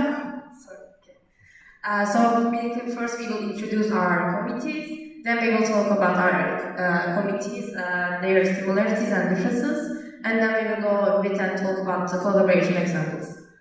Firstly, I want to introduce myself. I am Sude, I am the current Trainers Committee leader. So let's start the Trainers Committee. So as the Trainers Committee, we provide training sessions to STMers to help their personal development, but we are also focusing on the growth of the trainers. So basically we have two main focus areas. First, the development of STMers, and the second one is growth of the trainers. First, the development of STMers. Basically, we are delivering training sessions to the local groups. Also, we are delivering training sessions for the events. And these sessions can be about soft topics, soft skills, hard skills, and about STEM. Also, they can be anything that you can imagine. And we are delivering training sessions in the events, such as central events, brain trainers, etc. And also, we are in regional events. So, to be short, like, trainers are in everywhere in STEM. Also, for the growth of the trainers, we are responsible for training, organize training new trainers or mentoring new trainers event for the new generation of trainers. Also, we are organizing trainers on tour or trainers on visit events. Also, we have trainers database, so it's a tool that you can see all of the training sessions delivered in the STEAM. Also, we are currently working on the trainers dashboard, as Kaan mentioned in his presentation. Also, we have the trainers library, so basically you can see the reports, handouts, or relevant information about the topics that you want to. Also, you can see the tools we are using as a trainers committee, such as a report or like feedback form and the feedback calls. Hi everyone, I'm Luis Silva and I'm the Human Resources Committee leader, and I'm here to present to you what we do. So our mission is actually to support all central STEAM entities in the recruiting, onboarding, managing and developing processes for them to do that for their team members.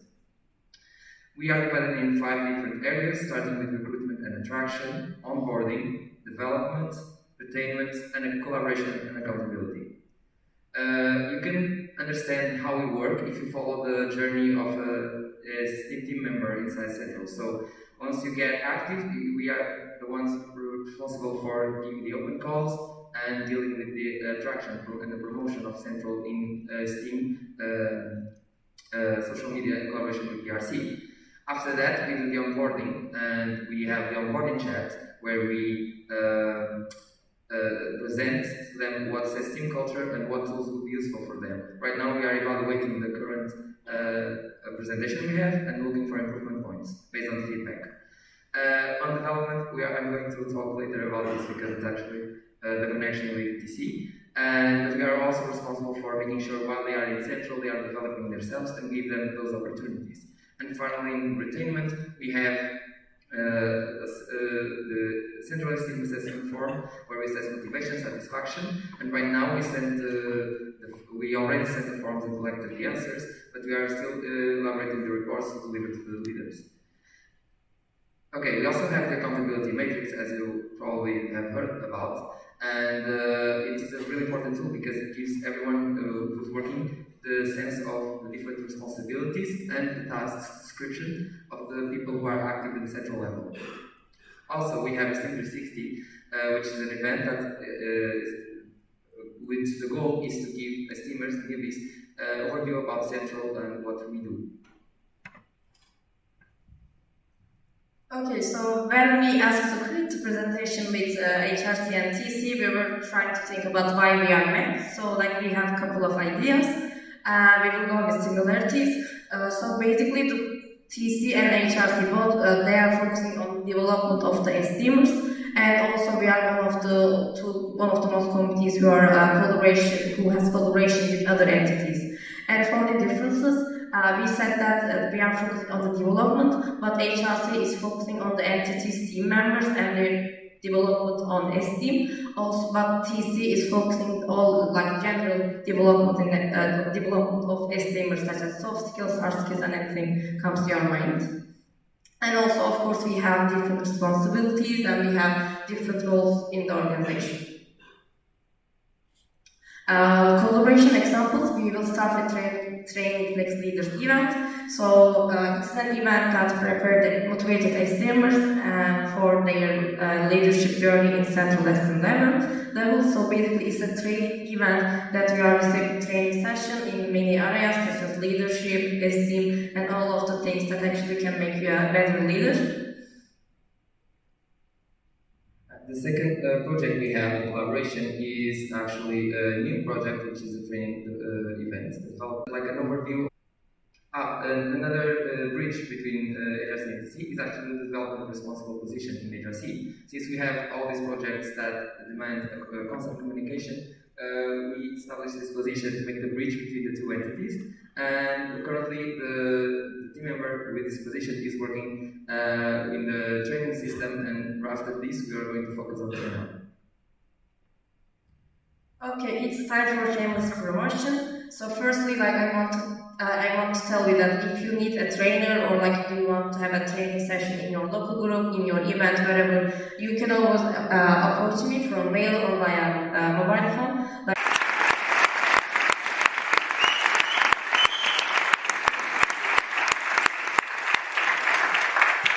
That was the reaction I expected. So after 2 years, we will have the TNT in Poznan. If you have any doubt about anything at all, about Central related questions, you can approach me.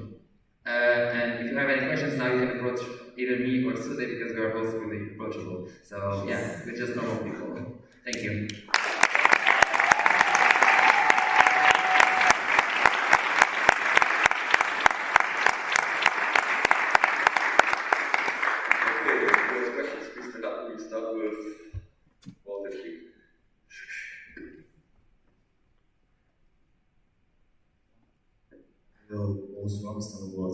I want to ask a question, by the way, thanks for your presentation, it was really good, about the training event, the new event, about training entities and team members.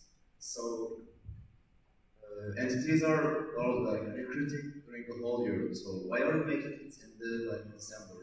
What will happen if somebody gets in January, for example? Thank you for your question. So, in Central we have that separated training sessions, and you would also miss some opportunities if you only join after December, for example, or after that specific training session already happened. We are just going to try, and then in the second semester we're going to try to do the same thing, or even an alternative if it doesn't work.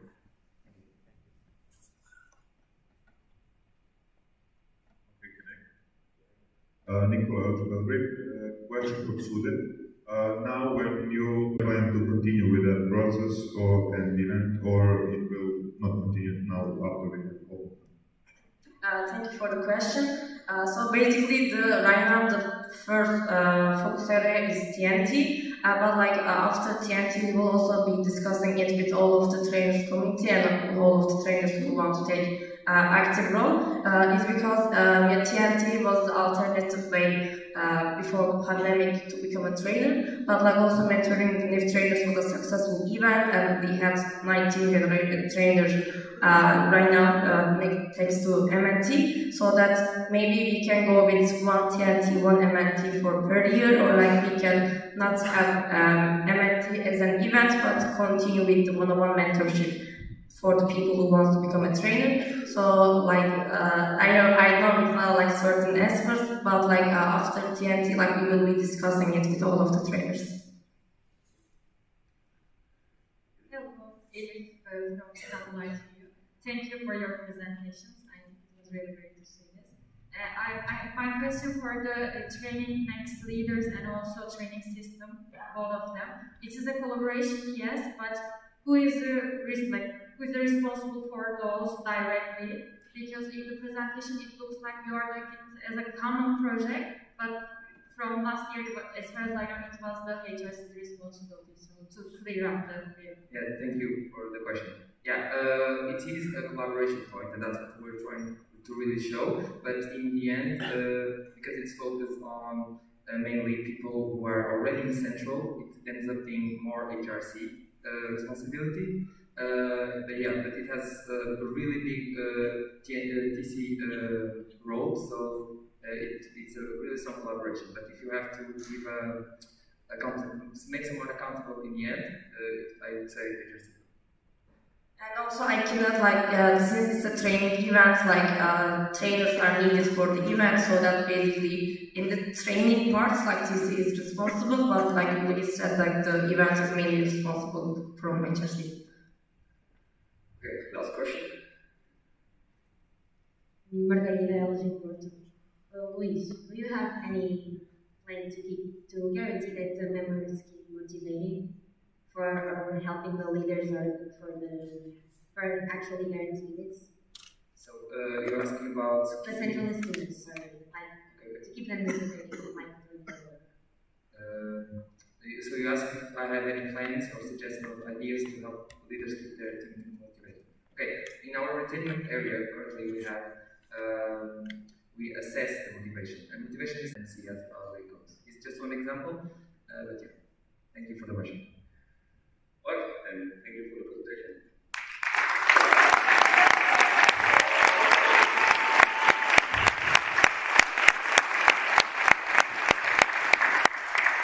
And I will close agenda point 44, committee and task group presentations. And I will open agenda point 45, accreditation of esteemed trainers.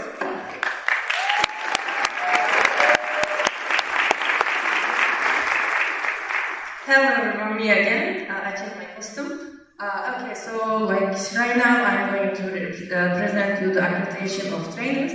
Before I present who, what, I want to say what is accreditation. So basically we are using accreditation for the official recognition of the esteemed trainers community. And right now we officially have 3 accreditation levels: esteemed official trainer, esteemed expert trainer, and esteemed trainer legend. For all of these accreditation levels, we have different criteria, and also I want to add for this year we made a small change in this accreditation criteria. So basically, in the previous years, offline hours was equal, offline sessions were equal as the online training session. So basically, if you deliver an online training session, it was the same with offline training session, so the hours was the same. So for this year, we want to put a threshold for the offline session delivery, so that for each accreditation level, we have a minimum limit of the offline hours delivery. Okay, after this small explanation, please drum rolls. I will explain the trainers. Okay, we have the Nico Magalaski for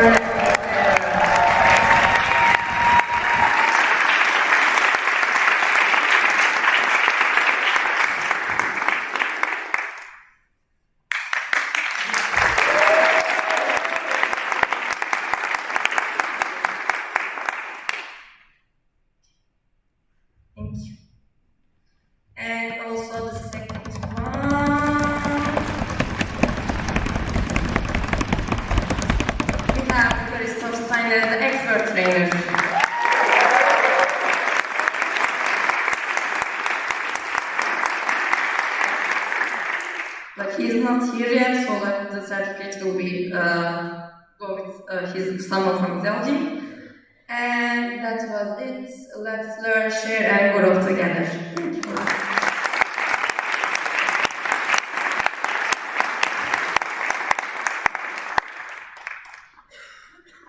Alright, then I close agenda point 45, accreditation of esteemed trainers. And we still have one open agenda point, which is agenda point 22, external presentations. And I ask ESTEC to come on stage.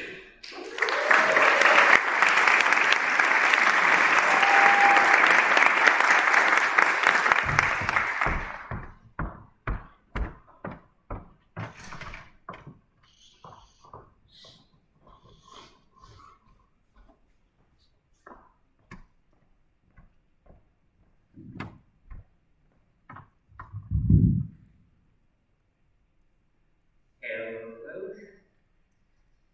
ESTEC, Electrical Engineering Students European Association.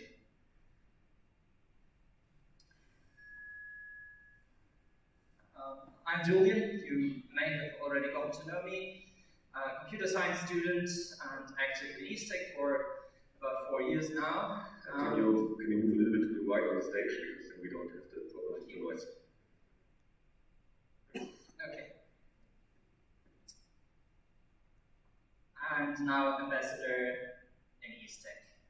I'm here to tell you a bit about my association that EST has decided to collaborate with, that we also in return decided to collaborate with you. And this might seem a bit familiar, I guess. There's a bit of a difference, but we have ECS students, but in general, our vision about connecting students all over Europe in a specific field of study is pretty much the same. We use a mission, but we also reformulate that in a vision, so you can choose whichever you prefer. Very briefly, ESTEC is a bit older. The idea is from 1960. It was founded as ESTEC before there was another name in around 1986. And right now, we are moving the association from our previous seat in Delft to Zurich, but due to organizatorical reasons, it was easier to refound the organization, so we'll see how that goes down in history. We have around 46 cities right now active in ESTEC, therefore are a bit smaller than esteem, but we still have a pretty good coverage of Europe. We have a bit more values than you do, from what I've seen at least. But I mean, maybe we don't follow them as strictly, could also be. One of the main differences, I would say, are the naming conventions. Here's a short excerpt of what we call things and how we call things. Council meeting, Congress. We have 5 regions, states. Overall, we have the same concepts. Our structure is also similar in the sense that the General Assembly is the highest decision-making entity, and then below there are a few others. For us, that is, of course, the boards. So we have the supervisory boards, the alumni, and the organizing committees for the congresses, for example, are also the decision-making entities for our association. We have international teams, which is equivalent to your committees, pretty much. There's CR team, IT team. We have a designated design team, for example. But this is very similar to esteem as well. We have board assistants, which is essentially teams without teams. It's like the ambassadors, which are 2 positions to assist the board that are also working on a designated purpose without more members backing them and helping them in return. We have international projects, and these are similar to your services in departments, I guess. ESTEC Challenge project is hackathon that is being held all over Europe with international final rounds. We have publications project, which is the one here, I guess, for you, because this is not really a service. They are classified as a project, though they make an Instagram magazine and they have weekly newsletters. In general, international events in EastTech are classified a bit differently as well. We have workshops. These are our flagship event, I guess. They are the academic part of our association. There are only a few quality guidelines that an organizing committee has to follow, but the structure, the content, and everything else is up to the organizing committee for us. There's also the advanced skills workshop version. This has a bit stricter guidelines, and they can request that the participants, applicants, have a bit prior knowledge, but they're nowadays pretty rare, I guess, in EastTech. Operational events are the other half of what is maybe equivalent to your services. These are events like an IT sprint or a design sprint, which also serve as recruitment events for our international teams, but may also be a Leaders of Tomorrow event, which is an HR event. For the less academic part, we have international motivational weekends, party weekends. We have exchanges, which are not exchanges, they are more like activity weeks. So it's a week of getting to know a place, doing whatever the organizing committee wants to do, again within a few guidelines. And we have recons, regional meetings as well. So much to the general structure. Right now, these days, maybe you've already heard, we have a congress in Zurich right now.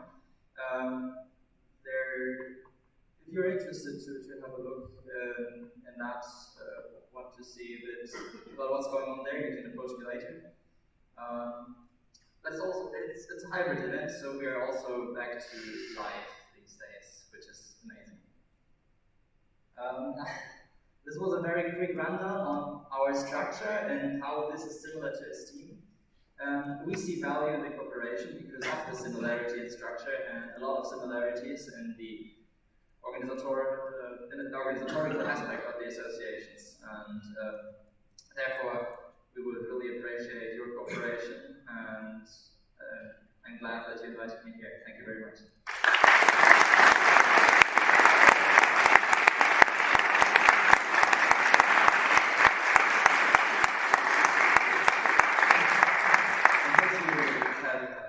Questions that come up later, you also have our ambassador's email address. You can approach me during the event, whatever you prefer. Before proceeding to the questions, we will have the best presentation, which is a video, and then we will have the questions together of best and EastTech.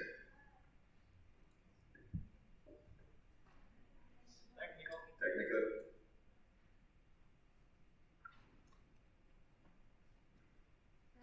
Francisca, LG Porto. This presentation is a video, and I talked with the best ambassador, and she is also answering the questions of Pijando. So maybe it makes more sense to have the questions now for this presentation, because there won't be any questions here for the best presentation. Yeah, sounds like a good plan. That was a suggestion. So then please stand up with your questions to EastTech. And let's start with Luis.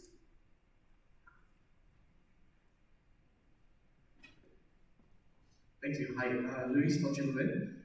Just having a quick look at your website at the, you don't have local groups, you call it communities, I believe? Yes, local groups. Look, there, you can see that there's a lot of activity going on, especially in Southeastern Europe. What are the plans for your network to expand this, especially more in the northern parts? And what are the requirements curriculum-wise? I'm sorry, I didn't. What are the requirements curricular-wise for joining? For joining, you can apply wherever you are pretty much. It is decided on a case-by-case basis if you are accepted as an observer, which is our first stage of a committee. There is a lot of discussions on geographical balance these days. I believe that was one of your question. And we try not to increase our representativeness in Southeastern Europe more than in the Northwest. Yes, it's being discussed in our association, but it's decided on a case-by-case basis. Regarding the team names, most were clear, but you had one team that was called Heat or Put the microphone just a little. You had a team name that was called Heat or HEAT. Could you elaborate that one? Right. We have a Heat team, which is the human empowerment and activation team. It serves a purpose that is mostly HR related in making sure that the new generations of leaders are handed over their positions properly, that they get trainings in case they need it. But I believe that they also serve a little bit the purpose that you have in SARC.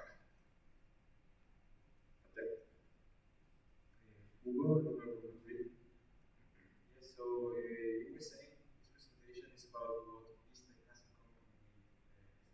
I would like to know what is not. Like, we have any specific, we have an academic department. Do you have any kind of electrical department? These workshops that you're doing, can you like elaborate a little bit on them? Like, are you doing any electrical events, something like that? Right. As I said, the workshops are completely or almost completely open to the organizing group, local committee in our case. We don't have any specific academical department in that sense. There is the ISTEC Challenge project, for example, that has a hackathon competition. There has recently been created a new technological project that is also trying to encourage technological workshops within ISTEC. But other than that, there's no predefined events in that regard.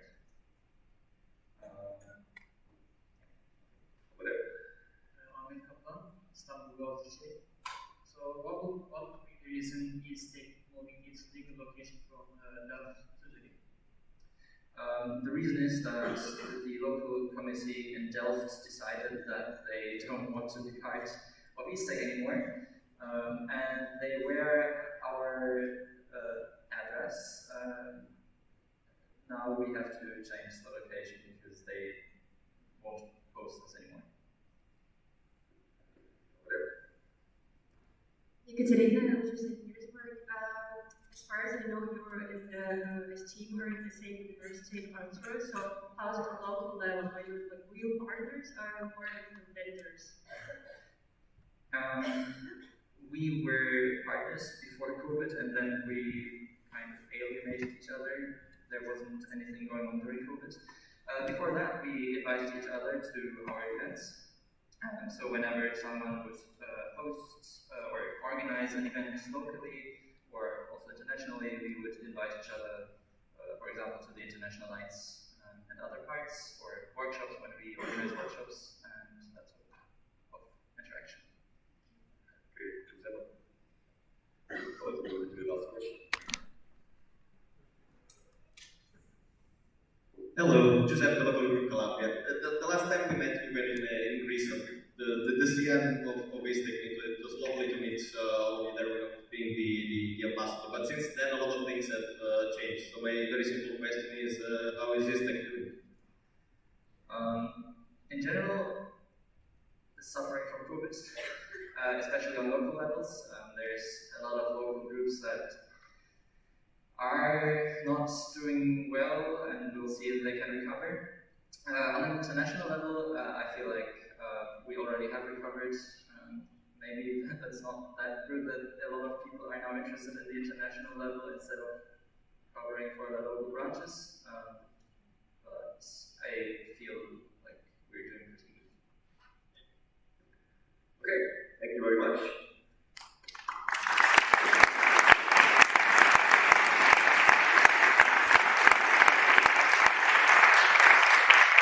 And now we will have the video for Best and the questions of that we will ask afterwards.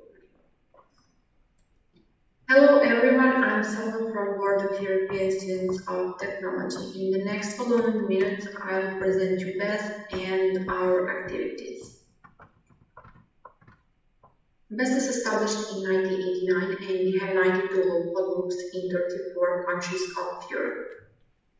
We do everything out of free will. We are politically neutral. We attempt to make no profit from our actions.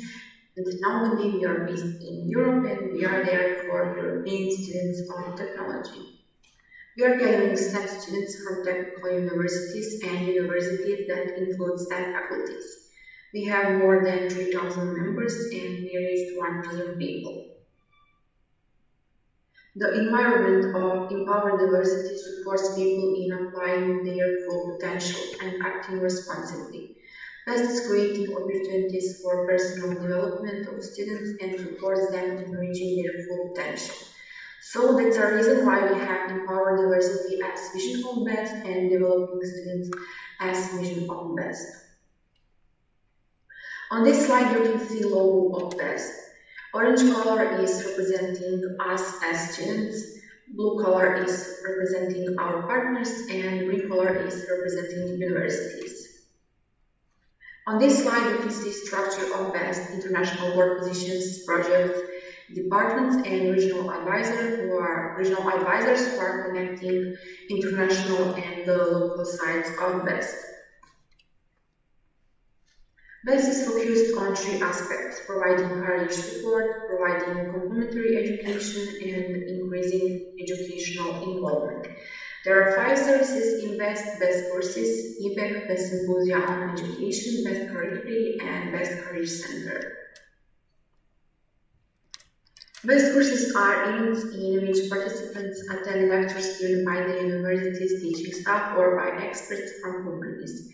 These lectures happen in parallel with other activities like company visits, laboratory work, and workshops. Types of BEST courses are BEST courses on technology, BEST courses on career-related skill, and BEST courses on applied engineering. EBEC is the European BEST engineering competition, and teams of 4 students can participate in 3 categories: team design, case study, and innovative design, which is a new category of competition. There is 3 rounds of EBEC: local round, national or regional round, and 1 final round. Final round of EBEC 2020 will take place in Zagreb. BEST Career Center is online service provided by the organization with international reach. It works on 3 areas: dissemination, CV database, and the webinars. BEST Career Day is European Career Fair. BEST Symposia on Education is involving around 22 students participating, and a content team composed of BESTies representatives from European educational projects and universities or companies representatives delivering the content or engaging in the discussions. The goal is to approach the perspectives of the 3 stakeholders in education: students, companies, and universities through the continuous exchange of opinions and experience. We also have 2 emerging services: BEST Virtual Summit and BEST Programming Bootcamp. Here you can see our recent collaborations, A-Step 2030 and Framework Partnership Agreement. And on this slide you can see our partners, and we are so happy to say that we have STM as our partner NGO. In the case of any questions, you can always contact us on our mails and social media networks. And in the end, I would like to say thanks on the behalf of BEST for this opportunity, and on my personal name, I can't wait to meet you all on some of your upcoming events, since I'm ambassador of BEST, and I'm sending you greetings from Bosnia and Herzegovina. Thank you.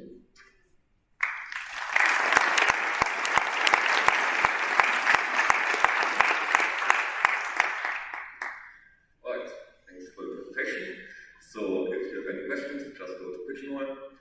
And if you have anything else about the corporation in general, then also feel free to approach our ambassadors. Now I close agenda point 32, external presentations, and I open agenda point 46, miscellaneous. And the first announcement is from Dasha. Dear Council, I would like to highlight how important for us to start on time the General Assembly. Tomorrow we expect everyone to take the bus on time and be present here. It's a factual day, not only the flow of the General Assembly but also organizers because of the logistics. If you can wake up on time and be present here in the chair room, or if you cannot stay awake here, please leave parties earlier or skip parties and sleep. Respect people who are presenting for you on stage. Do not use your phones, pay attention, because you are chosen to be here by your local groups, or were invited to be here in the boards, and all of you have an active role in this council meeting. We limited amount of participants for a reason, so please, show us that you need to be here. Pay attention to presentations, ask questions, actively participate. Thank you.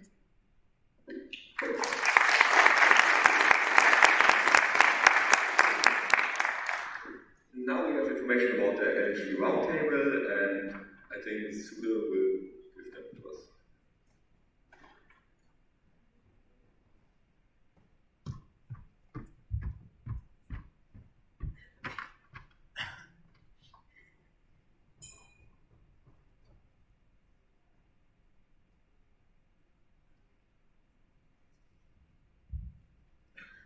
Hello guys, I'm Sude from local group Hungary Metro, and I'm the LG Roundtable coordinator in CMCV.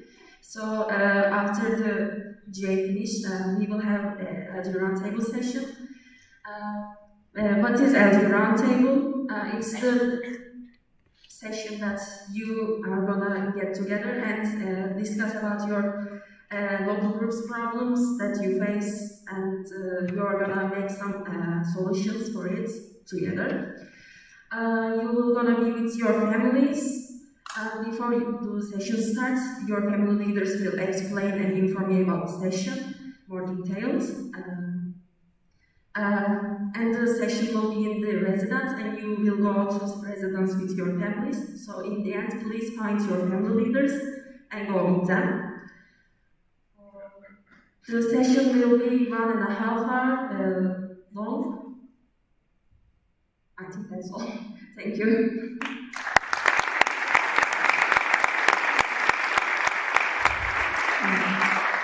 And guys, please don't go to your rooms. It will be in the residence, but don't go to your rooms. Just join the session directly. We will have a free time afterwards. Okay, that's a technical question up there, I guess. Yeah, I didn't understand. So we are all going by buses back to the residence, and then there we meet together with our families. Or we are going with our family leaders as yesterday on the party. Yes, it will be the same families that you gathered in the first night. So you will get together with your families here and take the bus and go to the residence, and then there will be organizers that will let you to rooms that you will need to go with your families. Any more technical questions, Luis?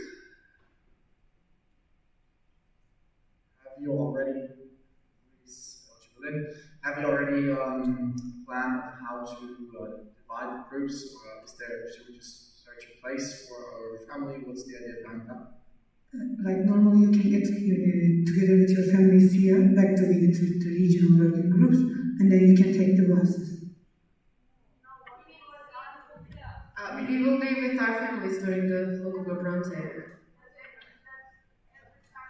I understand that. I mean, where location is, because as we can't meet with our rooms, there's limited amount of space, we're not allowed to be too loud in the residence. That's my question. Yes, in the residence there will be rooms for us to have the session. The organizers will like to take you to the rooms. Are there any more technical questions? This seems not to be the case. Then there's an announcement from the leader. Hello everyone again. I just wanted to remind you that tomorrow we have the applications for the council meeting, and we officially still not have a local group that will apply. So I would like to suggest you to talk with your local groups and explore the possibility of you organizing the council meeting.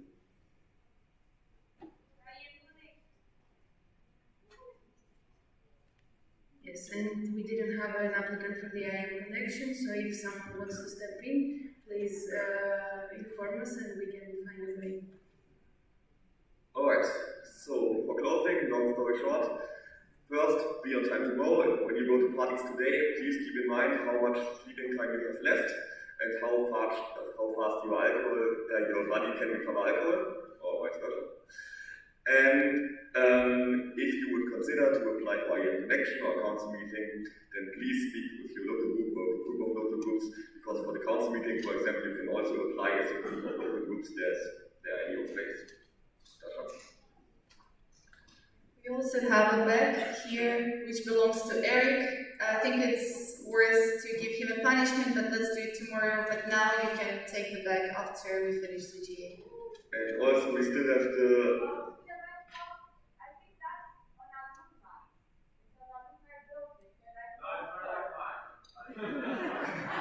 we're talking. Okay. We will just put it in the announcements and then we will figure out.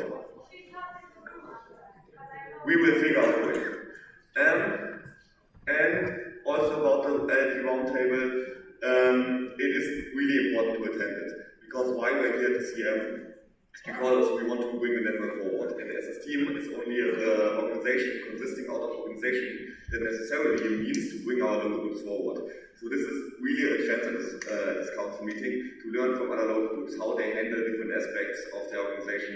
And this will definitely help you improve your local group. Okay, then hereby I close agenda point 46, miscellaneous.